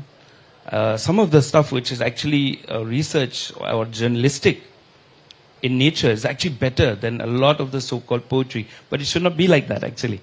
So I extend my warmest, my gratitude to my friends who've supported. And they all of them understood what I wanted to do. And nobody really said anything. Nobody said that, oh, you can't do this. Don't write about this. Don't write about that. It's been very open. That's wonderful to hear. And I think for all of the readers, especially the ones who've contributed, there's a sense of ownership when they read your work, and many people will rejoice with you at the launch of this book. So before proceeding further, I would like to request you to kindly read one of your Khasi poems from the collection and perhaps give a gist of it in English for our non-Khasi friends. Yeah. I will pick the one you've chosen for me. Okay. The name of this poem is called Akor Khasi. It's a slightly older poem because I've shared it online earlier. but I thought that, it finally found its home in this collection. Kakor Khasi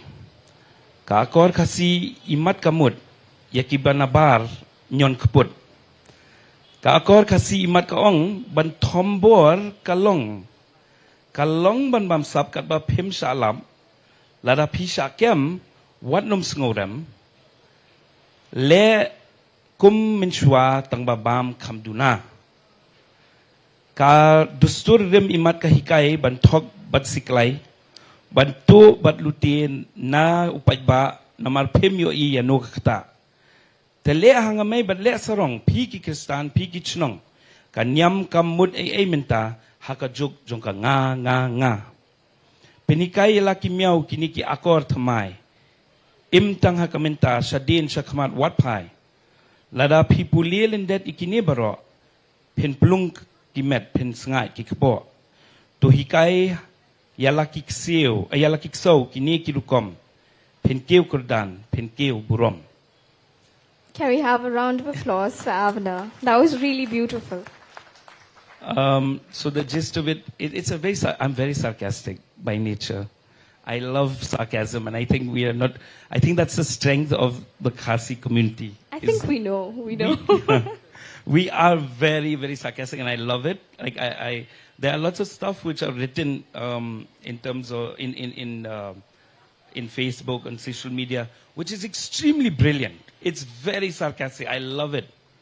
And I just thought that, okay, I would try my own version of it, trying to be sarcastic about, Akor Khasi, which is this whole idea of, you could call it manners, but it goes beyond manners, right? It's etiquette, I think. Etiquette. It goes beyond, it's actually a way of living, but it can also stifle us, I felt, right? Like the fact that you're so bound by etiquette, by respectability, that sometimes it can really, and I've seen it ruin people's lives as well, because you have to always be projecting, performing. So almost hypocritical to an extent. In one sense, yeah. And so I thought that, okay, I would try to weave and wind around that topic. So it's a funny poem, and I think that's what I was aiming for. Wonderful. I will now move on to the section where you reflect on themes of migration, identity, and the Khasi experience in different settings. You yourself have studied and worked across multiple states and even abroad, I believe. How has living in various places influenced your sense of identity as a Khasi poet? Yeah, I think that's a very heavy question, and it makes me, I realize that all of us carry some different version of the world, right? That we have experienced. We come across so many things in our lives. We might be in Mumbai today for some work. Tomorrow we might be in Balat. We might be in Mausanam. This, for me, is very fascinating. The fact that, a Khasi belongs to the world, right? We are not just a Meghalayan or erstwhile part of Assam. We belong to the world. That's what that's where, if you look at the whole history, we've been traveling for hundreds of years, thousands of years, all the way from Cambodia onwards, coming here. Imagine the type of amazing experiences and stories that maybe we've created, maybe we've lost along the way. That for me always makes me very humble, actually. And I think going around, meeting people, savoring different, vistas of life, if you're fortunate enough to travel anywhere, do it, right? I feel like this is something that a lot of young people, I would like to really press upon. Travel. You're still young, you can do it. You're still able, your knees don't ache, your back doesn't hurt, and you should travel if you are given a chance. Whether it's study tours, exchange programs, whatever it is. For me personally, traveling and experiencing the world is part and parcel of who I am. My identity is connected with that. And I think Khasi's identity was always like that. It was very fluid, actually.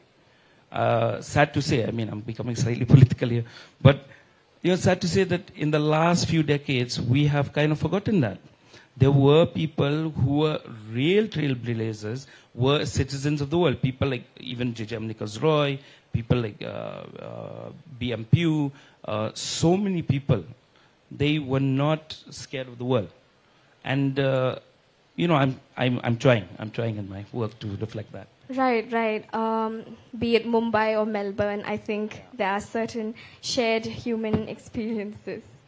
So, Avner, in your book, you also often touch on the struggles of marginalized groups, like the migrant workers and the rural poor.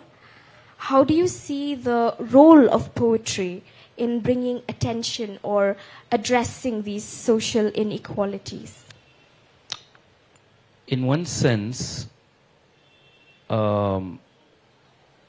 this is where I really, so on many fronts, I'm not at all like Sosotam. I'm not trying to be like Sosotam, but we have that burden, right, of anyone who writes in poetry has the anxiety of influence that Sosotam was there. You'll never be as good as Sosotam. But here's where I really find him very important and very, actually a very a humanistic writer. Because Sosotam was not really, writing about some fable past. He was also, many of his poems are also about what he went through, what he experienced in his life. And it was, there was no, Shillong was just getting started back then. It was not, we didn't have so many divisions in our society. We didn't have so many classes within our society.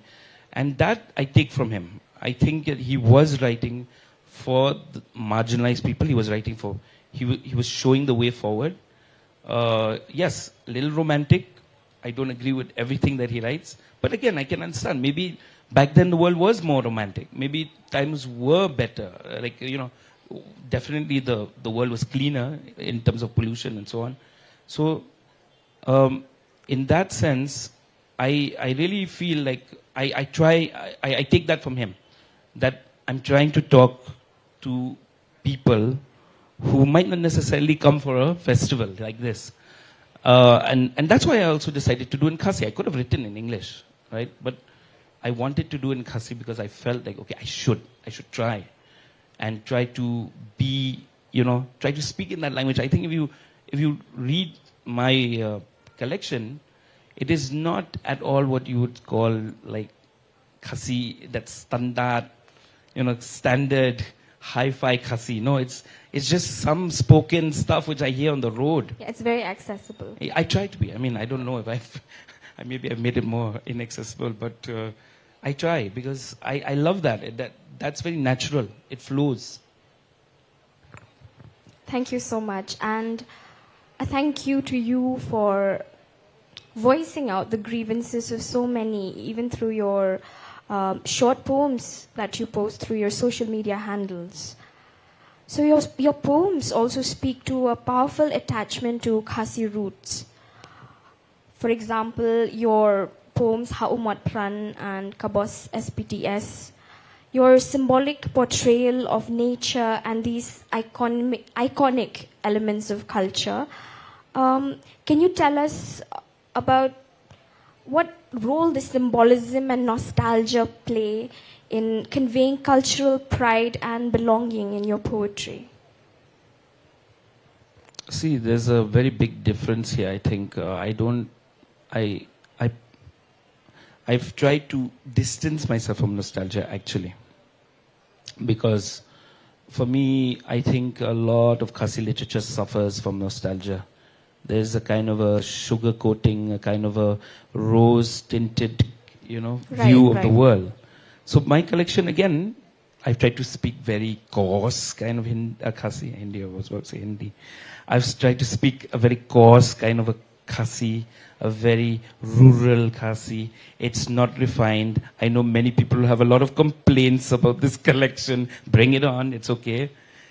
But I've purposely try to distance myself from nostalgia. I've injected certain things. Yeah, you're talking about those poems, but those poems, I think if there was a romantic poet who would write about those subjects, it would be very, very different. I've talked about the grime, the dirt. This is where I live. It's not Motpran of 1920s when it was just a few years old, right? It's a place where people do business. They do weird stuff. They yell. They scream. There are taxis all around. There's a lot of pollution. That is what I'm trying to portray here. I think your usage of these icons, so to say, is very, very interesting. The way you have taken these specific icons and made them the title of your poems. Can you describe a bit about the process of why you decide to name your poems this way?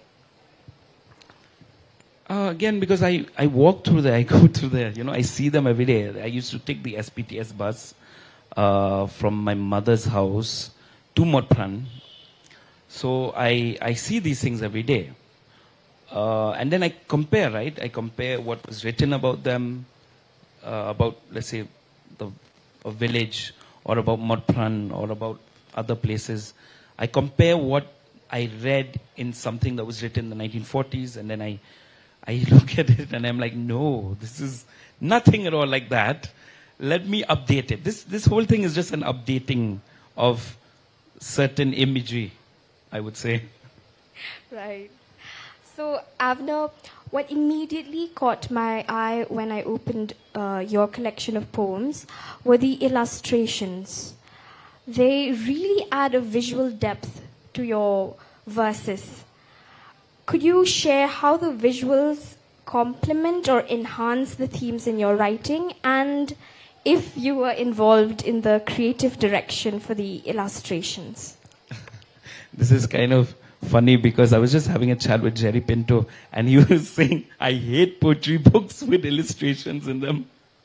Because he said, I just want to read the poem, Baba, don't give me illustrations. And I kept quiet. I was like, okay, at least it's in Khasi. He won't be able to access it. So then I was thinking to myself, I wanted to actually have these illustrations because I also wanted to collaborate with someone, right? Because, again, for Jerry, it might be a little overkill now, but in Khasi, there's hardly any poetry books which have illustrations. Right, right. So I said, okay, let's try that. And so I got this young lady named Stacy Nonglang to work on them. And I gave her free rein. I just said, this is what the poem is about, read it. And she read it. What comes to your mind?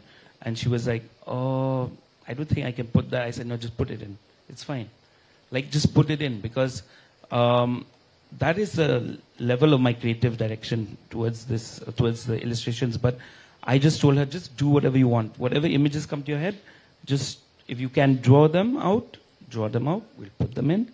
I think that's so wonderful that you've given the illustrator complete artistic liberty with regards to the illustrations. I can see that we're running out of time, so I will present my final question to you, which is, what advice would you like to give to young poets, particularly those writing in vernacular languages? Is there a message or change you wish to inspire? Yeah, just do it. I think Jerry was also harassing me earlier. He's like, where's your book in English? I want to read it. And I said, okay, Jerry, please, I feel bad now because he's written so many books. But it's important, that pressure, I think in one sense, it's a friendly kind of pressure. And my pressure to the younger people is just do it. Just write it out. It's okay. It doesn't need to be perfect. I'm up here at a book launch at the Shillong Literary Festival with a collection of poems which people might not like. But you just have to bring it out because that's how the envelope gets pushed forward. Nobody has done it before. You have a chance now to do something, to express yourself. It's important to do it because if we're going to be limited by these constraints of people being naysayers, or even tradition. Tradition, if I had wanted to write a proper Khasi book, I would have just been shackled by so many writers who came before me. But I just said, you know what, screw this, I'll just do it. It's fine. You know, because it's very stifling in the vernacular particularly, because in English you have so many people who fought back. But in small languages where just a few people write and then there's so much control over the language, this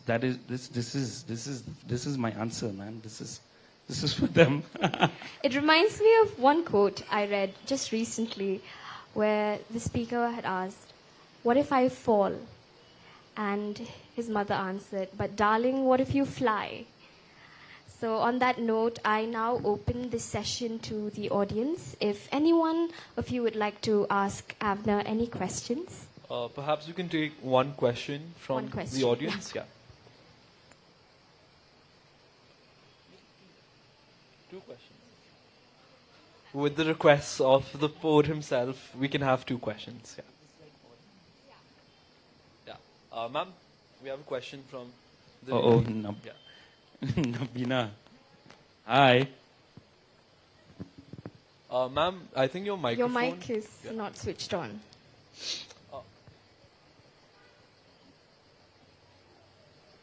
Can the volunteers please help with the mic? Yes, thank you.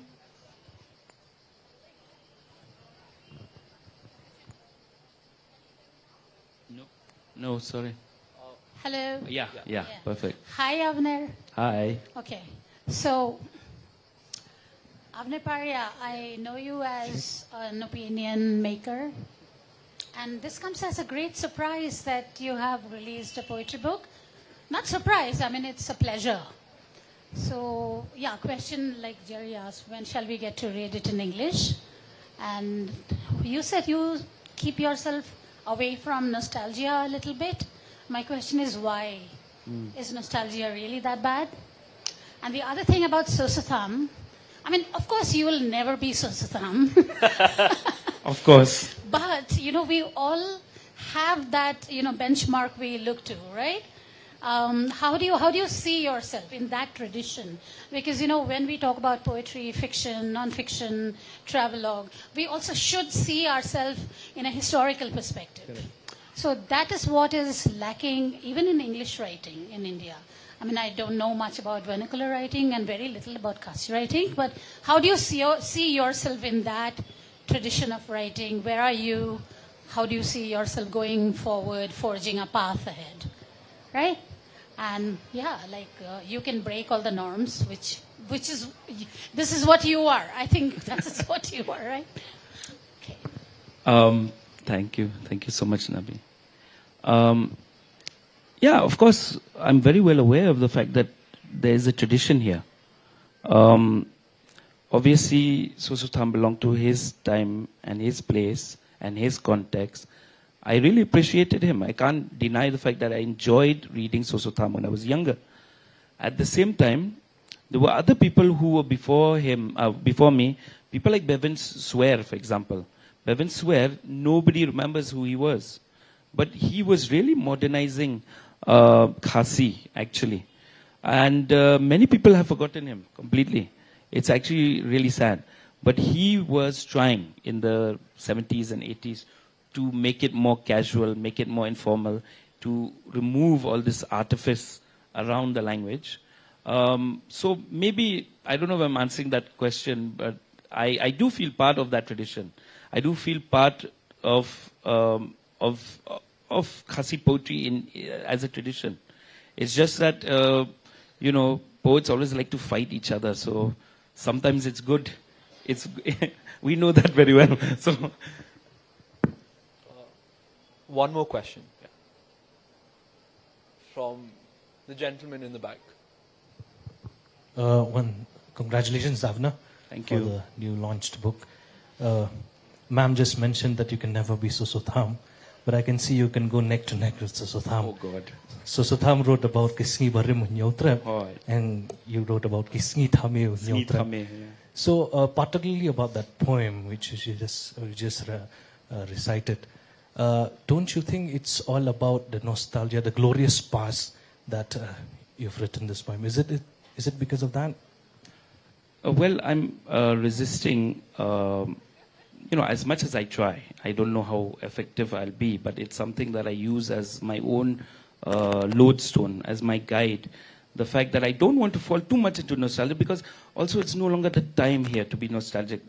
Shillong itself is a very nostalgic place. People remember things which might no longer be the case at all. We have forgotten that we actually live in the present, and that's why there's a lot of turmoil, I feel, in one sense. Because spiritually, we're stuck in the 70s, or in the wonderful days of, colonial Assam, but we live now in 2024.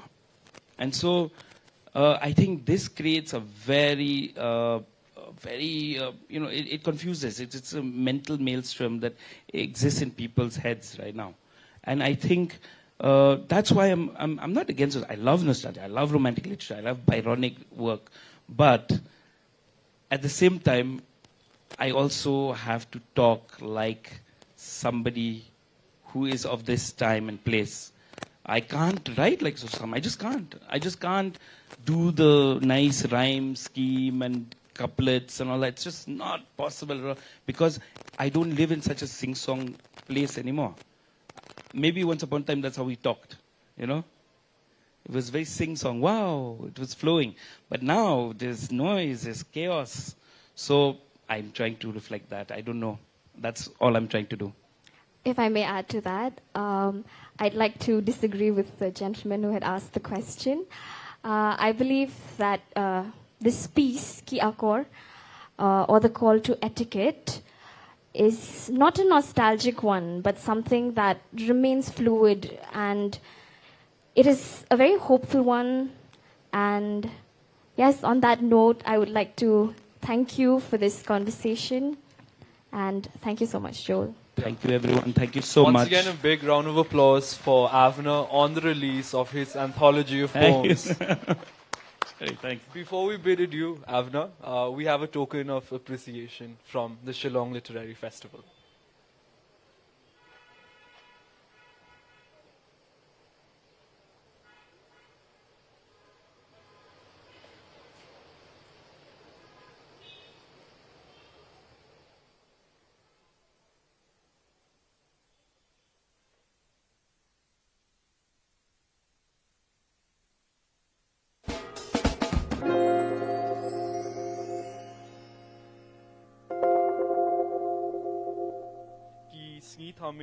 Which intertwines cultural identity with a subtle yet incisive critique of societal nuances. That's one way to put it.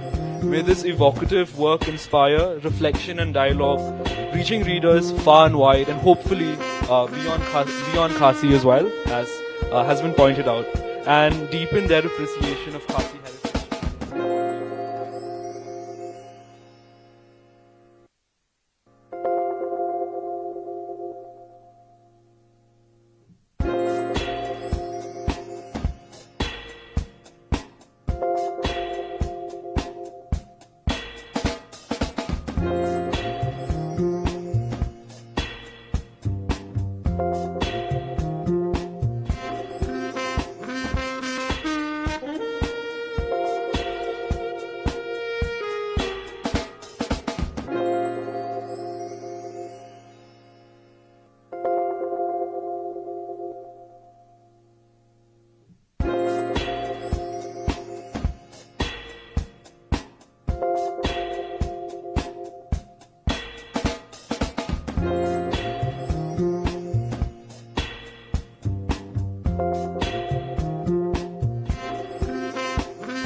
I lived very close to Shivaji Park, which nurtured 7 cricketers for the Indian team.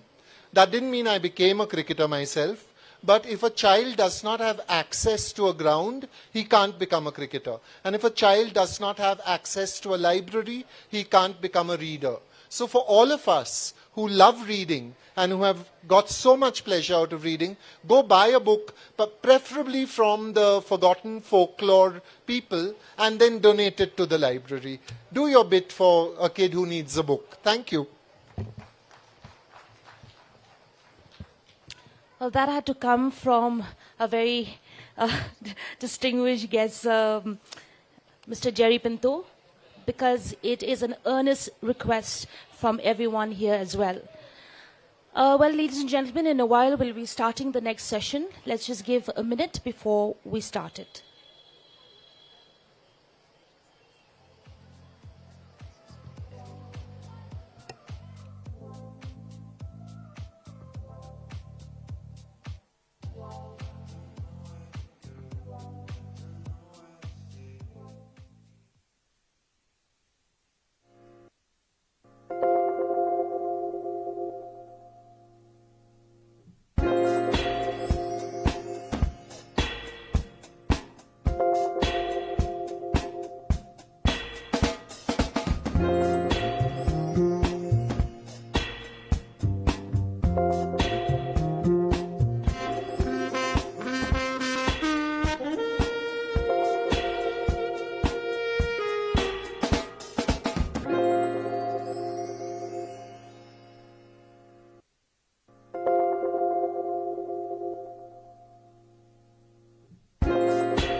Is Dr. Benedict Skemlang Nyota, a distinguished visual artist and educator. And if you don't know this, everything around here, all the decor that is made here is done by him and his team. So let's just give him a warm applause, please. Well, Benedict Nyota has completed... Making me look so short. Hello, ma'am. Where are you from and what brings you to this place? I'm from Germany, Munich, and I'm here for traveling. Right. I'm traveling with friends through India. Right. Well, I didn't get your name though. Joanna. Joanna. Yeah. So, how long have you been here? When did you reach Shillong? Yesterday, and we're leaving tomorrow. So it's just today that we're here, and we kind of ran into this festival. Right. So, where all have you visited since the time you landed here in town? We've been to the Sacred Forest and to a gorge. I think it's called Leitlum Gorge. Right. Yeah, and then we're here. I've been to Leitlum myself. What do you think of the place? Oh, it's great. Yeah, and a bit unexpected. Right. Yeah. No. So now that you're here at Wardslake, it's the literary festival, so-called, and you're lucky enough. Do you plan to pick up some books or anything of that sort? Maybe. We just started, so it's the beginning of our visit, and yeah, we like it. Right. So I'll ask you a final question, and that is, you've traveled, you've been here as well. What do you think of Shillong in particular? We like it very much. And why? It's a very chill vibe, and people are very friendly, and yeah. And what are some of the fond memories that you'll take back home and tell everybody? About this interview. Thank you so much. Please enjoy your time while you're here. Thank you so much. Thank you.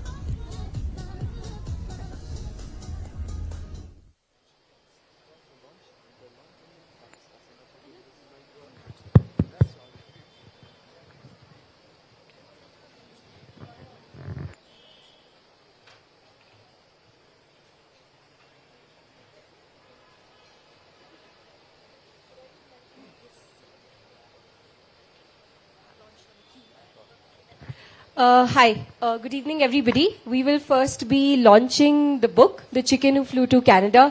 This is an illustrated book written by Mr. Rabbi Alexander and illustrated by Ba Benedict Hinyuta. So I would request Abby and Benedict to kindly just do the honors and unfurl the ribbons, please. Yeah.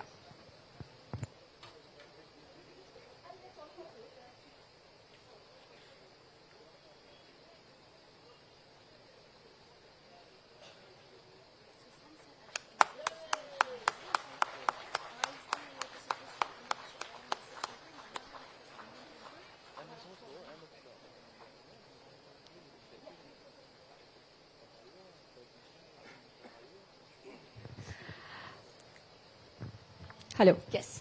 So I recently read this book, The Chicken Who Flew to Canada, and I must admit the chicken is far braver than most of us are in our daily lives, because this chicken has the ability to follow his dream, which is to fly to Canada from Maryland in the US. So Abby, my first question to you would be, what inspired you to write this? Is there a real life story where you had to overcome a certain obstacle, or is this pure fiction? Please enlighten us. Well, I think the last session was a perfect segue to this, because I heard Sasan mention at the end, what if I fall? And the answer to that was, what if I fly? And this is about a chicken that actually flew, and not just a short distance as chickens normally do, but really far. And the other thing was, Avner mentioned several things which really piqued my interest, which is also which are also the themes in the book. One is the universality of the human being, the brotherhood of man, and the other is of the Khasi being not just Khasi in Shillong, but anywhere in the world. We are all one. We can achieve what anybody else does. So those are the links to the last session. I did not set out to write this book with certain themes in mind. If I can just take 2 minutes. I live in a town called Greenbelt, as was mentioned, but that's not in Canada, it's in the US. Half the time I live there, the other half I come and live here in Laban, which is not far from here, just walking distance. In one of my early years there, I went to a small lake in the center of town, and I found that in winter, when there is ice flows on the surface, it was empty the previous day, but the next day when I went there, it was full of Canada geese. I correct myself, they are mistakenly called Canadian geese. The actual name is Canada geese. So they had flown all the way from Canada, and in spite of the cold, they were quite comfortable on the water.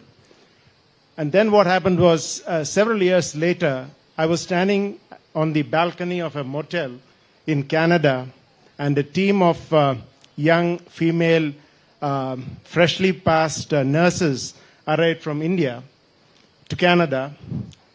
And when they stepped off the bus that brought them from the airport, there was snow and ice on the ground up to their ankle level. This was all new for them, and I think for everybody except my niece, who was also part of the team, even that level of cold was unimaginable. But 5 years later, they had settled down well into Canada, they had found viable jobs, they had become part of the society there. So these incidents made me think about writing something about the Canada geese and this chicken. And several times to see my niece, she's from Shillong, I had to drive all the way from the US to Canada. And on the way, if it was spring, they would be flying towards Canada. If it was fall, they would be flying from Canada to the US. Several hundreds of batches of geese, and they would all fly in a V formation called chevron. So I was very curious about the Canada geese, and that's what made me write. Actually, I wrote a novel about this, and during the COVID years when we had to be confined at home, I decided that this might make something interesting for children to read, and I converted that to a children's book. And then I found Ba Benedict through a friend of mine, and he made the book really what it is today. Right. Well, thank you so much, Abhi, for such a wonderful and comprehensive insight into what drove you to write this particular book. But you mentioned that this is a children's book. And that actually leads me to my next question. Because when I studied literature in DU, we had one paper just called children's literature. But the most interesting thing is we were told that children's literature is seldom just meant for children. It has themes which, every adult should relate to, and it also helps in a way to moralize children in a certain way. So I just want to ask you, was there a specific reason why you chose this to be a children's book? Because as an adult, I read it and I related to it very well. So I just wanted to ask you that. Right. Is this on? Yeah. As I mentioned earlier, I wrote a novel, full-length novel, not a novella, 50,000 words. I think it was closer to 70,000 words about the same story. Because the Canada geese really astounded me. For one thing, they are monogamous. If they pair, they never break that pair. And if one of them dies, the other stays single all the rest of the life. And taking care of the children, both the father and the mother both take equal part in the nurture of the young. So these were good things, and there are several other things. So I thought this is something that would be good in a novel. So I wrote a full-length novel called The Migrant and the Maverick. Migrant being, of course, the Canada goose, and the maverick being the chicken who flew. But then, when I thought about it during the COVID years, which I mentioned earlier, I realized that there are themes in this which might influence children. So I converted that to a children's story, but not that they would think about those themes, but by reading the book, subconsciously they would be influenced by those themes. One funny incident I'll mention before I pass it back to Saloni. We gave this book to children in the United States and also to some of the older folk. And the children accepted this as a children's book. They were happy to read it, I'm happy to say. They like the illustrations, Baben, really. And but what surprised me was that some grandparents were deeply moved about the themes which they saw, which the children did not see. But hopefully, as I mentioned earlier, subconsciously, it may have affected them. So there are three major themes in this, which we can discuss later. Well, Bob Benedict, my next question is to you. As an illustrator, how do you decide what pitch to take? In the sense, how do you balance the narrative of the story with the visual tone you'd like to set? Before you answer, I would just like to show the audience. This is my favorite still actually from this. This is the chicken. This is Ken. And this is Helen, the Canada geese who motivates Ken to fly. And I found this to be really powerful because the way this is a silhouette of Ken and just everything, if you read it, you'll realize how powerful this particular scene is. But I just wanted to ask you, how do you decide how to balance the narrative of the story with a visual aesthetic? How does that happen? Thank you, Saloni. First of all, I would like to thank the organizers for giving us this platform to share our story about this book. So coming to the question is, yes, that is a decision which took me a long time to make. Because though this is a children's book, I don't want it, if I exaggerate the form like cartoonish, I will have to sacrifice that, sense of naturalness. So I don't want to illustrate the animals to make them do something which they cannot do, right? So it is very, I have to strike the balancing chord, keeping it natural, and at the same time finding that subtle expression, to not to humanize those animals so much, but at least to get those emotions, like as you said, this encouragement, the kind of the fear, when you took the first flight. So yeah, stylistically, that's I try to stick to that, not to make it cartoonish. And yes, and I have also to, as you said, I have to balance also the text, because this is not a comics. In comics, we have, panels where you can have a sequence. But this, in one page, I have to find an image which will, substitute or maybe enhance the text. So for that also, the space also is limited because of the text. So I have to work only after, taking care that the text will sit. So then I have to do my illustration like that. Thank you. I think that was fascinating. Perhaps the first time I have dealt into illustration so deeply. So just as a follow-up question, Benedict, was there any particular moment from the book which was the most important for you and you had the most fun illustrating? Like I know mine is the scene where Ken takes his first flight. But for you, is there any particular visual which was your favorite, the most challenging to create, so to say? Yes, actually, there are scenes in which, I have to, in the process of making it, sometimes, even when I drive my scooty, to tell you, my visualization goes with this because I'm very, very much attached with this story, first of all. So that's why, it took me a long time to pin to one, image, which will, express that whole thing. And I think I like the moment when these two meet, Kent and Helen. That is also it's one of my favorites. And also when Kent, he climbed the tree and he was making his first attempt to fly. So there I want to capture that, the dynamics of the flapping wings and at the same time the fear also in his eyes. So I like that. That is my favorite. Thank you. Lovely. Thank you so much, Benedict. Benedict and myself, we live in the same town, same city, but I did not know him personally. I had seen him on television, had heard his music on YouTube, but it was a friend who connected us. And when I contacted Benedict about illustrating this book, he was actually in the final stage of his PhD. And I knew that this was the wrong time for me to go. And I told him that I can wait. But he actually finished his PhD faster than I thought he would. So no discredit to you, but yeah.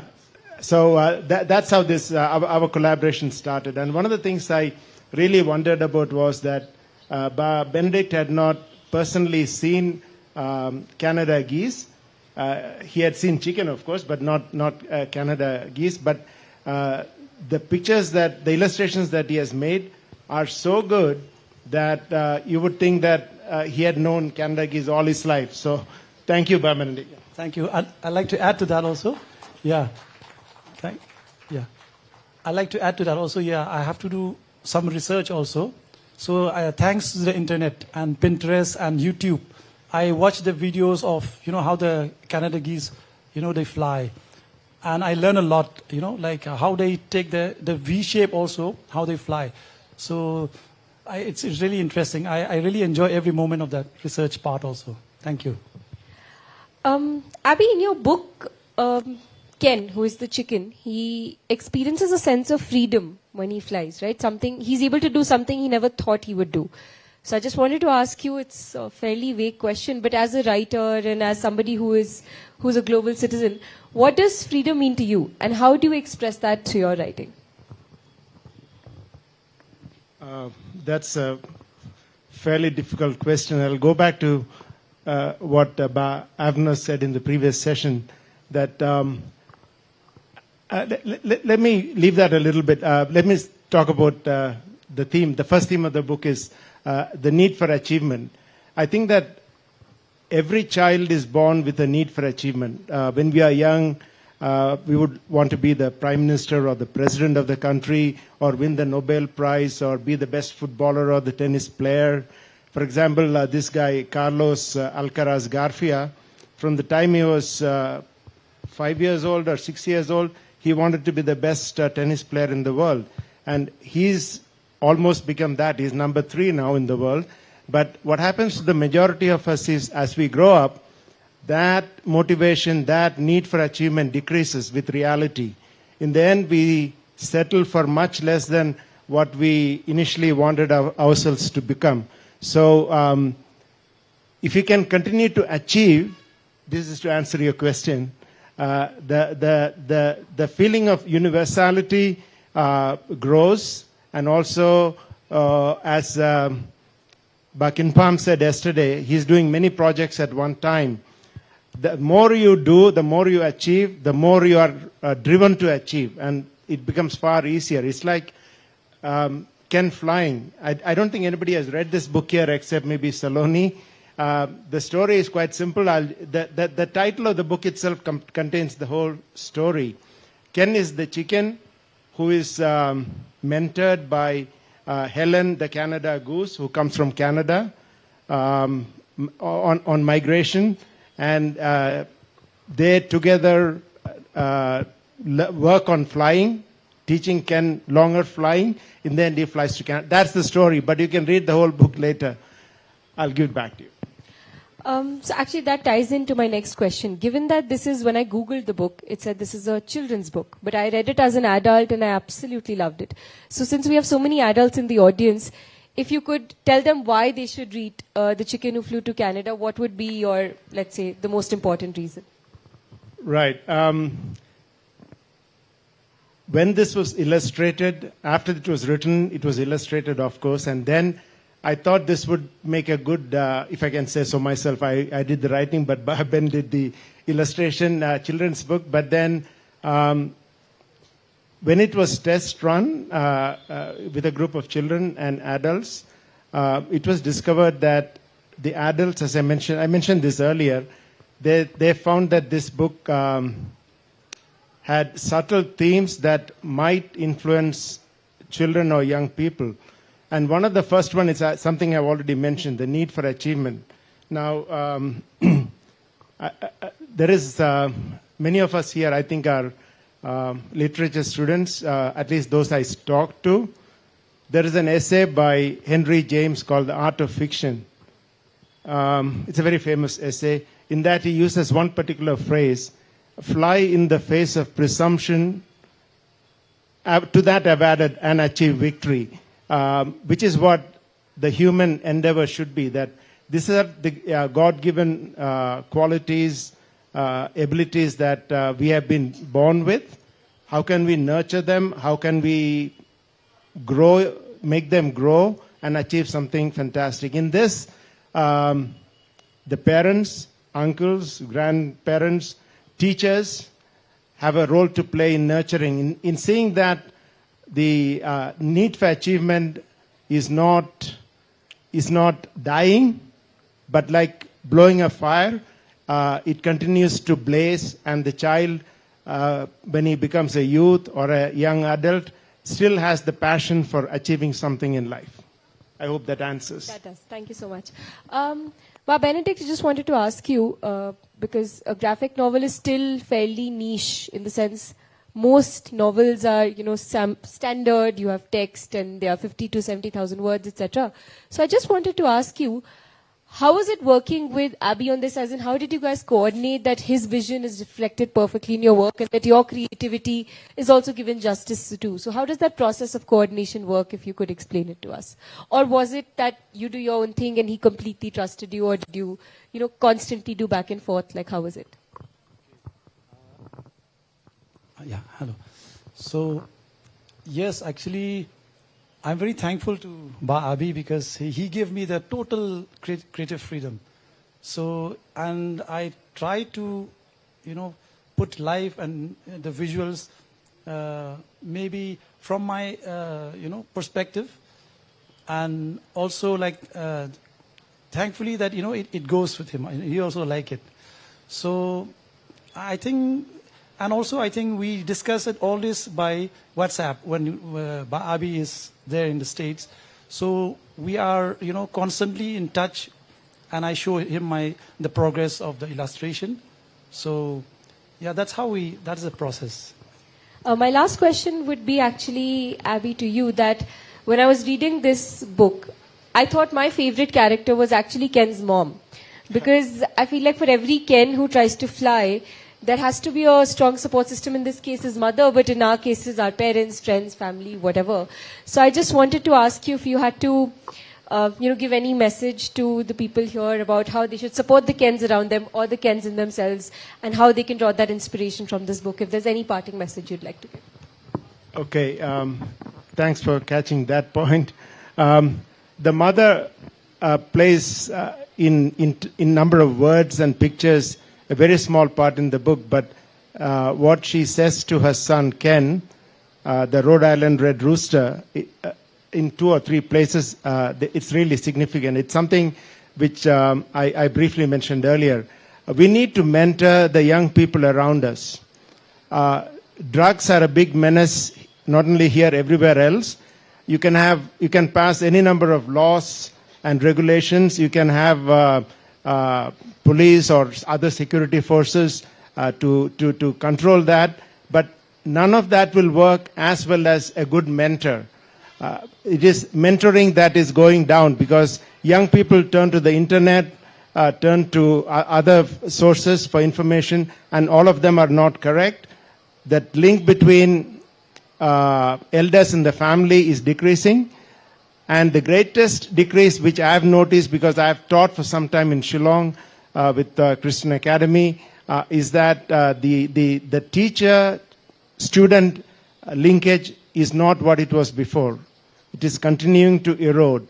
And if we can be good members to the young people around us, to the children, to the young people, I think we can help them achieve their potential, and we can also considerably stem the erosion in society, especially the usage of drugs and all the other things associated with that.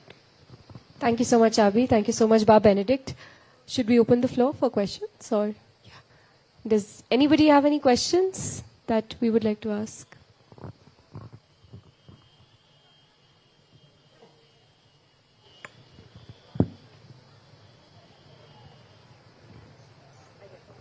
Okay, then I think, Vari, we should wrap this session. Yeah.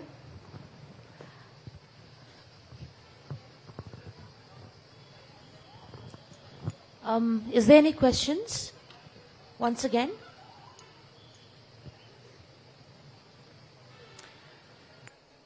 All right. Well, I guess you can all get your books signed by Abby Alexander and Dr. Benedict Hinyota. They'll be going to the signing lounge. You can also buy their books, which will be available from the Khasi Authors Society bookstall or the Festival bookstall. And yes, ladies and gentlemen, as a gesture of our appreciation for the kind presence here, we would like to give them with a special memento.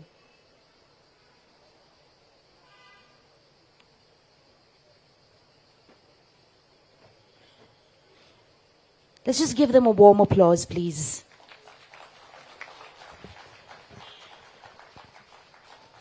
And a nice memento for Abby Alexander, please. Well, we do have a memento for the moderator, and a memento for Abby Alexander.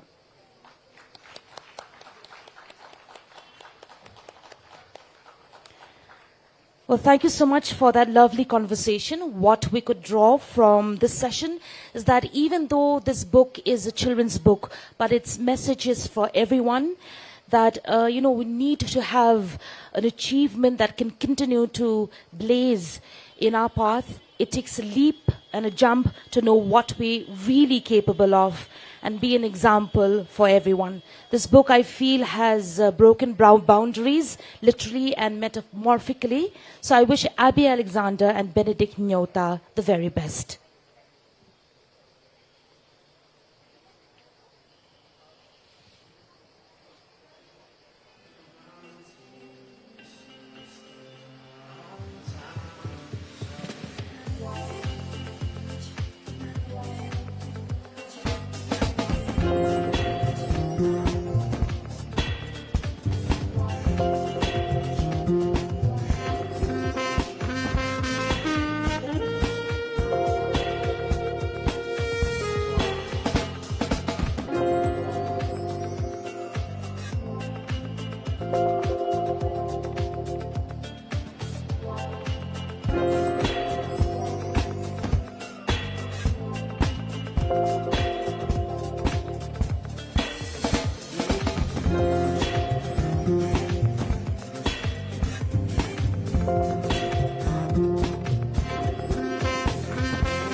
Ladies and gentlemen, we'll be starting the next session in a few minutes.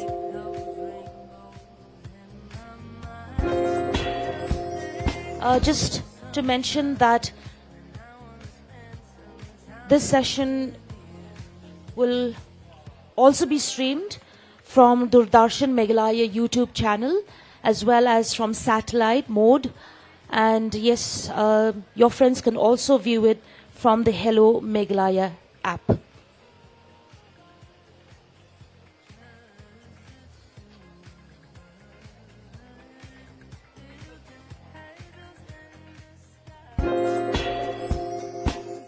For the day, and immediately after the sessions we'll have some musical bands performing.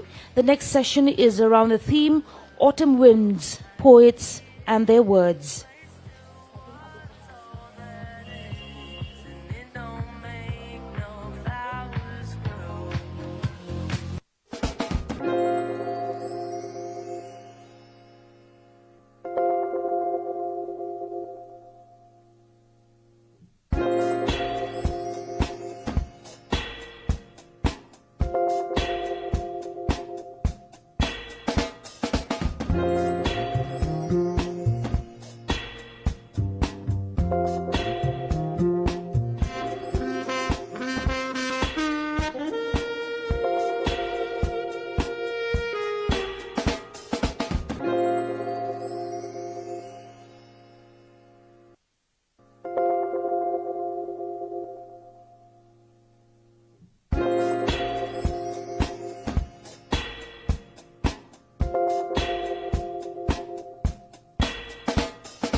I'm the moderator for this session to please proceed to the dais.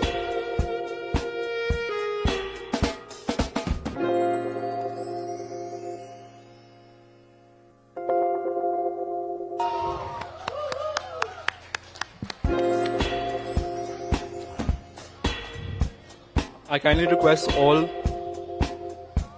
and Nabina as well.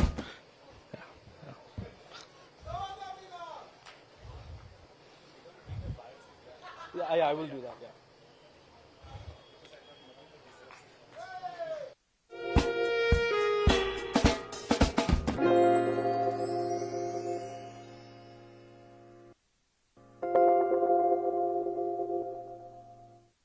Are you all ready?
For the arts have made him a beacon in Northeast India's literary community.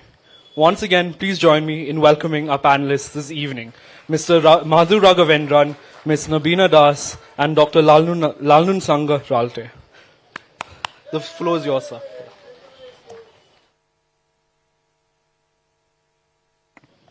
All right, let's straight away get into this. The thing is, like, I think you've had a lot of conversations and words throughout the day, so this is going to take more of a poetry reading kind of form. I've already asked my guests to be ready with the poems, and there's a third empty chair there for anyone else who wants to be part of this and read their poems. You're allowed to come up and read. Right? We have a lot of eminent poets here. Of course, Bakum Palm is there, and then Jerry is there. All right. So Bakum Palm, if you're more than welcome to be part of this. All right. Okay. However, as usual, poetry, we're pushed a little bit, towards the end, and we were told that you'll be given 30 minutes, and there's a clock right here, and I'm reminded of that time swing chariot always at the back of my mind, to his coin mistress. So I'll just get straight to it, no more introductions. So I just want to ask you about, the earliest poems that you've written, right? And let's hear some of those poems and how you feel about them now, because a lot of our audience are actually much younger. They're getting to that. So it will be at that exact space that you used to be at when you have first started out. So just read a poem or something like that. Sorry, I'll just cut you off shortly. As requested by Dr. Ralte, we have brought an extra chair here for any other poet who would like to join this panel. Bakum Palm, if... Yeah. Okay. Just leave it there. We'll do this. Yeah. We have an available chair here for anyone who would be willing to. Or any of the younger students, any of the younger writers that really want to come. I know, we'll start. Hang on. Okay, please. So let's do that. Just the earliest poems that you've written, talk a bit about it, and perhaps if you can read them, then would really like to hear them as well. So whoever wants to go first. What are we supposed to talk about? Just your earliest poems. Yeah. Well, first I want to thank everybody at the Shillong Literary Festival, because this has been awesome. And it is not like a typical festival. I've been to a few, and this looks like a carnival, more carnivalesque, where, there's more spontaneity, and there are a lot of young people there. They're helping me, they're guiding me, and I think that's really awesome. They're literally, guiding me every step of the way. And I think poetry is not just in the printed page. Poetry is in life. So if anyone thinks where is poetry, it's not just rhyme and meter, but poetry is how you think and how you have, that sense of wonderment that, you always look at the sky, look at the cherry blossoms, look at this lake. And Shillong is a town of my childhood because my maternal uncles were here. So it's like a homecoming to me. And I get to meet friends who I know already, Madhu Raghavendra. And, well, unfortunately, Abhay is not here, but Bakum Palm, who I really liked a lot. And Sangha, I'll say Sangha, okay? That's how I know him. So it's amazing that we are getting to meet a lot of people we usually don't get a chance to meet with. So about poetry, I just want to say that it comes out from your life. It comes out from what you do, how you feel, and you have to be in love. You have to be in love with your sky, your trees, with your water, with your air, with your people, with friends. And it's like an ecology. It's not just one-time thing. So that ecology, when it sets in, you can write. I mean, I know Kintham said yesterday that, he has a theory that you have to be really upset or not happy to be creative. But I think the way I see it as not being happy is also being happy in a certain way that you keep questioning. You keep asking, why is this so? And so we create. Why is the situation in the world today is that we have multiple wars, we have people displaced, and it's not only all over the world, whether you talk about Russia, Ukraine, Gaza, Israel, or US, or wherever, but within our own states, in our country. So somewhere I quoted William Butler Yeats when I told people I'm going to Shillong. I said, I'll be by the lakeside where peace comes dropping slow. How do we get that peace? We get that peace only when we realize how to actually have access to that peace, right? So for us, poetry happens only when we are in sync with each other, right? Sangha, you can contradict me. So I write in English now, but I began writing in Assamese and Bengali, and I seamlessly moved into English writing, so I can read something which reflects sort of my composite upbringing. And Sangha told me that I should talk about how it started as, in the beginning, how it started as a poet. So I was saying, I was trying to write only love poems, and they became really bizarre at one point of time. Not because I could not be in love, but because, I was trying to experiment with language. So instead of writing lover, I wrote paramour. So when I wrote paramour, my class 5 teacher came and said, Navina, where did you get that word from? Like, you're writing paramour. Like, what the hell is wrong with you? So this is the kind of thing I've grown up with. But just to say that even young people here who think they are poets and they want to write poetry, you should just experiment with language, with forms, with your emotions, and it will lead you somewhere. And you have to believe in that. Once you believe in that, it's going to go there. Do you want me to read a poem or something? I don't have my early poem. Okay, yeah, this is very hard to... No, it's okay. I'll one sec, just one sec. Just to give an idea of... Wait. Yes, so to give an idea of the composite culture that I come from, I grew up in Assam, born and brought up in Guwahati. Shillong was my second hometown. Tezpur was my third hometown. So this is the Golden Triangle where I have been. And somehow it feels that even I've been living outside, far away, abroad and elsewhere. But, this is only because that's how love comes back, right? So here is a poem which is called When Rain in Many Tongues Fall. And it uses different languages, not just English. When rain in many tongues fall. When our faces smiled, it was shower. Ghon borokhon pisol mati, maze maze diba pao, aju binondo ghore jao he. Heavy rains. Ghon borokhon pisol mati, maze maze diba pao, aji binondo ghore jao he. When our faces smiled, it was shower. It's a nook. And when our hands touched, it was a torrent. हम तो समझे थे कि बरसात में बरसेगी शराब. हम तो समझे थे कि बरसात में बरसेगी शराब. That's a famous ghazal. We rained on the earth as if cloud burst. Il pleut dans mon cœur comme il pleut sur la ville. That's French. The way it rained on our heart, exactly the way it rained in the city. It rained on the earth as if cloud burst. Silk falls, dusk falls, meters fall. Kanha's feet falling in Radha's direction churns the wine of the sky and heart. It rained on my heart that day as it rains on this town this night. Thank you. Thank you, Navina. And as Navina said, there are too many people in the audience I adore, my friends on stage, and that's lovely. And so my partner is in the audience, and she told me to answer to the point. And, this festival is transient, but I have to go back home. So I'll do what Sangha said and just talk about and I was thinking that, my early poems, I think it was, I'll be vulnerable and share two of my early poems. And I always felt that children, youngsters are always running after degrees and things like that, And so I said, but the most beautiful things in the world, मतलब उसके लिए degree नहीं है. आज मैंने माँ को help किया बर्तन धोने में, उसकी डिग्री मिलेगी क्या?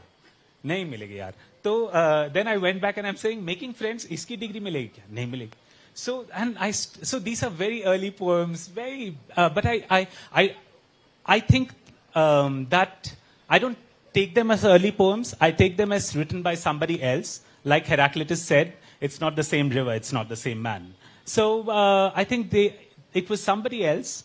So उससे मैं poem उधार लेके ऐसे सुना रहा हूँ अभी फिलहाल, हाँ. So they would not give me a degree because I chose people as my subject.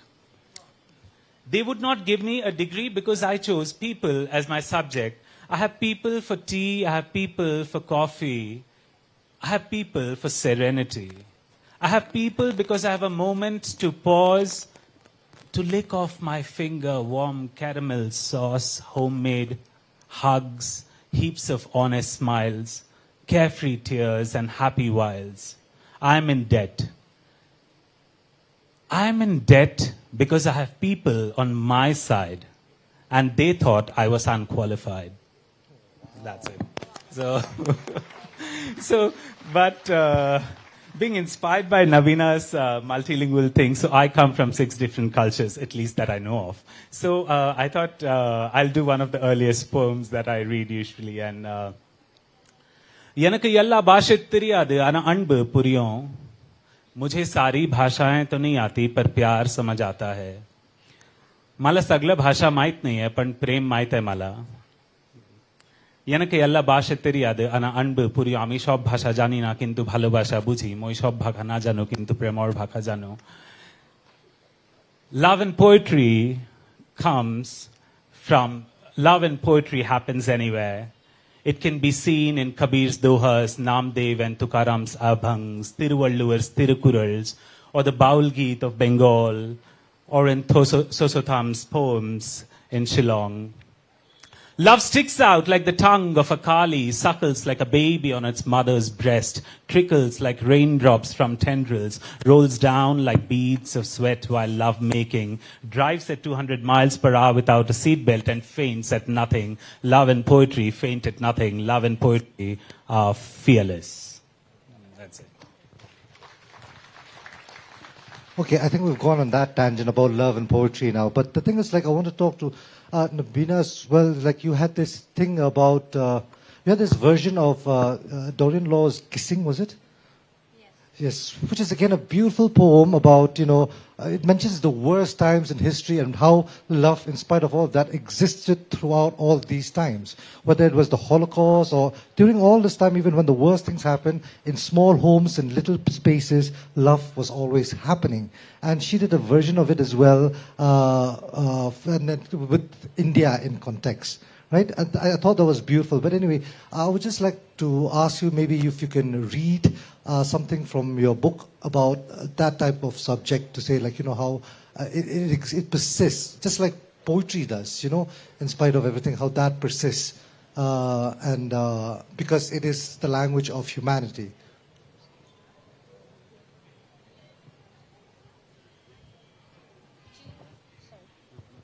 नहीं ठीक है. Do you want me to read that poem, They Are Kissing? Yes, please. That type of subject is very close to my heart. Yes. Like this is called Autumn Winds, and the wind blows across the lake, and I've been feeling it since the last 2 days.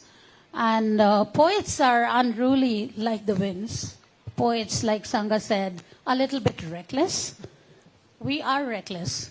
We don't care much about like which way the wind will blow, but it will blow. It will continue to blow. Or you can quote Bob Dylan, like Answer My Friend is blowing in the wind. Everything is like that. So this was a poem. It's a bit long. It's written after the American poet Dorian Law's poem Kissing. I call it They Are Kissing.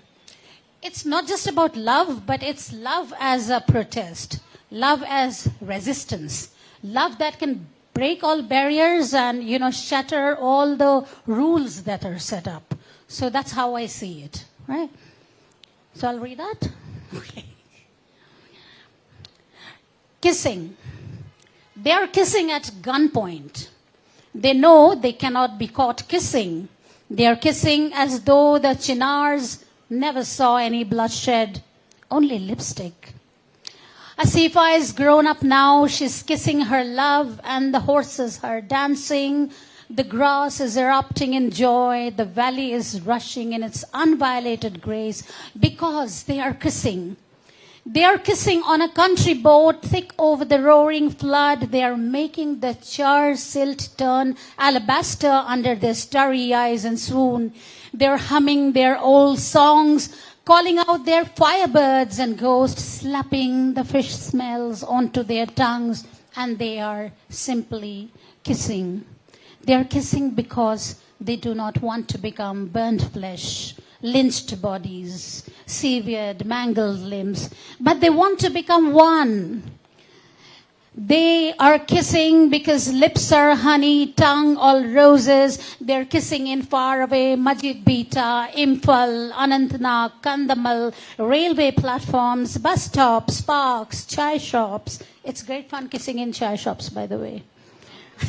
Chai shops, city streets, your carefully manicured lawns and gated, naked neighborhoods. They're kissing before the next pellet gun blinds another school kid, before the next attack maims that dreamy coward, the next brute snatch away the body, the heartbeat, the tears. It's their rage. It's their beautiful longing for a clear sky. It's their hands becoming tree branches, which you can see right now.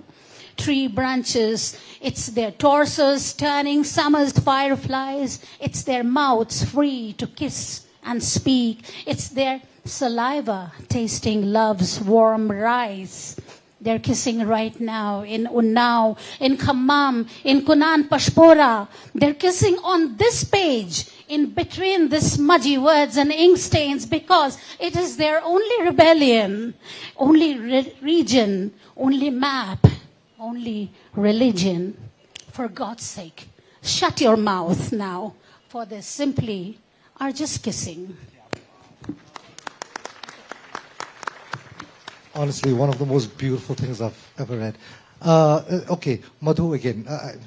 I don't know if you'll take this. I know you won't take this the wrong way, but there's a bit of irreverence always in the way you write towards rules, towards conventions, and even towards yourself, even sometimes, right? And then that's one thing I've always loved about your poetry is the fact that there's this love and care for the art, but not for the trappings that come along with it that people seem to be so enamored by, that it's more about the art and simply the art and nothing else. Like, everything else is, subject to whatever criticism and all of that. So can you talk a little bit about your approach to that and perhaps read a poem that maybe represents that from your books?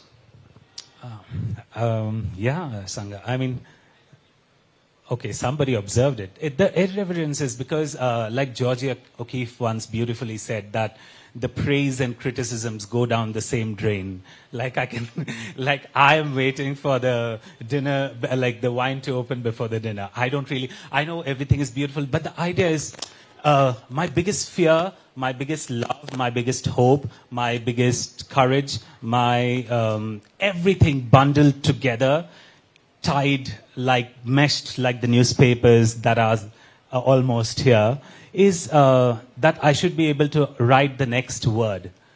That's it. Rest is just, or maybe have a next performance. I even moved into performance, performance art. And because I thought the words were not helping. So yeah, there have been times when I have easily left the hand of words and just gone with figures and things like that. And so if you want a poem, I mean, I was just thinking that somebody was not able to get somewhere. And I was thinking there's so much of gate crashing. I just ended up writing like a couple of weeks ago about gate crashing, like, you know, because we need to be gate crashers. Whoever, he's talking about young artists and writers, we need to be gate crashers. So this poem is called Gate Crasher. I know you're wondering, where did I find this crown? I know you're wondering, how am I booking my galleries where only you deserve to exhibit? I know you're wondering how my work reaches people despite you not reviewing. I know you're wondering who invites me despite you not recommending. I know you're wondering how I got in despite you gatekeeping. I wonder too. See, that's why I like that sort of irreverence that he writes with, but yet at the same time, always so beautiful, always so pertinent, and like really, like, yeah, for young writers especially, this is something that you look up to. You have to gate crash sometimes. We have too many gatekeepers anyway. So.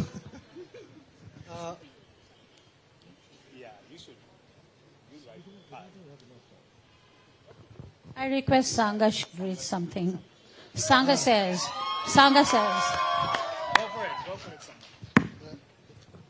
Sangha. Everybody has overshot time. We will, please. Okay. Sorry. Yeah. While you're at it, I'm going to take that liberty to go and like talk about Unnoticed. Have you taken it? Go ahead. Go ahead. Okay, same thing about, almost similar to his, but a little bit softer than his, about gate crashing, I suppose. I have a poem called Shushmita Sen. So, again, because like I sometimes land up in places like this and I wonder why I'm here. So here's the poem anyway. I've often been invited to strange places, to keep in company with strange people. Or it may be truer to say that I am the strange one in all that. I am the unknown usually among the known faces as we all sit there talking poetry. First always is the introduction. And some, though already known, for fear we may miss out on any detail, start shooting off long lists of books and awards and important journals, domestic and foreign, attributed to their names. I always dreaded my turn. Though still poor for any list, there was a time when all I had was a small corner in a student's magazine. And Baruch, using a computer printer, this was really impressive back then, had printed one of my poems and pasted it on his office wall. Or so I'm told. If that was not true, then my list is even poorer. When my turn came, I paused, waiting for the question to be asked again. Buying time, I will say, can you repeat the question? Like Shushmita Sen, even more. So where have your poems been published, they would ask. And then time ran out. I am no Shushmita Sen. I panicked. In a girl's heart, I answered cheesily, followed by my best effort at a profound silence. And in my strange head, I was pleased and imagined they were all jealous of me. Okay, enough.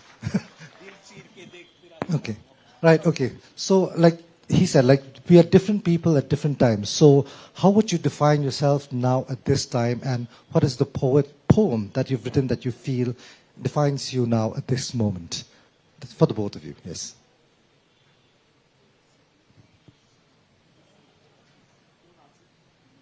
Don't answer. Okay, fine. Then just read a poem. You are saying what poems finds us at this moment? I mean, frankly speaking, I mean, I don't know. I mean, there is nothing such certain stuff as what can find us in this moment. Right at this moment, I'm not able to see any of your faces. I would love to see your faces. I'd love to make eye contact. But I can't even see if you're saying ho, ho, ha, ha, hurrah, and all that. I can't see you, right? And there's too much light and all that. I mean, just poetry is something that, and it is cliche to say that it's organic, but it is something that should just happen by itself, right? I mean, there is a grammar to it, no doubt, but it should happen by itself. So ideally speaking, we should not be sitting at this stage. Ideally speaking, I would abolish this stage and the audience divide. You agree or don't? You guys don't sound like you agree. Yeah, so, poetry should happen as we are speaking, as we are interacting, as we gather together, as there is merriment, as there is sadness, as there are events happening around. So it should crop from every facet of life. So that puts us in the moment.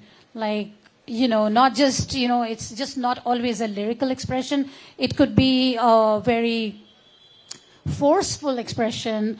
I mean, I remember, I always like to quote Kin Thum's poet about his mother that he wrote.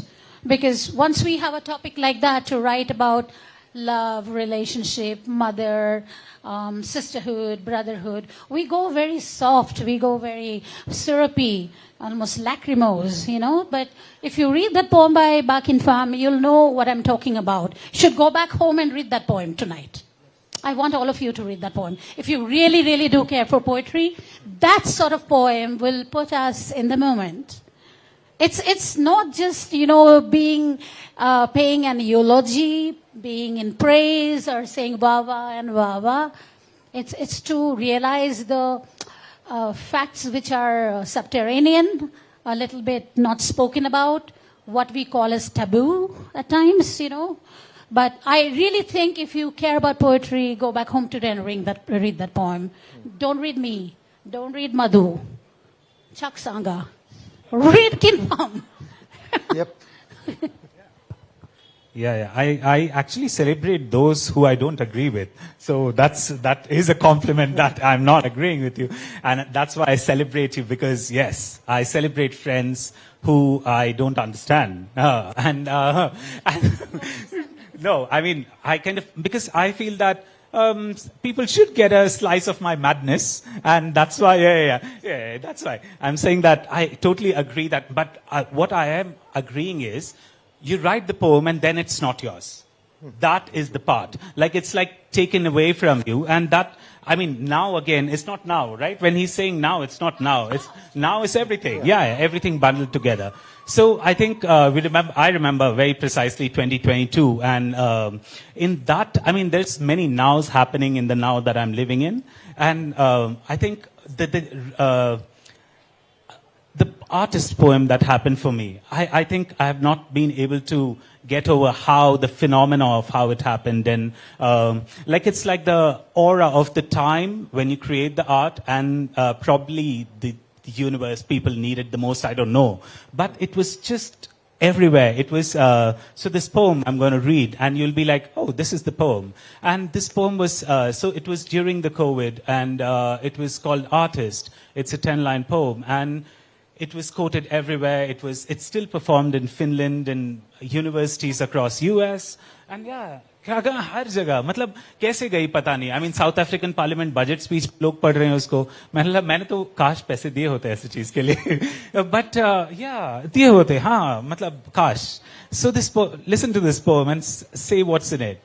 Artist, and that was the time artists were called non-essential. Artist. I don't mind being the non-essential. Even a child takes its mother for granted. It does not run back to its mother until it is hurt. Nobody first thinks of water when they arrive at an exquisite dinner party until they are choking. I don't mind being the non-essential, knowing you will come looking when things are broken and nothing else works. Art is non-essential. Art is non-essential until it is not. Guess who I sent the first draft of the poem to? And Sangha. And he says, the last line is overkill. But I said it's the need of the time, and I kept it. And it's printed in t-shirts now. So yeah. Yeah, well, you asked my No wonder opinion. he's clapping so hard. Sangha. All right, so yeah, please be ready with a couple more poems to read. And while they do that, people just, whatever questions you have in your head, get ready because I'm going to come to you next. Poem. Well, this whole idea of mandatory reading of poem is quite tiring, you know. I don't think Oh, poets should be forced to read poems. It should just be read when they like and when you are ready. And I believe you so ready? many of you are ready. Are you ready? Are you ready? No, this forceful reading, like read a poem, पढ़ो, like. नहीं, ऐसा नहीं है. Come on, trust me. Okay, I'll read a poem going with the same tenor and theme which was kissing and love, because we need love more than we do, more than we did before, I feel. With the world being so volatile, the world being so much in turmoil and conflict, I think we really need to use love as the weapon. Weapon not of mass destruction, but weapon of bringing everybody together, whether it's ethnic, community, religion, global, intercontinental, whatever. You know, I don't want to go into that grand narrative, but my world of love is very small. So here is a poem I wrote as like you were talking about reading early poems. So this is an early poem, which was written after Wallace Stevens. I'm sure a lot of English literature students would know. It's called 13 Ways of Looking at Your Hands. Okay? 13 Ways of Looking at Your Hands. 1. When the evening came home, the hands were the only ones that lit the warmth. 2. This hand and the other with two of mine sometimes tell tales, sometimes muzzle them. 3. When the pink man rode the train sitting a rhombus away from me, I thought I saw him with your hands. It happens.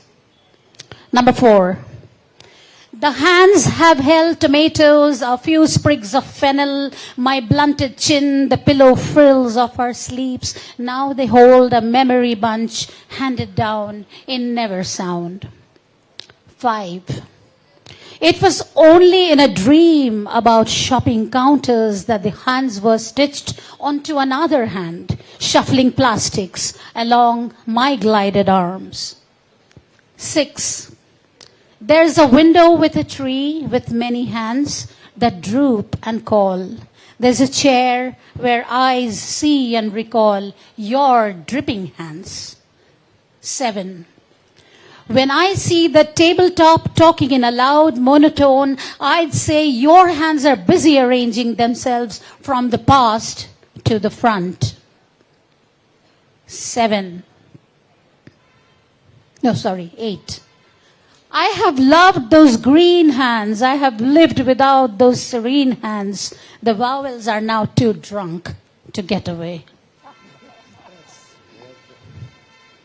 You know how I was writing it. 9. In the paintings about life and little birds, your hands become the background, their unseen veins and fine skin layer. Now it's downy rain through which the hands wipe my tears. 10. Oh, those hands still go mining into my woman pit. Those hands still go mining into my woman pit, sweet jelly and warm on fingertips, once up on my coffee breasts, they mottle, oh, so fast. 11. Did I say your hands no embrace? Did I see them raise my hips in a velar fricative push? I must have been lying, or writing poems. 12. It pisses me off to think this hand could look like a naked bird head in a fist holding a fork. Drop it. Lick those fingers. We won't talk Charles Simic over lunch. Charles Simic is one of my favorite poets. 13 and final. Are you saying it's all handheld? coffee cup, steering wheel, cell phone, Billy Collins's Fast Ones, and the small of my back. Tell me another way. I could talk about your hands as though they were blackbirds. Thank you. Thank you, Nabina. I mean, I should say, Sangha and Nabina have been, all three of us have been arcs in a circle and kind of cross paths through poetry always. And this has been one of the most fun times. Thank you. So I end my part with a poem called Biodata that I should be submitting probably. It should have been submitted way earlier. And so I'm submitting my biodata in the end. So it's called Biodata. So this poem, one of the critics said, the poet assumes all these identities, but well, not true. Imagine, so I said I come from 6 different cultures, and this poem is called Biodata. A Tanjore Maharashtrian born on the Hooghly, calmed to my Avva's Kannadiga lullaby, soaked in sambar and rasam, served day after day with begun and aloo bhaja.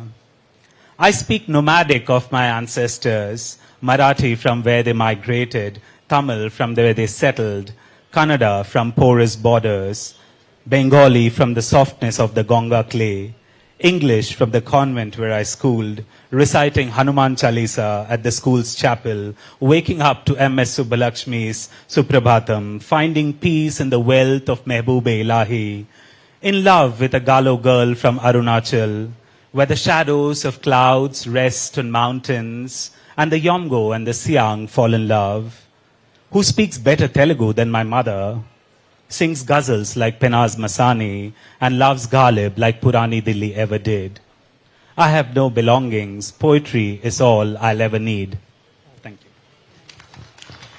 All right, any questions towards the poets from the audience?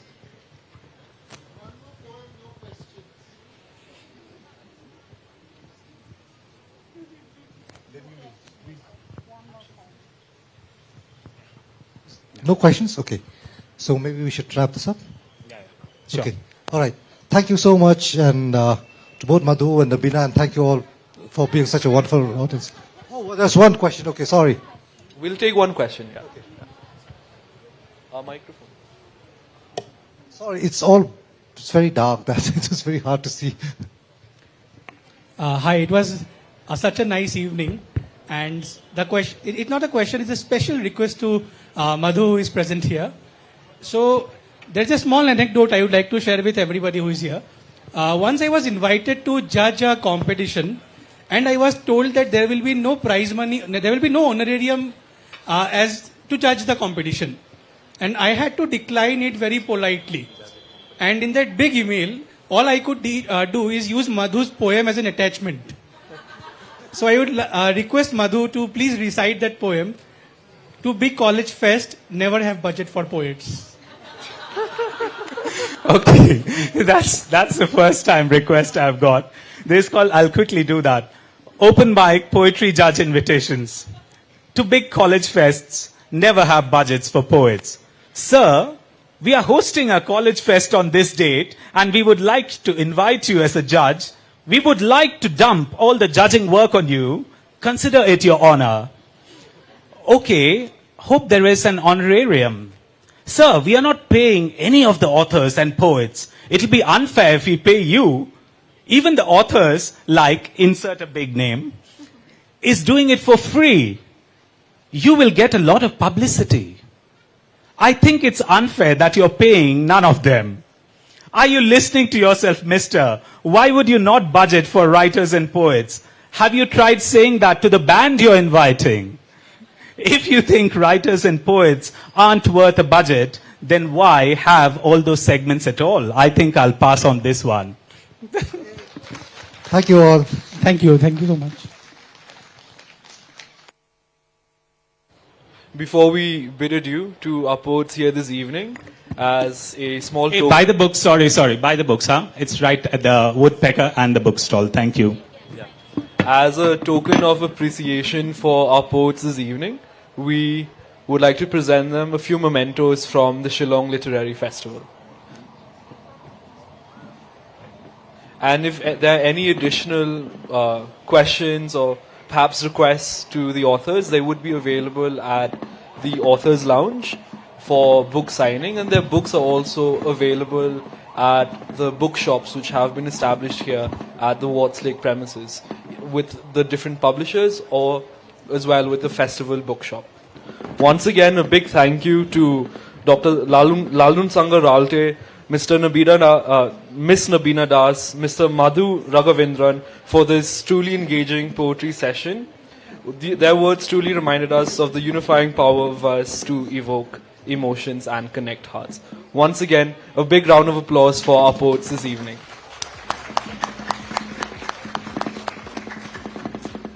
We will now be proceeding with our final session for this lovely evening. I now call upon Wari, my colleague, to take over.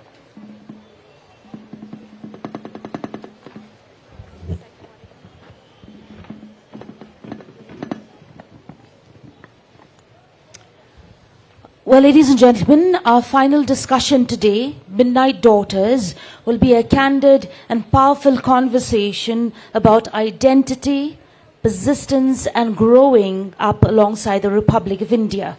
Joining us is the iconic Shobha De, who we've had the opportunity to listen to yesterday and have been so charmed, and whose works have made her one of the most celebrated voices in Indian literature. Let's give her a warm applause as she takes the stage. She is joined by our very own Miss Patricia Mukim, Editor-in-Chief of the Shillong Times and a Padma Shri awardee who has spent decades championing social justice and free speech through her writings. Let's give another warm applause, please, for Patricia Mukim. And moderating the session is Shahana Chatterjee, a cultural curator and advocate whose deep engagement with literature and storytelling makes her the perfect voice to guide this conversation. Madam, the floor is yours.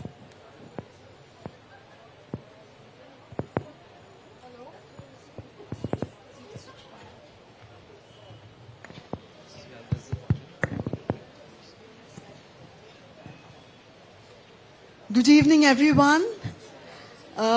This is wonderful to be here today, and thank you for that introduction.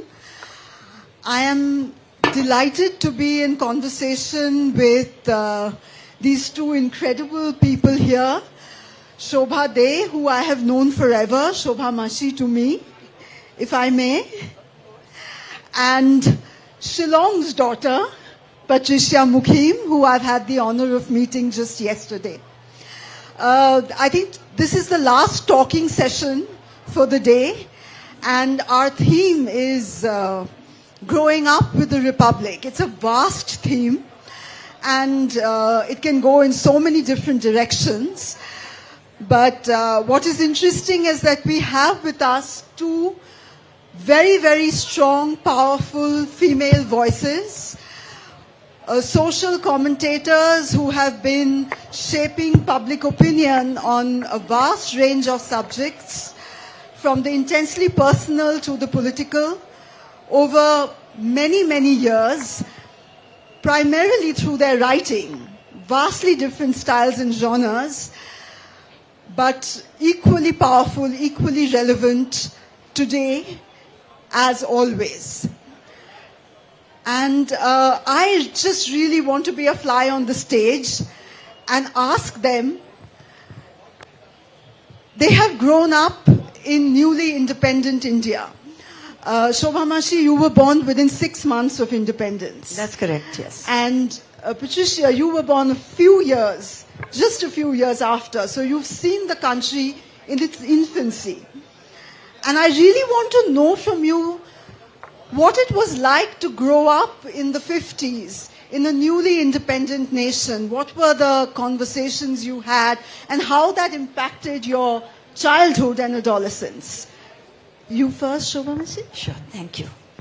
Well, I love to see a crowd like this. I wish we could see you more, but thank you, Shillong Lit Fest, for having invited us all.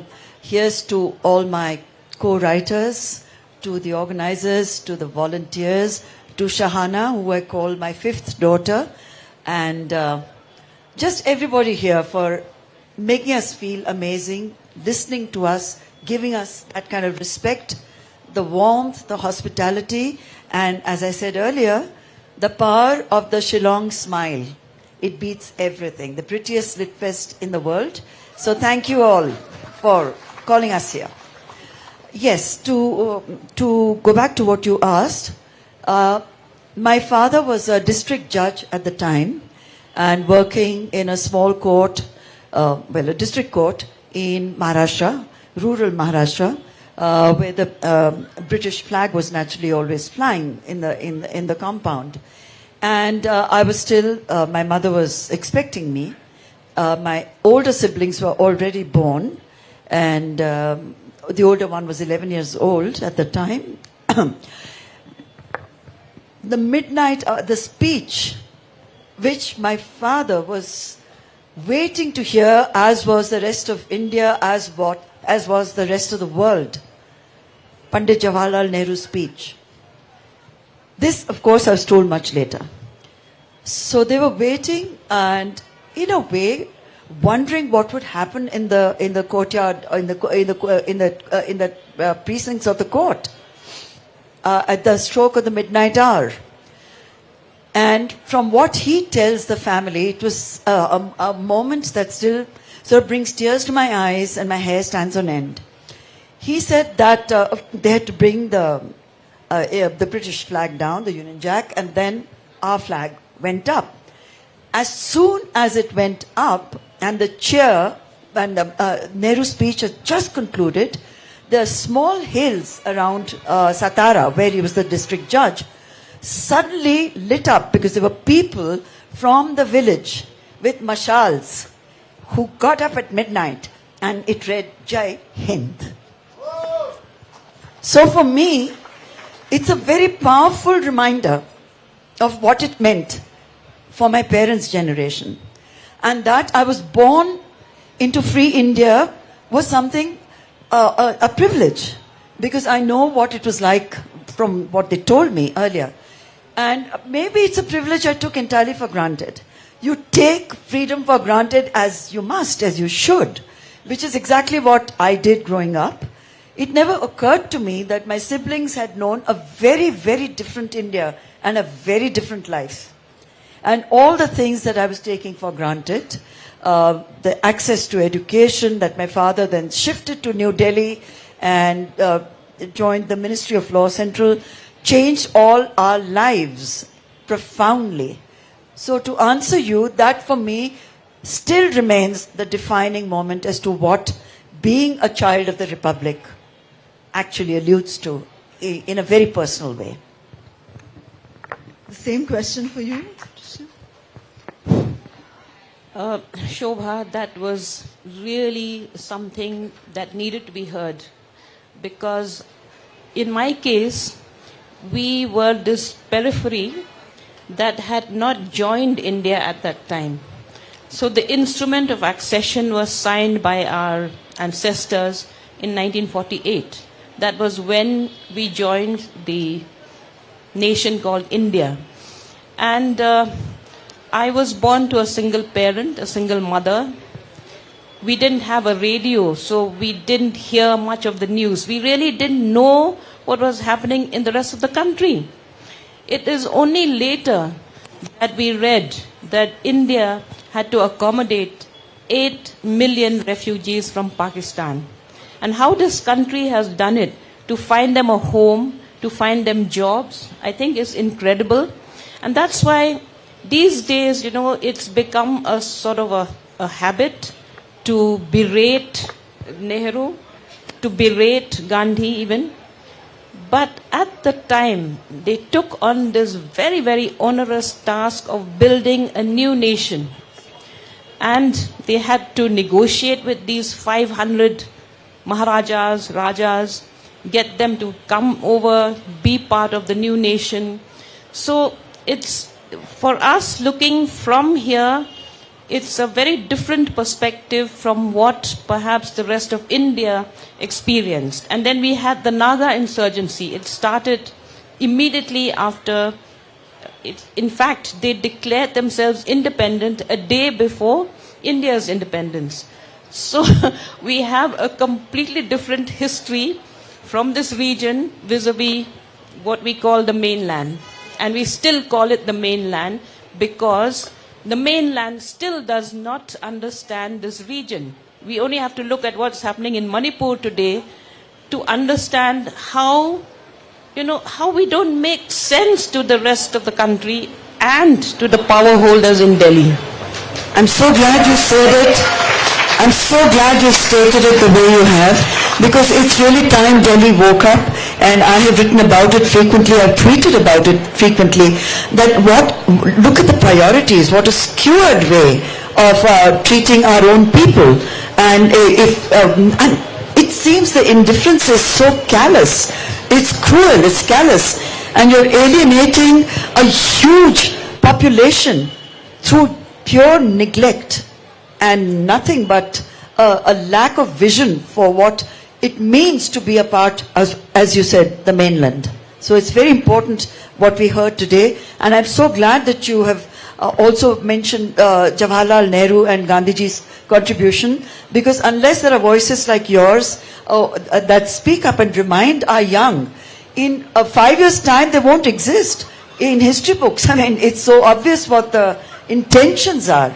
So the statues will come down, they'll be probably erased from public memory, and a generation later, it'll be a completely different manufactured history of our freedom struggle.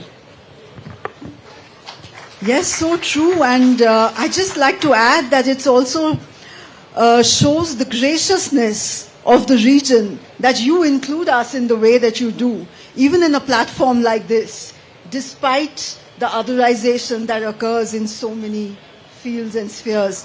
And you alluded to actually what I was going to ask next, that independence on the one hand was a time of great hope and optimism, but on the other hand, also a time of great strife and displacement. And of course it must have impacted your childhood. I don't know how much it impacted yours growing up in Maharashtra, but what was that like, living in these dichotomous times in the 50s and perhaps even later on? For me, it was really a fairly protected life as the daughter of a senior bureaucrat.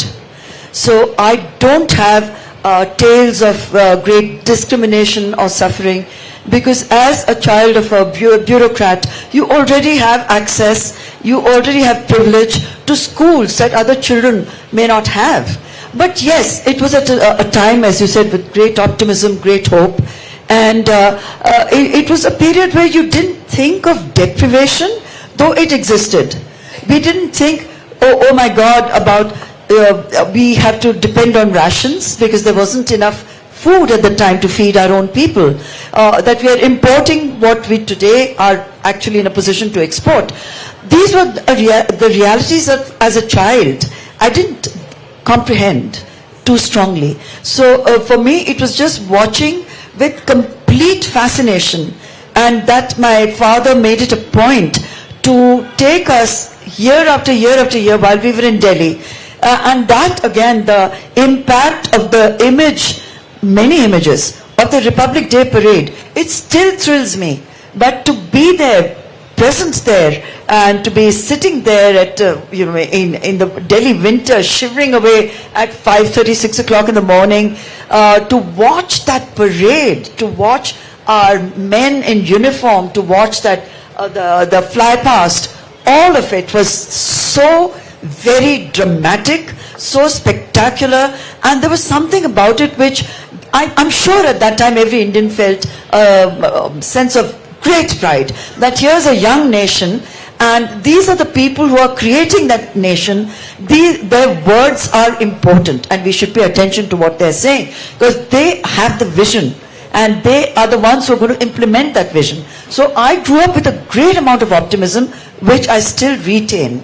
And I've never ever felt in any sense let down by the country, except in the last maybe few years, since 2014, but certainly not before that, never. I'm glad you spoke about the parade in Delhi. So I was privy to that parade only in the 90s because the government of Meghalaya decided to send me as a tribal guest. So there's a whole lot of tribals being taken from place to place, to show us around Delhi and to be part of the parade, which was good. And we were also given little gifts, like a watch and a blanket, the typical tribe.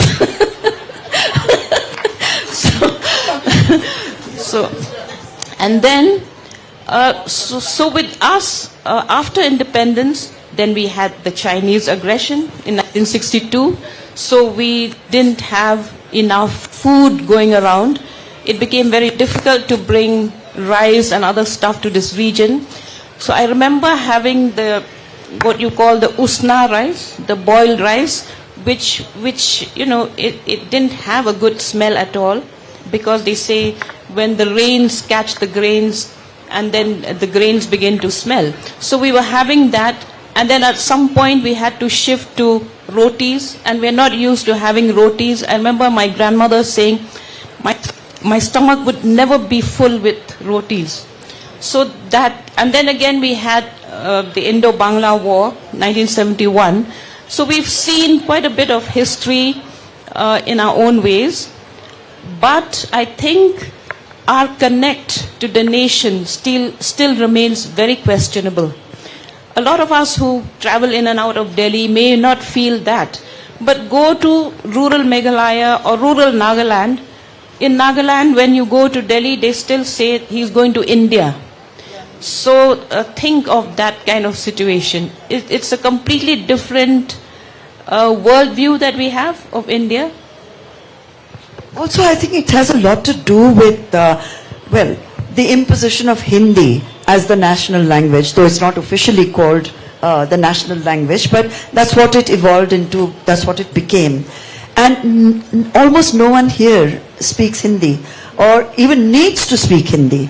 So that's again a big disconnect. And to my great and glorious surprise and delight, no one cares about Bollywood.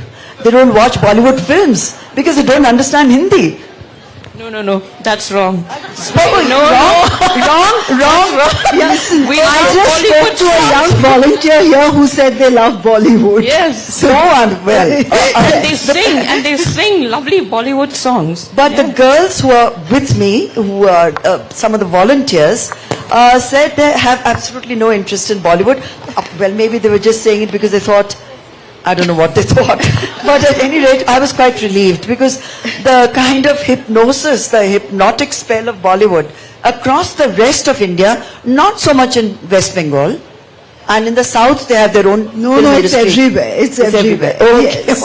The Bollywoodization of India. But one uniting factor, in a way. Yes, in a way. I think, cricket and films. Yeah. These are the two things which really bring everyone together very passionately, most of the time. But just going back a little bit, I mean, both of you have seen India in every decade of independence, and we are hurtling towards the 8th decade. I was born in the late 70s, immediately after emergency. So my India is very different from your India, probably, and from your children's point of view as well. So standing today at the cusp of the 8th decade of independence, what are your hopes and fears for the country? You should go first. Yes, please. I know where you're going. My hopes and fears, they revolve around what happens in Delhi, because that defines what happens in our states. We were created, the states were created. We have 8 states in the so-called northeast of India, and none of the states are economically viable. They're all created out of political, compulsions. So each of the chief ministers is so dependent on Delhi, each one of them. And whichever government is there in Delhi, all of us make a beeline for that. So in a sense, we are not autonomous in any way. we are so dependent on Delhi for funds. And because of that, I think Delhi uses strong arms tactics. And then I have to go back to Manipur, because today somebody from the National Herald called me and said, you know, Arambai Tengol, the militant outfit from Manipur, has set up an office in Calcutta and in Delhi. So they asked me, why do you think a militant outfit is allowed to do that, and why are they doing that? So I said, they're expanding their area of influence because the chief minister is allowing it. So we have these dichotomies that we are dealing with on a day-to-day basis. We are an unresolved region. We have a lot of, we still have this otherization that you're saying. We have had communal tensions, communal violence. So it's like we are navigating a route that we ourselves are not very familiar with. We don't know where we're going to reach. Well, Shahana, coming from a city that very proudly creates our billionaires, and we've seen extravagance of a kind that is unspeakable, unthinkable, and has left the world agog.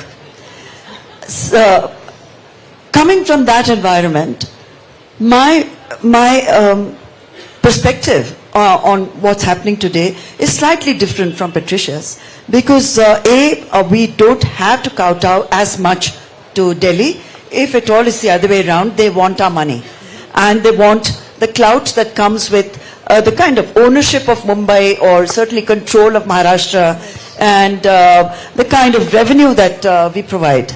So their attitude to us cannot be patronizing or condescending. On the other hand, Mumbai is it's a world in itself. It's a world where people come from across India to realize their dreams, and those dreams get realized because that's the kind of city it is. It's a tough city. It's for survivors. It's for risk takers. It has no time for what are called by the young losers. And failure is simply not an option. If you're a failure in Mumbai, you pack your bags and you go home, because it's really a very demanding city. But because of that, because it pushes you to the edge as much as it does, you also have spectacular stories emerging out of Mumbai. Success stories of people who've made it virtually in every field, whether it's business, the arts, movies, literature, the performing arts, artists. Some of the greatest names that have made India proud and put India there on a global platform and global map have emerged out of exactly this little cauldron, which is not representative of Maharashtra. It doesn't have Maharashtrians who are, or not all of them are Maharashtrians, but that it's so inclusive that if you've got it, if you're willing to flaunt it, chances are you will make it.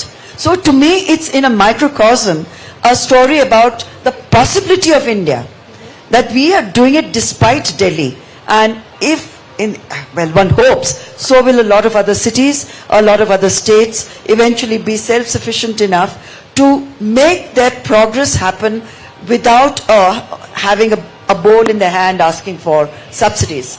And just as India, people thought of us as a begging bowl economy, look at where we've taken it today. So if we could do it as a nation, if we could feed our own people, today we are feeding more than 1 billion people, some of the most educated people in the world who are leading multi-billion-dollar companies across the world come from India. It should make us extremely proud. So I think we give politicians too much of importance. Our strength is our people, and nothing can change that. No power in Delhi can possibly affect our growth story.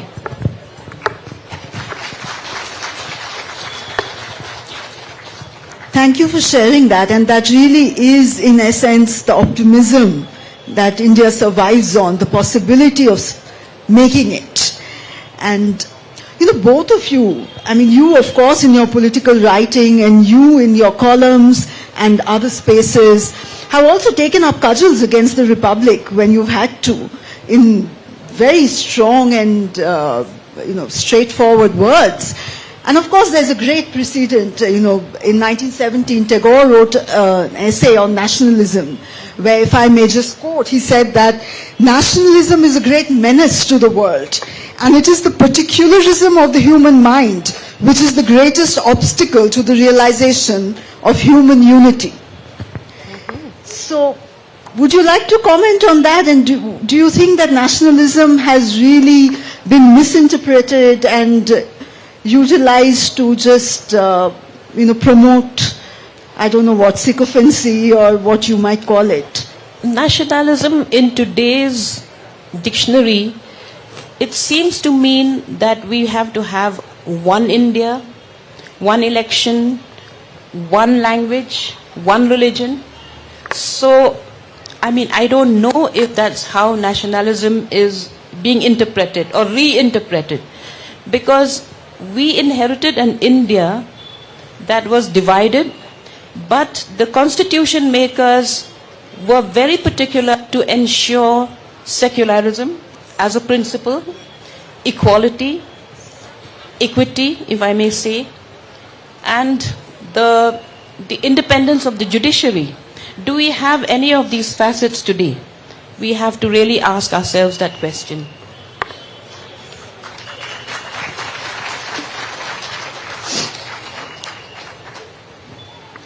Would you like to also comment I'm just on that? Yes. Spellbound by everything she Yes. says. Seriously, what a wonderful way of putting it. Yes, and you have so spoken effectively out. conveyed. Fantastic. Well, you talked about talking truth to power, and I'll give you two examples. Well, yes, during the emergency, you're a child of the emergency, but I was very much an editor of the emergency, so you can imagine what that involved. And I was astonished when the Information and Broadcasting Minister in Mrs. Indira Gandhi's cabinet came to give us all a lecture in Mumbai on our job and what the job was, and basically just to tell us to behave ourselves. And the censorship was, of course, very much on. Everything was being blacked out. Everything had to be submitted to the chief censor sitting in Mantralaya and so on. And it was an editor's meeting that he was asked to address at a very sensitive time, where people were wondering, they couldn't believe what they had to deal with. In an independent India, in a democracy, that there could be someone in the government telling us, you can say this, but you can't say that, and so on. So he came to me directly, and he looked at me, and he said, Madam, I can hang you from a public square. Exact words.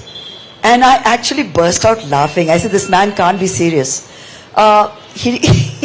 The editors around me looked terrified that this woman is laughing, and this man with a menacing, threatening way, because he meant it.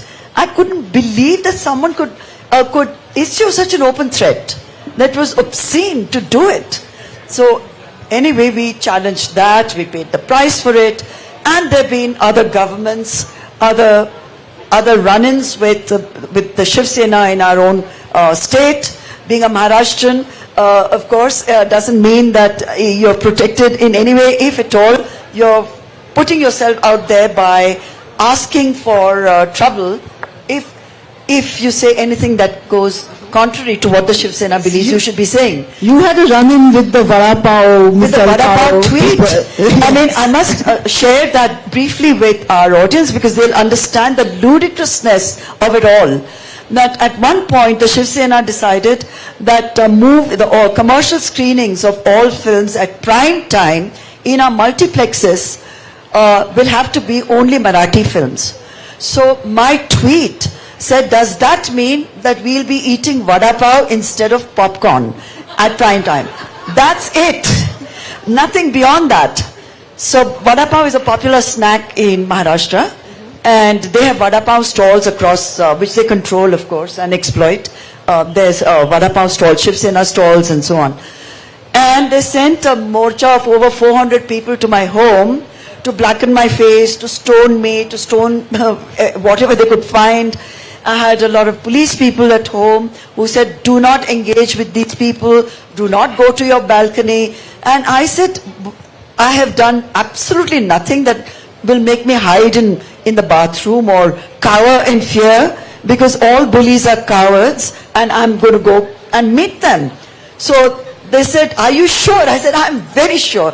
If you are afraid, don't come with me. So the police women said, now, come on, madam, in Marathi, tumi asakai bolta hai. Then they came. They were very reluctant. So these guys were saying, Shobha Day, hi, Murtabad, the usual nonsense. Paid, hired goons, that's all they are. So they said to me, we have brought you vada pav, madam. It was a huge basket of vada pav. It said with compliments of the Shiv Sena.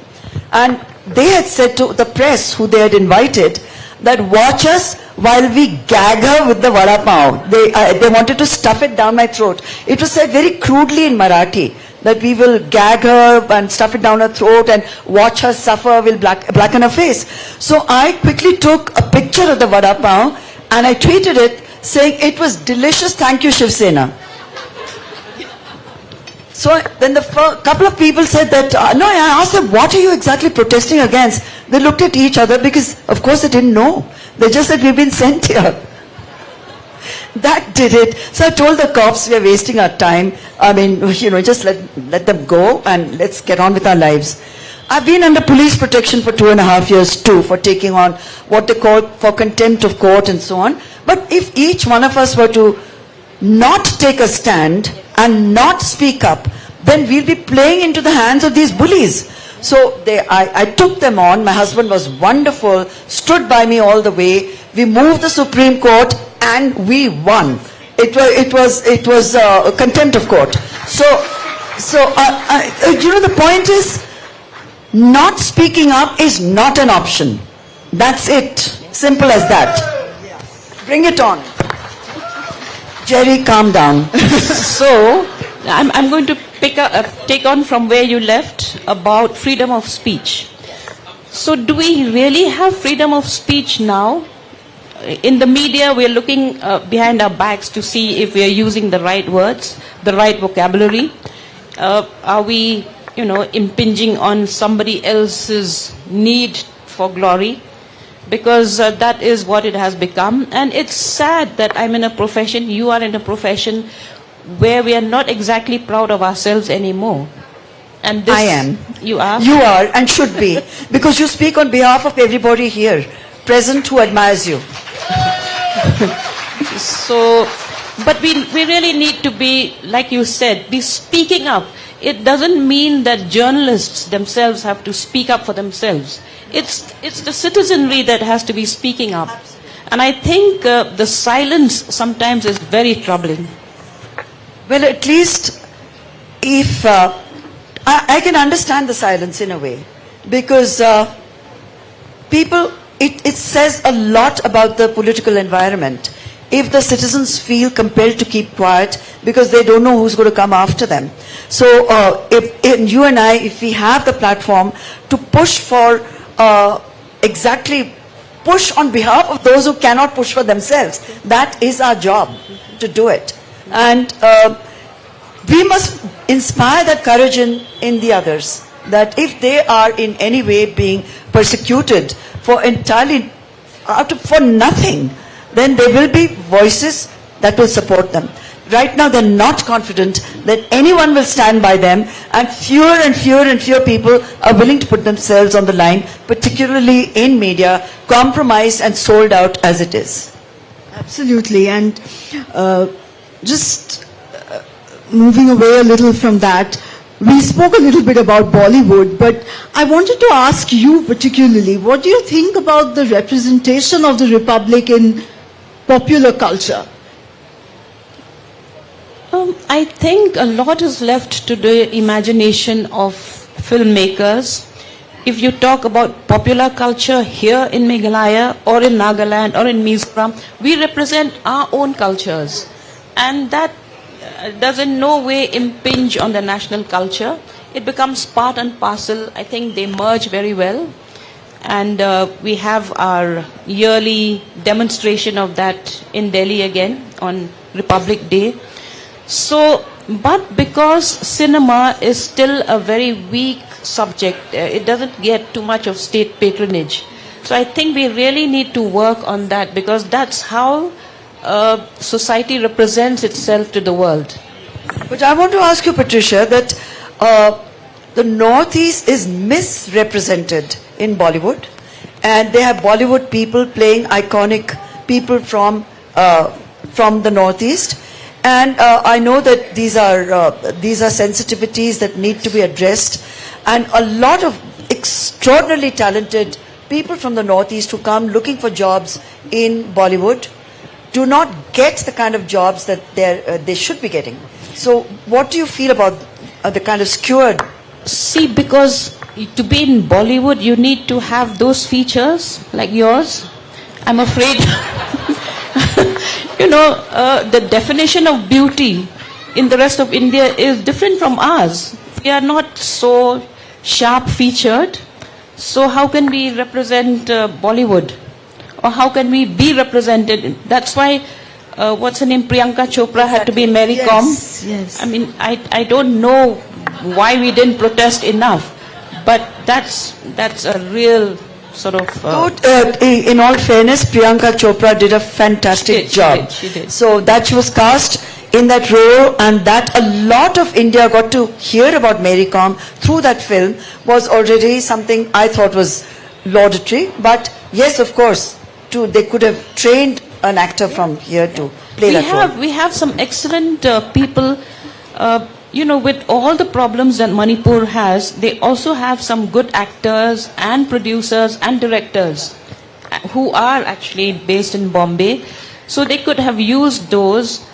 But again, when we come to this whole disparity, if you ask anyone from the mainland, sorry for the use of the word, to name the capitals of the northeastern states, many of them would fail that test. They would still fail that test. But when we were growing up, we knew the capitals of the rest of India, of all the states, because we learned that in our geography books. So why this disparity? And when will India actually know its northeast? We have a Government of India policy called the Act East policy, which we mistakenly believe it has something to do with us. But it doesn't seem to have anything to do with us, because we have nothing to do with that policy. We are not even consulted. It's spoken about by the MEA every now and again. But we don't seem to be part of that policy. We cannot be, because Bangladesh is in turmoil now. Myanmar is in turmoil. So how do you trade beyond these immediate borders of yours? Yeah. That's very true. And you've written a lot about education policies within the state, but outside, the central education policy and the other state boards, there's room for a lot of improvement on all fronts. And I'm sure there are many people who have questions for both of you. And we are running a bit late, so I just want to...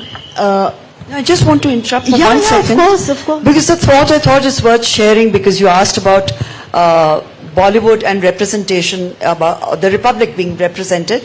When in the 50s we had sort of hyper-nationalistic films like Mother India, for example. From Mother India we went to Chak De India, not a bad transition.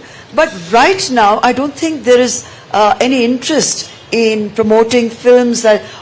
Or you had the Manoj Kumar brand, which was very strong in the 80s, also very hyper-nationalistic, and those films actually worked. Some of the music from those films is still sung, and our military bands play those same songs. Mere Desh Ki Dharti. Yes, Mere Desh Ki Dharti. It became almost a parallel anthem.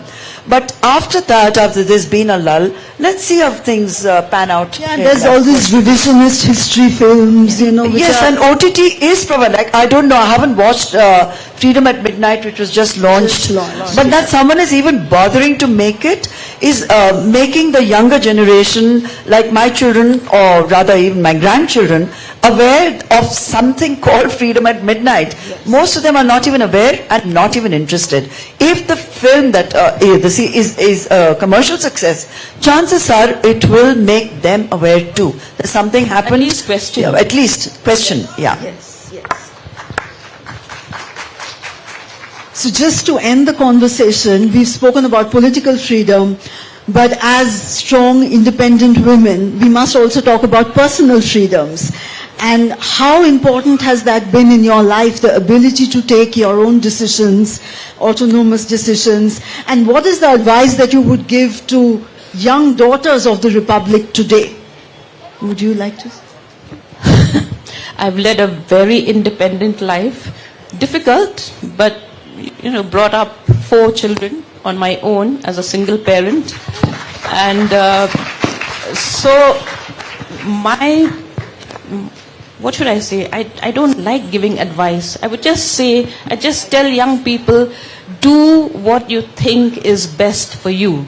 Especially women. We are a matrilineal society, but it takes a lot for a woman to speak up in this society because all our institutions are male-centric. You look at the writers, for instance. Today I heard Streamlet speak about, she was moderating that session. We have so few women writers of consequence. Almost all the celebrated poets are men. So we really, we have a long way to go.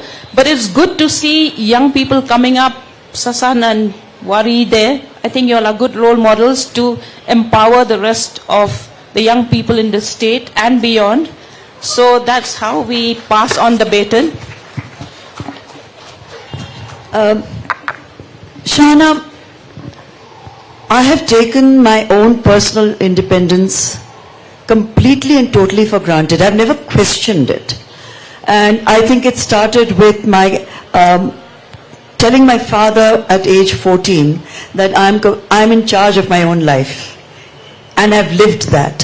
So I feel it's important that also as a parent today, the message I pass on to my daughters, 4 daughters and my granddaughters, is that be true to march to your own drummer. And there's no substitute at all for hard work. If you think someone's going to come along and make life easy for you, no one in the world makes life easy, particularly for women. So be prepared. Be prepared that there will be challenges, that there will be hardship, that there will be people who will say there are obstacles that you will never be able to overcome. But don't pay attention to any of that. Don't let anything stop you.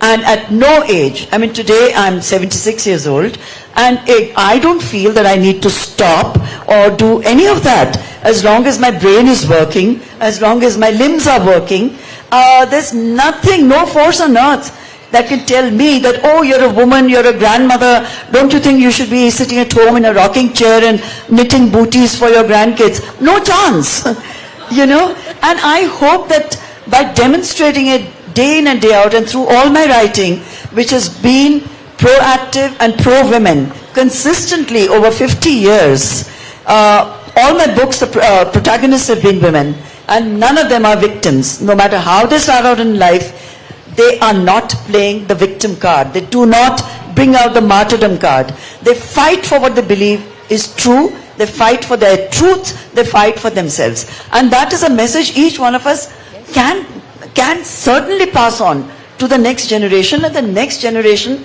much tougher than we were, I think, much smarter than I could ever dream of being, and they just know how to get ahead in life, and it gives me a sense of great triumph to see our young girls so confidently negotiating their way in a very complex world that we live in today. And breaking some of the rules. Oh, and breaking so many molds. Yeah. And good luck to them. And there are people like ourselves who are there to cheer them on. Absolutely. Role models and survivors. Here's to them. And on that note, I think we can take a few questions from the audience if we have time. Yeah? Okay. Jerry. Yes.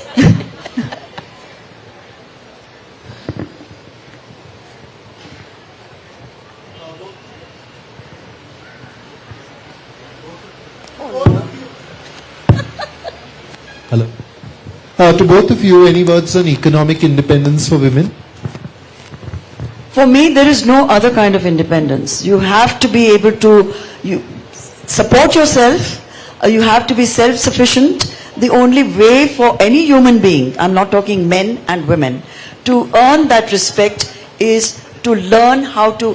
I heard something so profound, Jerry, I'd love to share it with you because it's actually poetic. I'd gone to a meeting more than a decade ago to Hyderabad, where they had invited women from rural Andhra Pradesh then to talk about microfinancing and how that had changed their lives. And these were women who barely spoke. They didn't actually speak Hindi or English. They were speaking in Telugu and they had a translator. And there was this farmer lady, amazing personality, strong, wonderful woman. And she said the biggest lesson for any woman in her life, the toughest journey is the one that the hand makes from the thali to her mouth. If she can feed herself, she has nothing to fear. Jerry, we only have to be shown the way, and you have a state, so the state has to create the access, because sometimes you have policies but you don't have access to those policies. So I think that's all that women need, that little push.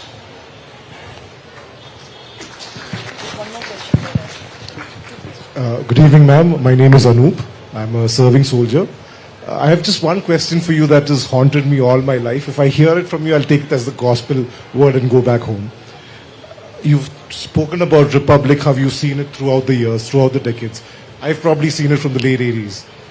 Do you think we were a little unprepared back in 1948, be it democracy, independence, whatever you call it? We had this lovely evening because the stage is set, there are volunteers, we made this evening happen. Were we a little too early where we started our journey for the Republic? Could it have been a little later or better prepared? Could, as Indians, we be better prepared for that moment? I've always felt that we were not really ready for democracy because we are such a divided society even today. You have the caste system, you have now the rich, you have a class of the rich, even in tribal societies, and the have-nots there, and a huge gap in between. And then the Constitution of India is largely the Government of India 1935 Act, right? We've copied a lot from there. We've copied a lot from the US and UK constitutions. Those are countries that have evolved, and they didn't have the caste system. They didn't have the kind of poverty that we were left with when the British left this place. So perhaps, I don't know. This is Shobha. Well, I don't quite agree with the question, and I have a totally different point of view on this, that there is no such thing as the perfect timing for a nation to declare its independence. We'd waited long enough. That's something no one else can tell another country that this is the right time to fight for it, and this is we fought hard and we got our independence. What we've done with it subsequently is what we should all be thinking about and participating in the progress. We can all stand outside and say it has nothing to do with me. It has everything to do with each one of us. So okay, the timing. Who decides? Even the most competent historians internationally and our own historians, we can debate this forever and we'll never find the right answer as to what was the right time for India. Freedom comes at any time. Is freedom hard won, and we should celebrate it. That's it. Freedom has to be celebrated.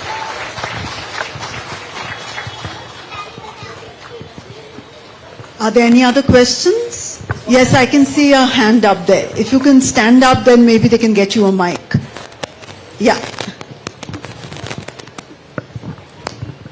Good evening, ma'am. It's very honored to hear both of you on the stage. I have a question. Like, since in today's world, it's a fast-pacing world, like reels world.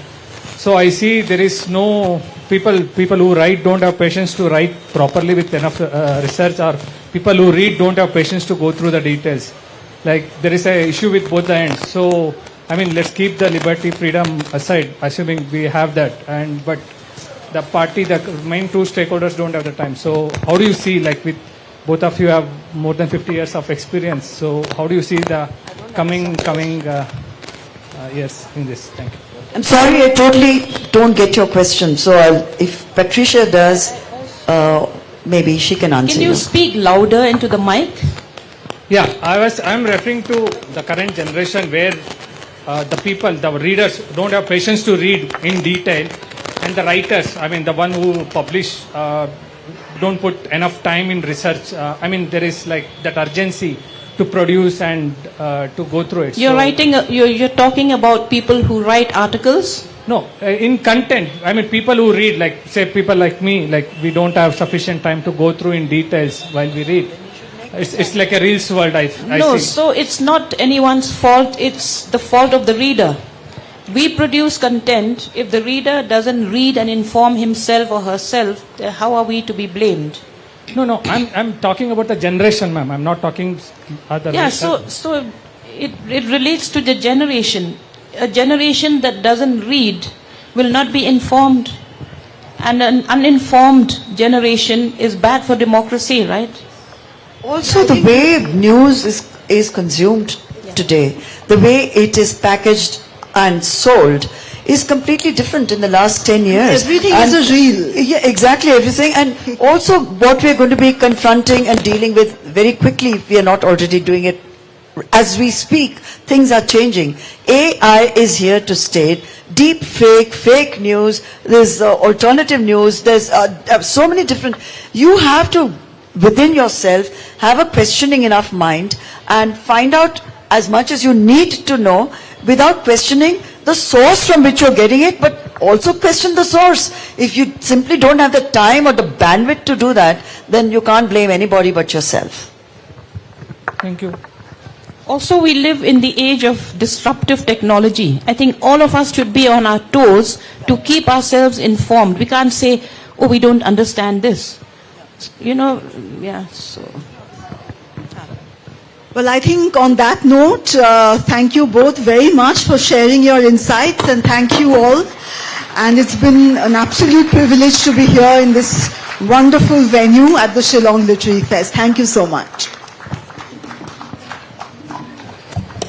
Well, thank you so much. I was completely speechless and mesmerized by such powerful voices in today's session. It was simply superb. And, you know, we have such an engaging audience. If there's a word that can describe the session, what would it be? Come on, someone out there.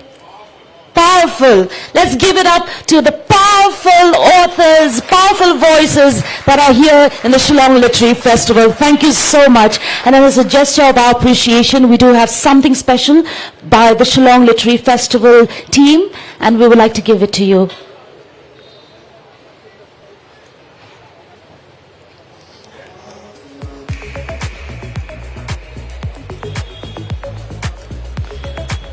Thank you so much, Shobhade, for inspiring us to push forward in order to make progress happen in all respects.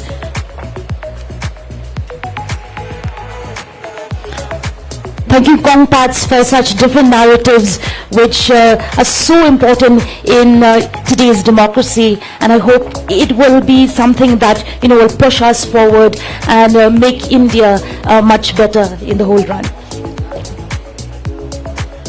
Thank you so much, Shana Chatterjee. It was a lovely, lovely time with you as the moderator. So thank you so much, ladies and gentlemen, once again for being here in the last session. And definitely, we've ended the session on such a high note.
let's start with the T-shirt.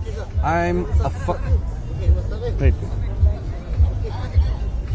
All right, Madhu, first of all, welcome. Thank you. Well, let's start with the T-shirt. I am a farmer of poets. We spoke about it before the interview, but I want to hear it from you for the benefit of our viewers.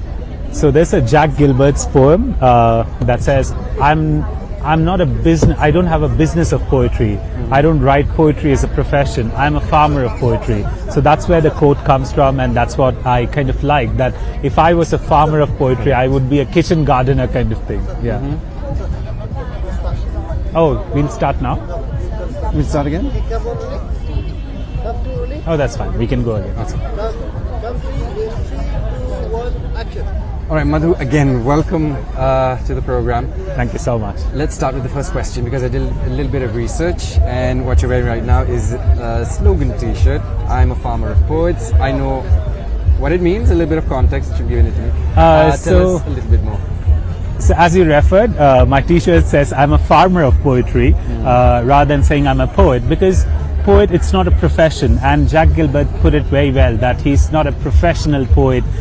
Poetry is not a business for him. It is more of he's a farmer, like he farms poetry. He kind of, so I think I have given the Indian context that we have such a beautiful, from Sosotham here to Tiruvallur's, to given how many languages we have, the diversity, I mean, all this poetry. So I think we should be the ones farming poetry, actually, like so many languages, so many ways to write. So that's how the language of poetry, like I love the idea that I'm a farmer of poetry. Yeah. Nice. Well, I might steal that someday. Well, speaking of performance, how do you use performance poetry, as a tool to advocate human and environmental rights? For me, what matters is documenting cultures through poetry. I think poetry, I love the fact that poetry should be able to do something beyond the page. It's beautiful on a page. It kind of speaks to individuals, but given a social cause, can it move like how children document their own cultures? Can they do it through poetry? Can they talk about environment, the sacred grove that we have? Can they write more about the sacred grove? The world knows so little about the sacred grove. Can we do that more? So that is the idea of documenting through environment, because we are losing out on languages, we are losing out on traditions. I'm really happy that the festival has put up a folklore space, and that's a lovely initiative as well. Yeah. Coming to your writing, how would you define it? I think I'm a people's poet, and my poetry has always spoken to the people. And like to give you an example, the poem Artist itself traveled worldwide, and it's been played in various countries, and I have performed in jazz on it in Pittsburgh. So I believe that poetry has to be really, I mean, it's a people's thing, and especially in a country like in India, farmers have poetry, everyone, the boatmen have poetry, the rivermen have poetry, the traditional knowledge holders have poetry. So I think we are a country of really a lot of poetry, and it should be a part of the people's lives. Well, let's talk a little bit about Make Me Some Love to Eve. I'll let you do the talking. It was my first collection, and they were very kind of poems. I wanted to look at love very differently, and that's how the poems happened, actually. And let's say that, and there would be romantic poetry like, I don't believe in religion. I don't believe in religion, yet every night I set out on a pilgrimage on a train of kisses from your forehead to your toe. So it's like you are my religion, and I don't. So it's, I mean, those experimenting a little bit with love and affection, erotic, everything put together. That was it. Yeah. Wow. So you also founded Poetry Couture, yeah. And then I want you to talk to us a little bit about it, because I like the concept. You know what I mean? Yeah. How did you start? So I think my friend Sangha also, who teaches in Mutton Christ University here, he also holds, we love the idea that young people write more, speak more about poetry, celebrate more. Poetry is not something you put off on a bookshelf. For us, that has been the idea, and I think I really like the idea. And when I say that, I believe that more and more people, so that was the idea of Poetry Couture, that it should be in fashion, it should be more of like people should come together, read and celebrate and share the work. In that process, there'll be a lot of learning. So, and it just didn't end there. You also started your nature poetry walk in Assam. Imagine we have something similar here. oh my God, yeah, absolutely. I would love to do nature poetry walks in Shillong. Is somebody listening? But because the idea is that you kind of take a few pages you love. It could be by anybody. It could be a Khasi poet. It could be Avner Pariyat. It could be anybody. Just take a bit of poem and then we go walk into nature, sit in solace and silence and share each other's works. And it could be Neruda's work. It should be Tagore's work. Anybody in the face of history. So yeah, that's the idea. Yeah. Like I said, I really like the concept. Yeah. You know what, one book other than your own that, you know, you'd suggest the readers to read and why?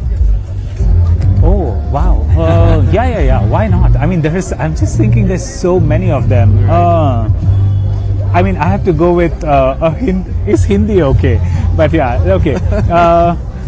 What was I reading recently? I think I just bought King Farm's book and I would love to read it. It's called The Distaste of the Earth. Yeah. So I'm going to read. So I think it's a process. I'm saying because I dabble in Hindi. I read a lot of Hindi poetry and I listen to a lot of Urdu poetry and English, of course. I mean, you can find me anywhere reading between the beat poets to Kabir, to Rumi, to Tagore, to like me and my partner would just sit over tea and read Tagore to each other. So it's nice. That kind of. So it's what the evening brings to you, probably. Yeah. Since you're a poet and a writer, I want to hear it from you. What do you think of the reading culture in the 21st century? Well, that's a brilliant question because is reading obsolete? Will it get obsolete? No, absolutely not. People who will be reading. But at the same time, the idea that should reading be generated through more mediums? Can the interest be generated through more mediums? I'm sure you never heard of me or read my poetry before today, but now that you have met me, maybe something inquisitive might happen. You might start, and that might be a segue to get into more poetry. So we start, because I do a lot of poetry workshops.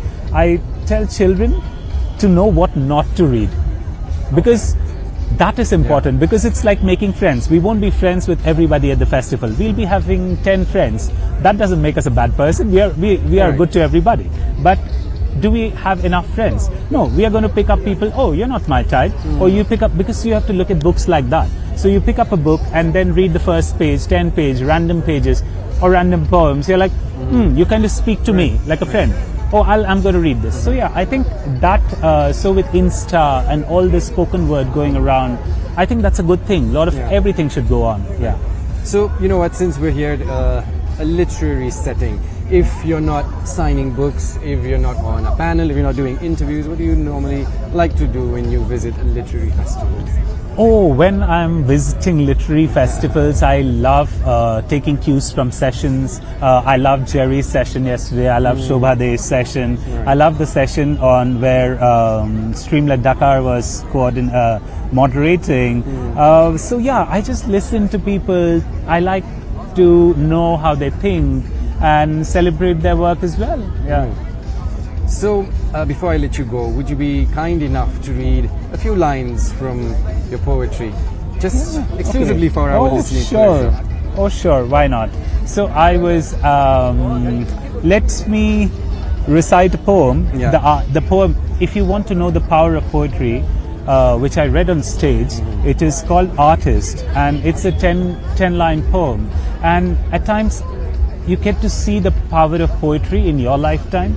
So this poem goes like this. Artist. I don't mind being the non-essential.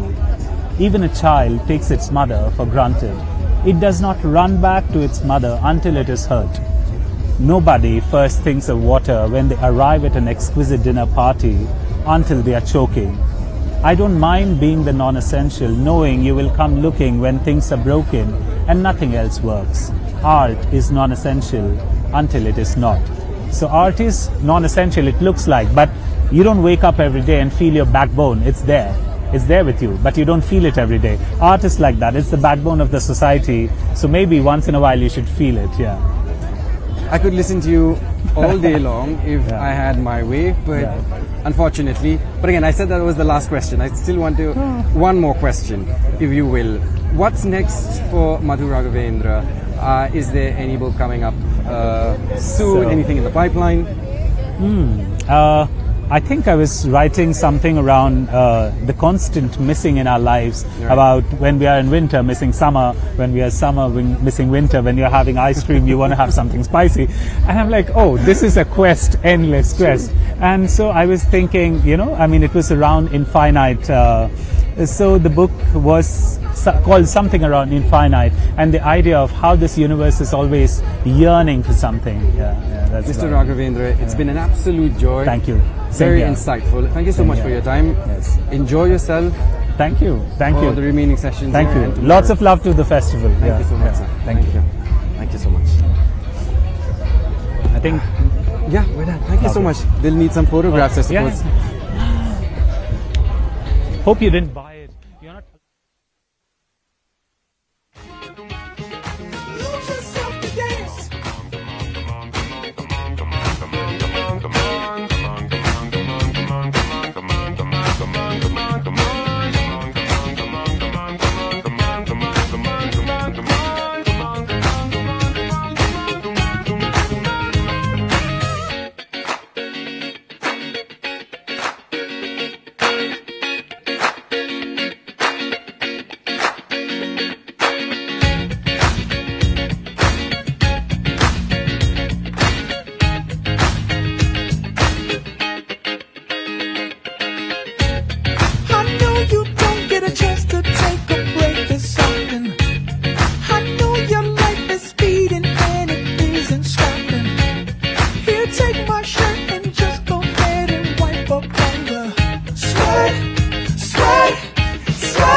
Check.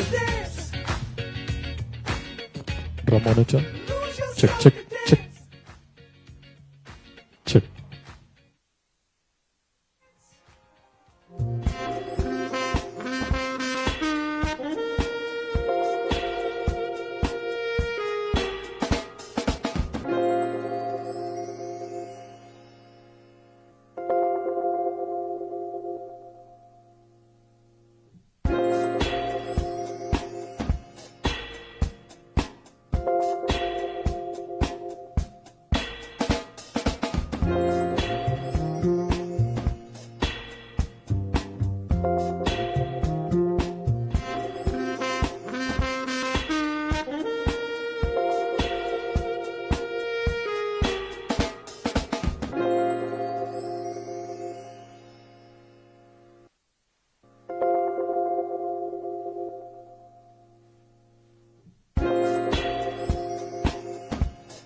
A very good evening.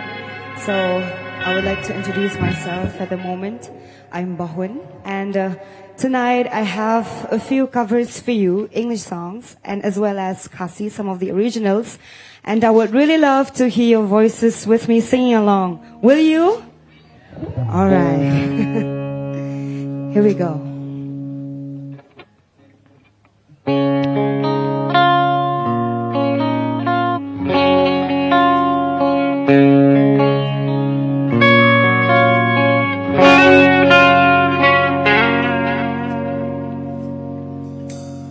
Oh, thinking about all our young years, there was only you and me. We were young and wild and free. Now nothing can take you away from me. We've been down that road before, but that's over now. You keep me coming back for more. Baby, you're all that I want. When you're lying here in my arms, I'm finding it hard to believe we're in heaven. And love is all that I need, and I found it there in your heart. It isn't too hard to see. We're in heaven.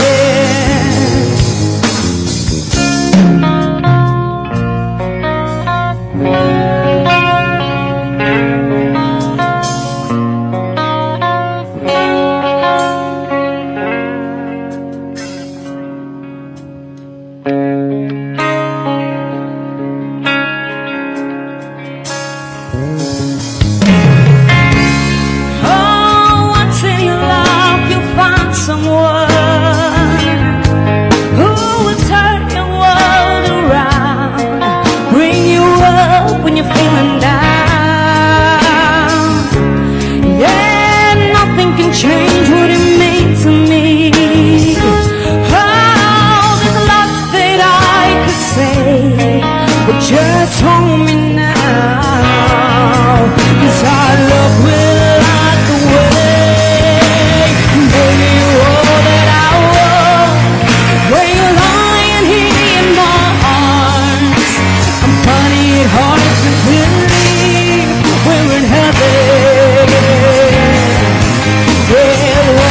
is all that I need, and I found it there in your heart. It isn't too hard to see, we're in heaven.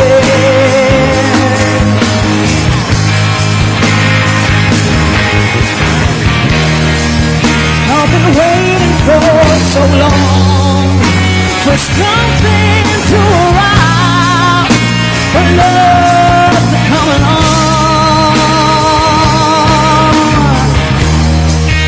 Now our dreams are coming true, through the good times and the bad. Yeah, we're standing there by you.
Sing with me.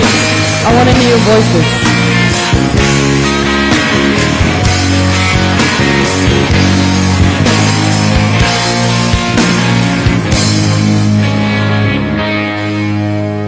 Baby, you're all that I want. Where you lie here in my arms, I'm finding it hard to believe we're in heaven.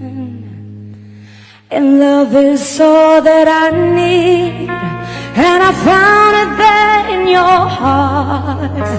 It isn't too hard to see, we're in heaven.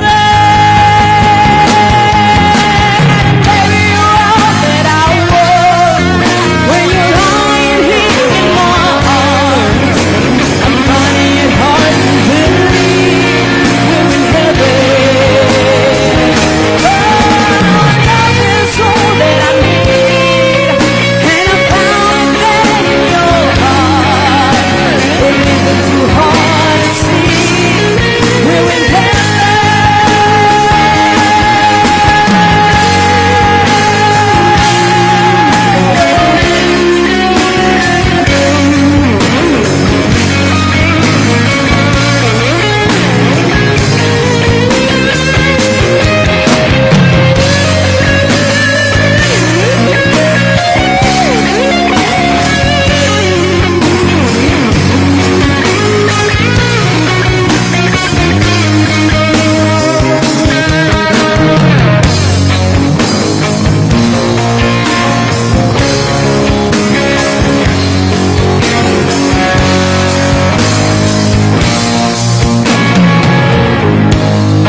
Are you ready to sing some more with me? Yes. But I didn't hear your voices. Maybe you're too far, or maybe, you're feeling cold. But I bet if you sing along, you'll feel a little warm. All right? Yes? All right.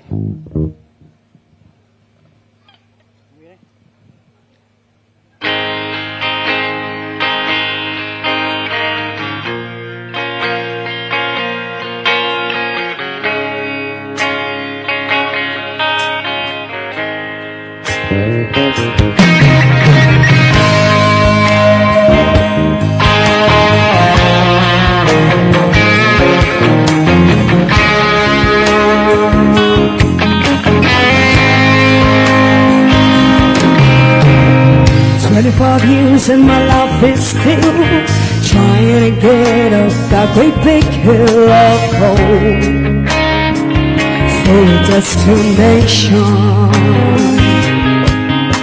I realize realized quickly when I knew I should that the world was made up of this brotherhood of man, for whatever that means. So sometimes when I'm lying in bed just to get it all out, what's in my head, I'm feeling a little peculiar. And so I wake in the morning and I step outside and I take a deep breath and I get real high and I scream at the top of my lungs, what's going on? And I say, hey, yeah, yeah, yeah, hey, yeah, yeah. I said, hey, what's going on? And I say, hey, yeah, yeah, hey, yeah, yeah. I said, hey, what's going on?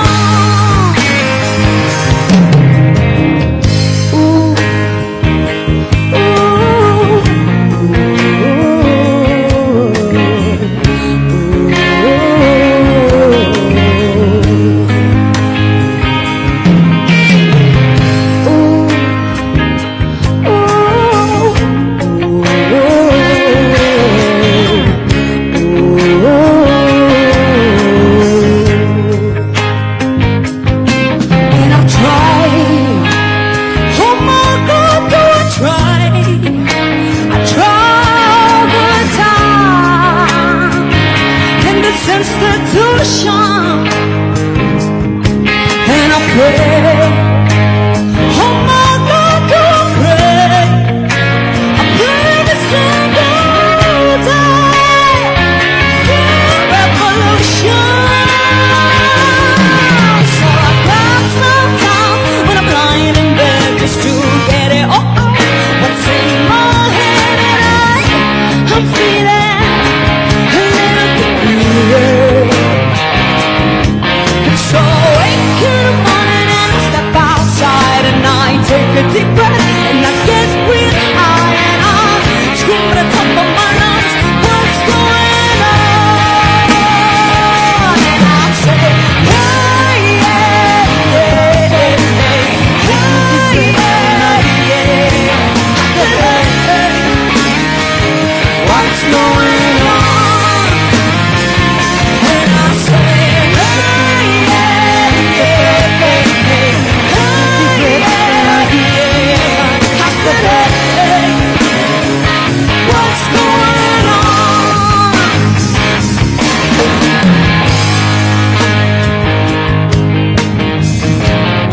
You all know the song?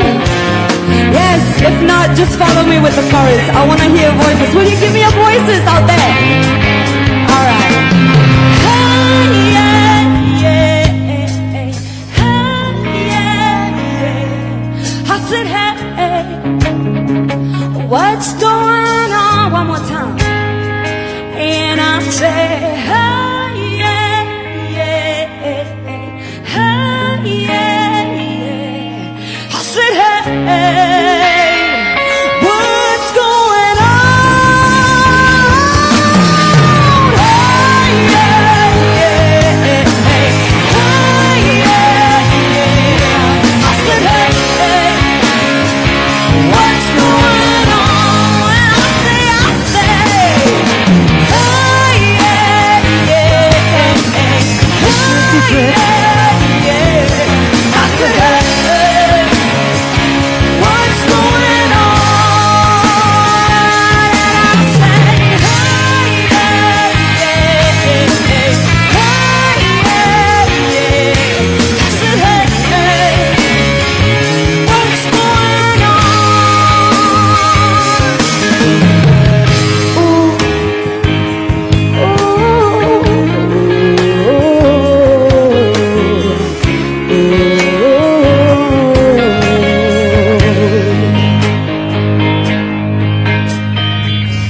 25 years and my life is still trying to get over that great big hill of hope.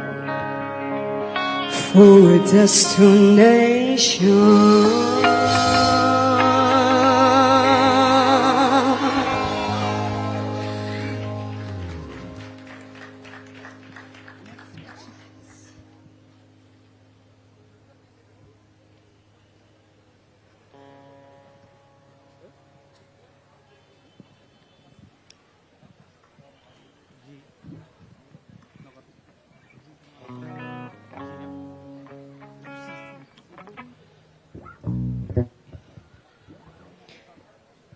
Are you feeling warm?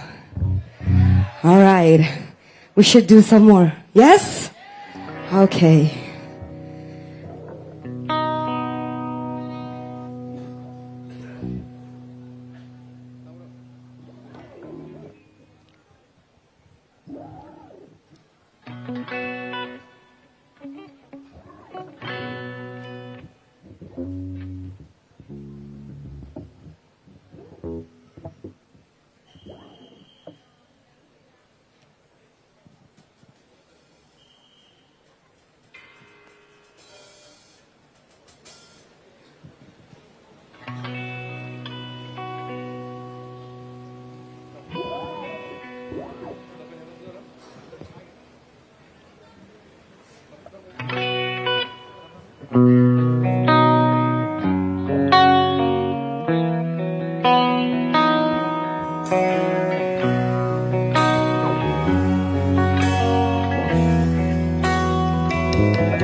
heaven's door. Knock, knock, knock it on heaven's door. Knock, knock, knock it on heaven's door. Oh, baby, I feel like crying. Knock, knock, knock it on heaven's door. Knock, knock, knock it on heaven's door. Knock, knock, knock it on heaven's door. Can I hear voices? Come on, one more time. Knock, knock, knock it on heaven's door. Knock, knock, knock it on heaven's door.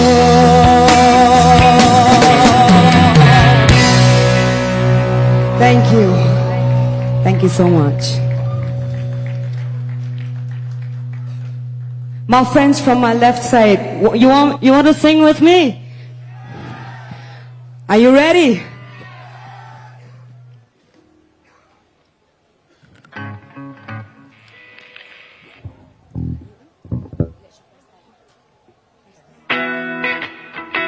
You know this song? Who knows this song? Can I see your hands out? Okay, here we go. Okay. Coconut man, moonhates, and heat. You ready? Seems that everybody's got a price. I wonder how they sleep at night. When the sale comes first and the truth comes second, just stop for a minute and smile. Why is everybody so serious? Acting so dang mysterious. Got shades on your eyes and your heels so high that you can't even have a good time. Everybody look to the left. Everybody look to the right. Can you feel that?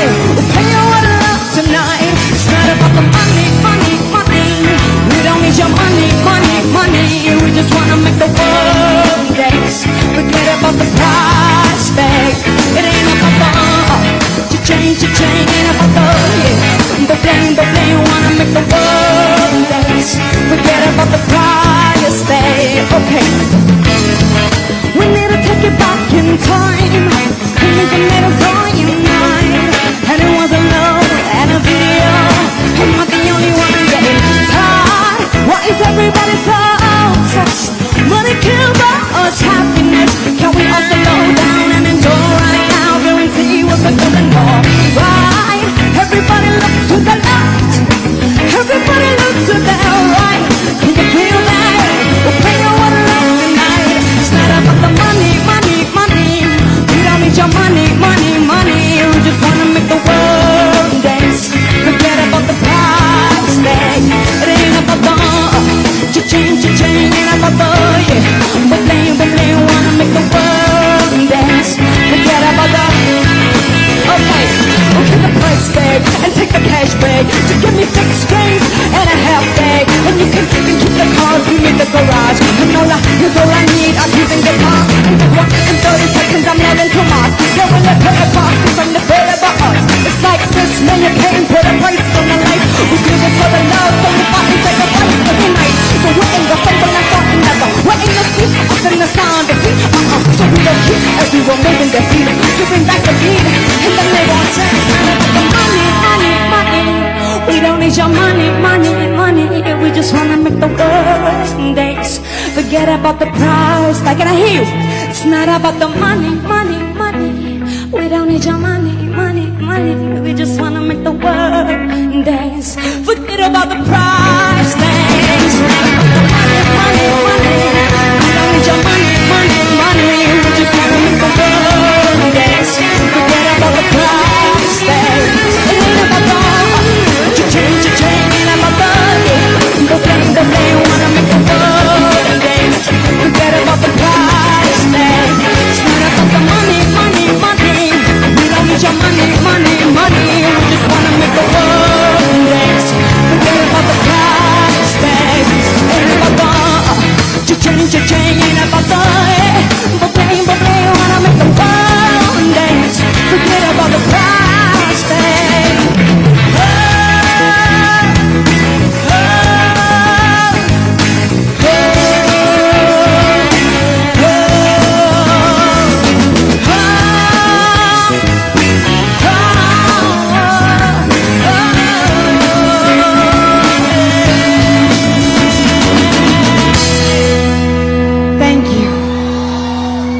so much.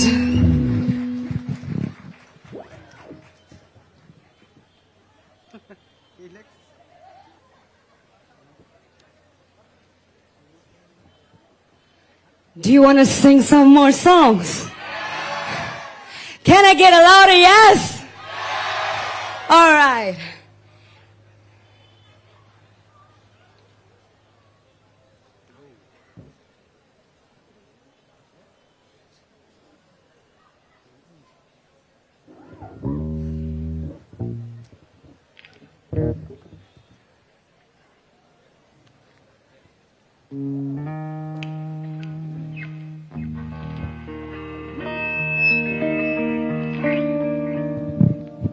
Are you ready? Oh, that's very, very, very, very, very weak. Okay, are you ready?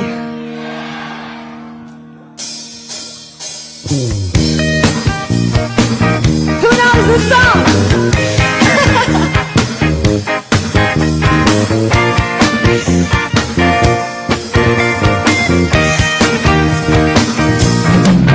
There's a boy in my mind and he knows I'm thinking of him. On my way to the day and the night, the stars shine above me. He's been gone for some time, but I know I truly love him. And I'll sing the song, hoping he'll be back when he hears it. Come on! My heart goes sha-la-la, sha-la-la in the morning. Sha-la-la-la-la, sha-la-la in the sunshine. Sha-la-la-la-la, sha-la-la in the evening. Sha-la-la-la-la, sha-la-la-la-la just for you.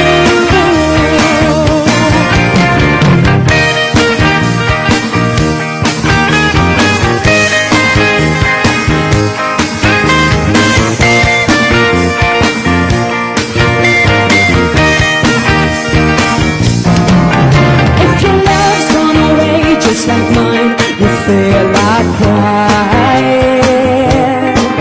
Sing along, maybe once, maybe twice. Let's try it together. Since we date, no one knows you return, and you'll be happy. Shout it sweet in a song. Listen to your heart, it is singing. My heart goes sha-la-la-la-la, sha-la-la in the morning. Sha-la-la-la-la, sha-la-la in the sunshine. Oh, oh, oh, sha-la-la-la-la, sha-la-la in the evening. Sha-la-la-la-la, sha-la-la-la-la just for you. Alright, I know everybody knows the song, so I would really love to hear your voices. Will you give me that? Alright, I want you all to join with me, come on. Here we go. My heart goes sha-la-la in the morning. Sha-la-la-la-la, sha-la-la in the sunshine. Louder, my heart goes woo! Sha-la-la in the morning. Sha-la-la-la-la, sha-la-la-la-la just for you. Here we go! My heart goes sha-la-la-la-la, sha-la-la in the morning. Sha-la-la-la-la, sha-la-la in the sunshine. Oh, oh, oh, sha-la-la-la-la, sha-la-la in the evening. Sha-la-la-la-la, sha-la-la-la-la just for you. Sha-la-la-la-la just for you.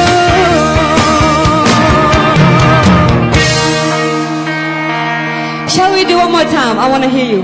My heart goes sha-la-la-la-la, Sha-la-la in the morning,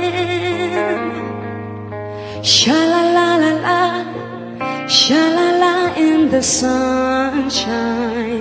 Oh, oh, oh, sha-la-la-la-la, sha-la-la in the evening. Sha-la-la-la-la, sha-la-la-la-la, just for you. Thank you.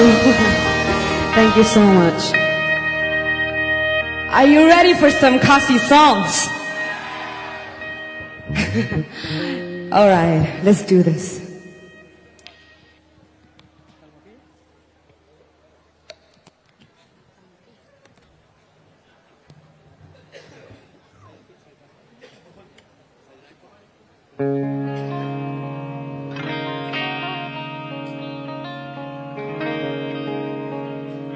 So this song is sung by my friend, and I know everybody knows the song, especially the Kasis, and I would really love to hear your voices. Are there any Kasis out there?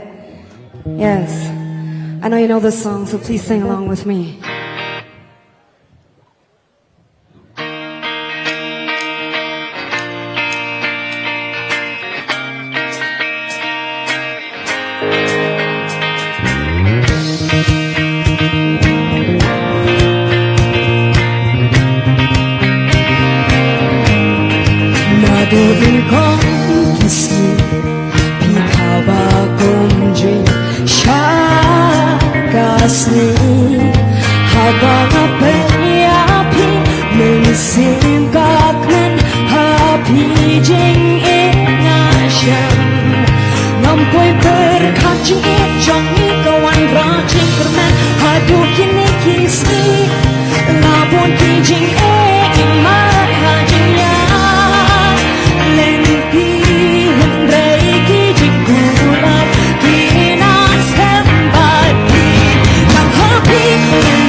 Oh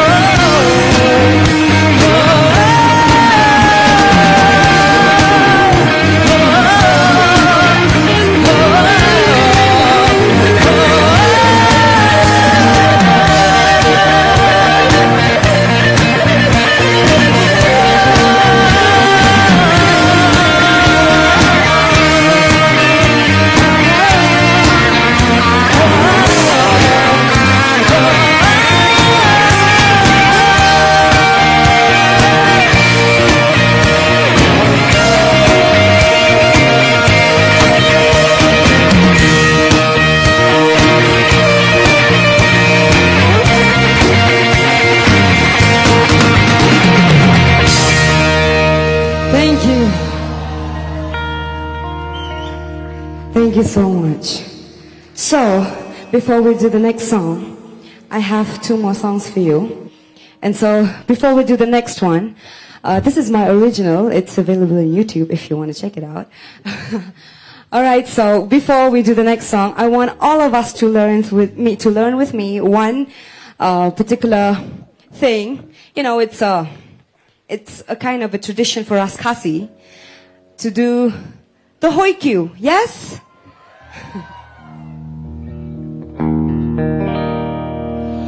Hoikyu.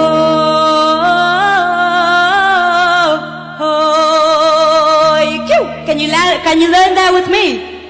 All right, here we go. One more time. Hoikyu.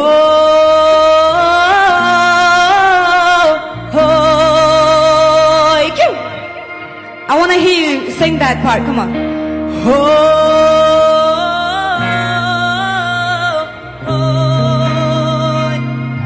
One more time.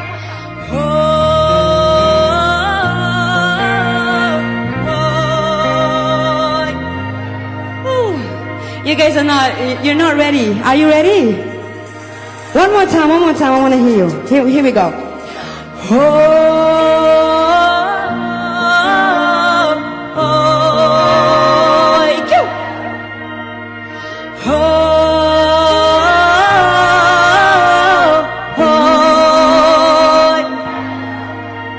Okay.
go.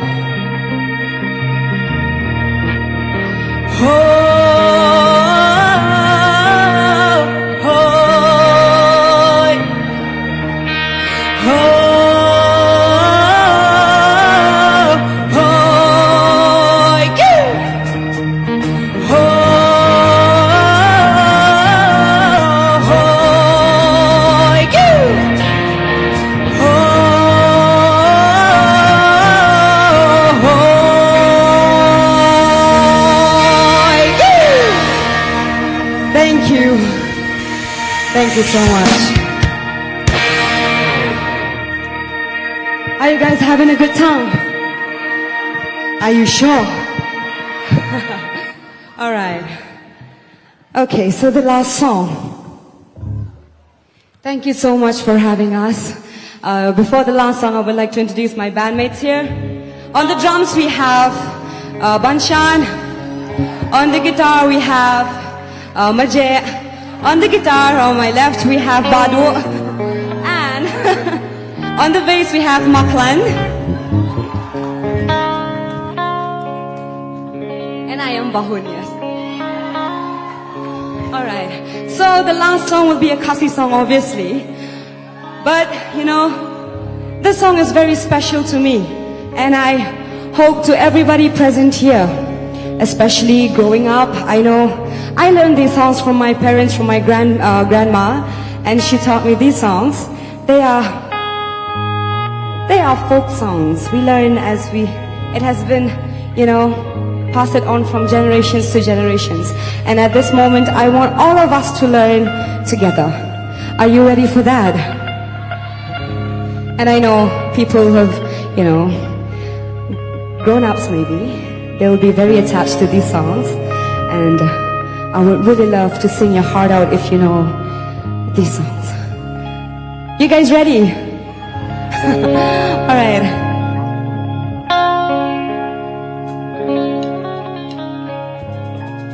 Ladikut usai telai,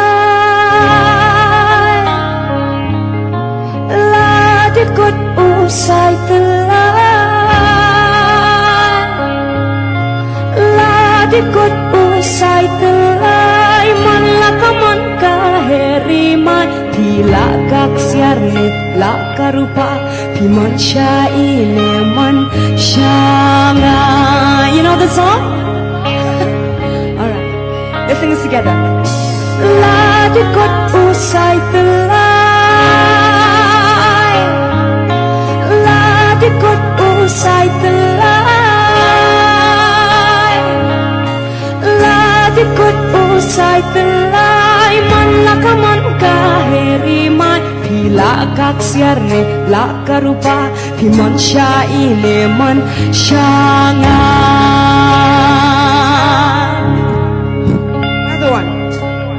Kuns im alewan sum inai barat kapung tap dakalut shi holding kan sahe pat kapung jangan. I want to hear voices, come on. Kuns im alewan sum inai barat kapung tap dakalut shi holding kan sahe pat kapung jangan. One more time, one more time. Kun sim alewan sum inai barat kapung tap dakalut shi holding kan sahe pat kapung jangan. Kena repas mat pasting bam syana kulai, pan karo babang bating labam lekak nai. Kena repas mat pasting bam syana kulai, pan karo babang bating labam lekak nai. You know the song, right? Okay, I want to hear voices, come on. Kena repas mat pasting bam syana kulai, pan karo babang bating labam lekak nai. One more time. Kena repas mat pasting bam syana kulai, pan karo babang bating labam lekak nai. Are you ready to learn some actions? Will you do the actions with me? Okay. Tak bilang baro bate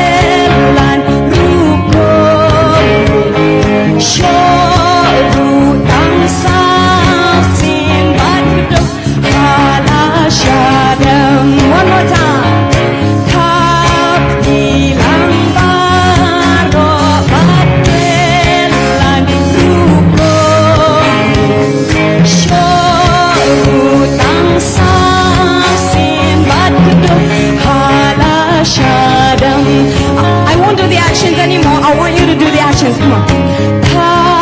Kapilang baro bakelan rukoni Syoludang sang simbat keduk hala asyadam. The next one, come on. Nang tapen kiki shinriati, shinriati, shinriati. Nang tapen kiki shinriati, padu halang kepai. Nang tapen kiki rendang ti, rendang ti, rendang ti. Nang tapen kiki rendang ti, padu rukam shaneng. Are you ready?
Usyong halor kasih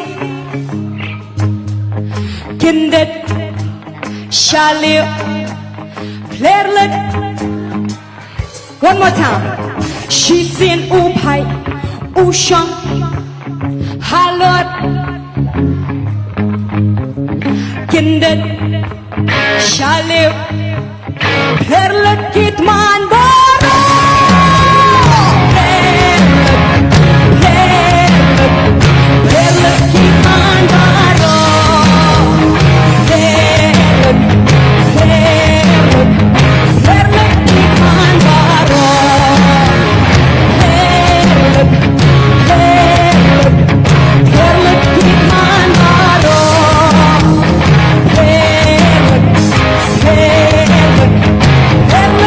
Come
Well, with that, we wrap up day 2 of the 4th edition of the Shillong Literary Festival. Needless to say, each session has been priceless and very informative. The bad news is that we have to wrap up things right now. It's getting cold here at the Wards Lake. But the good news is that we will be back tomorrow to bring you all the live action right here from Wards Lake. And you can trust us to do the needful. For now, I'll leave you with yet more soulful music for the evening by the band called Dandi March.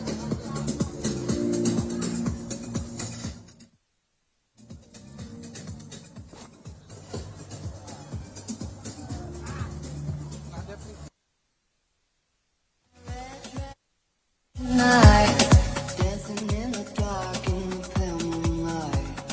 Done my hair up real big, beauty queen style. High heels off, I'm feeling alive. Oh my God, I feel it in the air, telephone wires above. I'm sizzling like a snare, honey, I'm fire.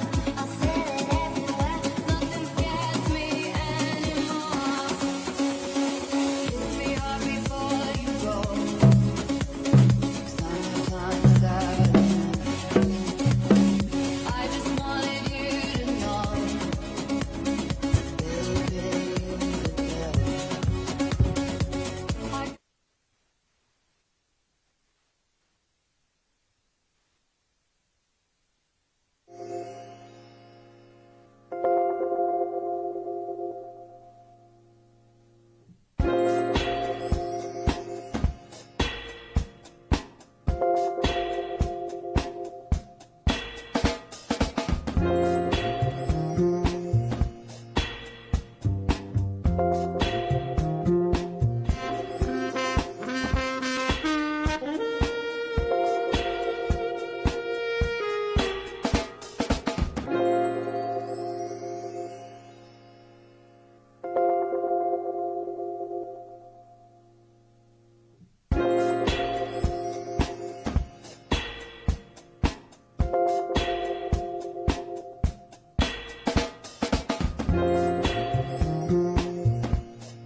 Thank you.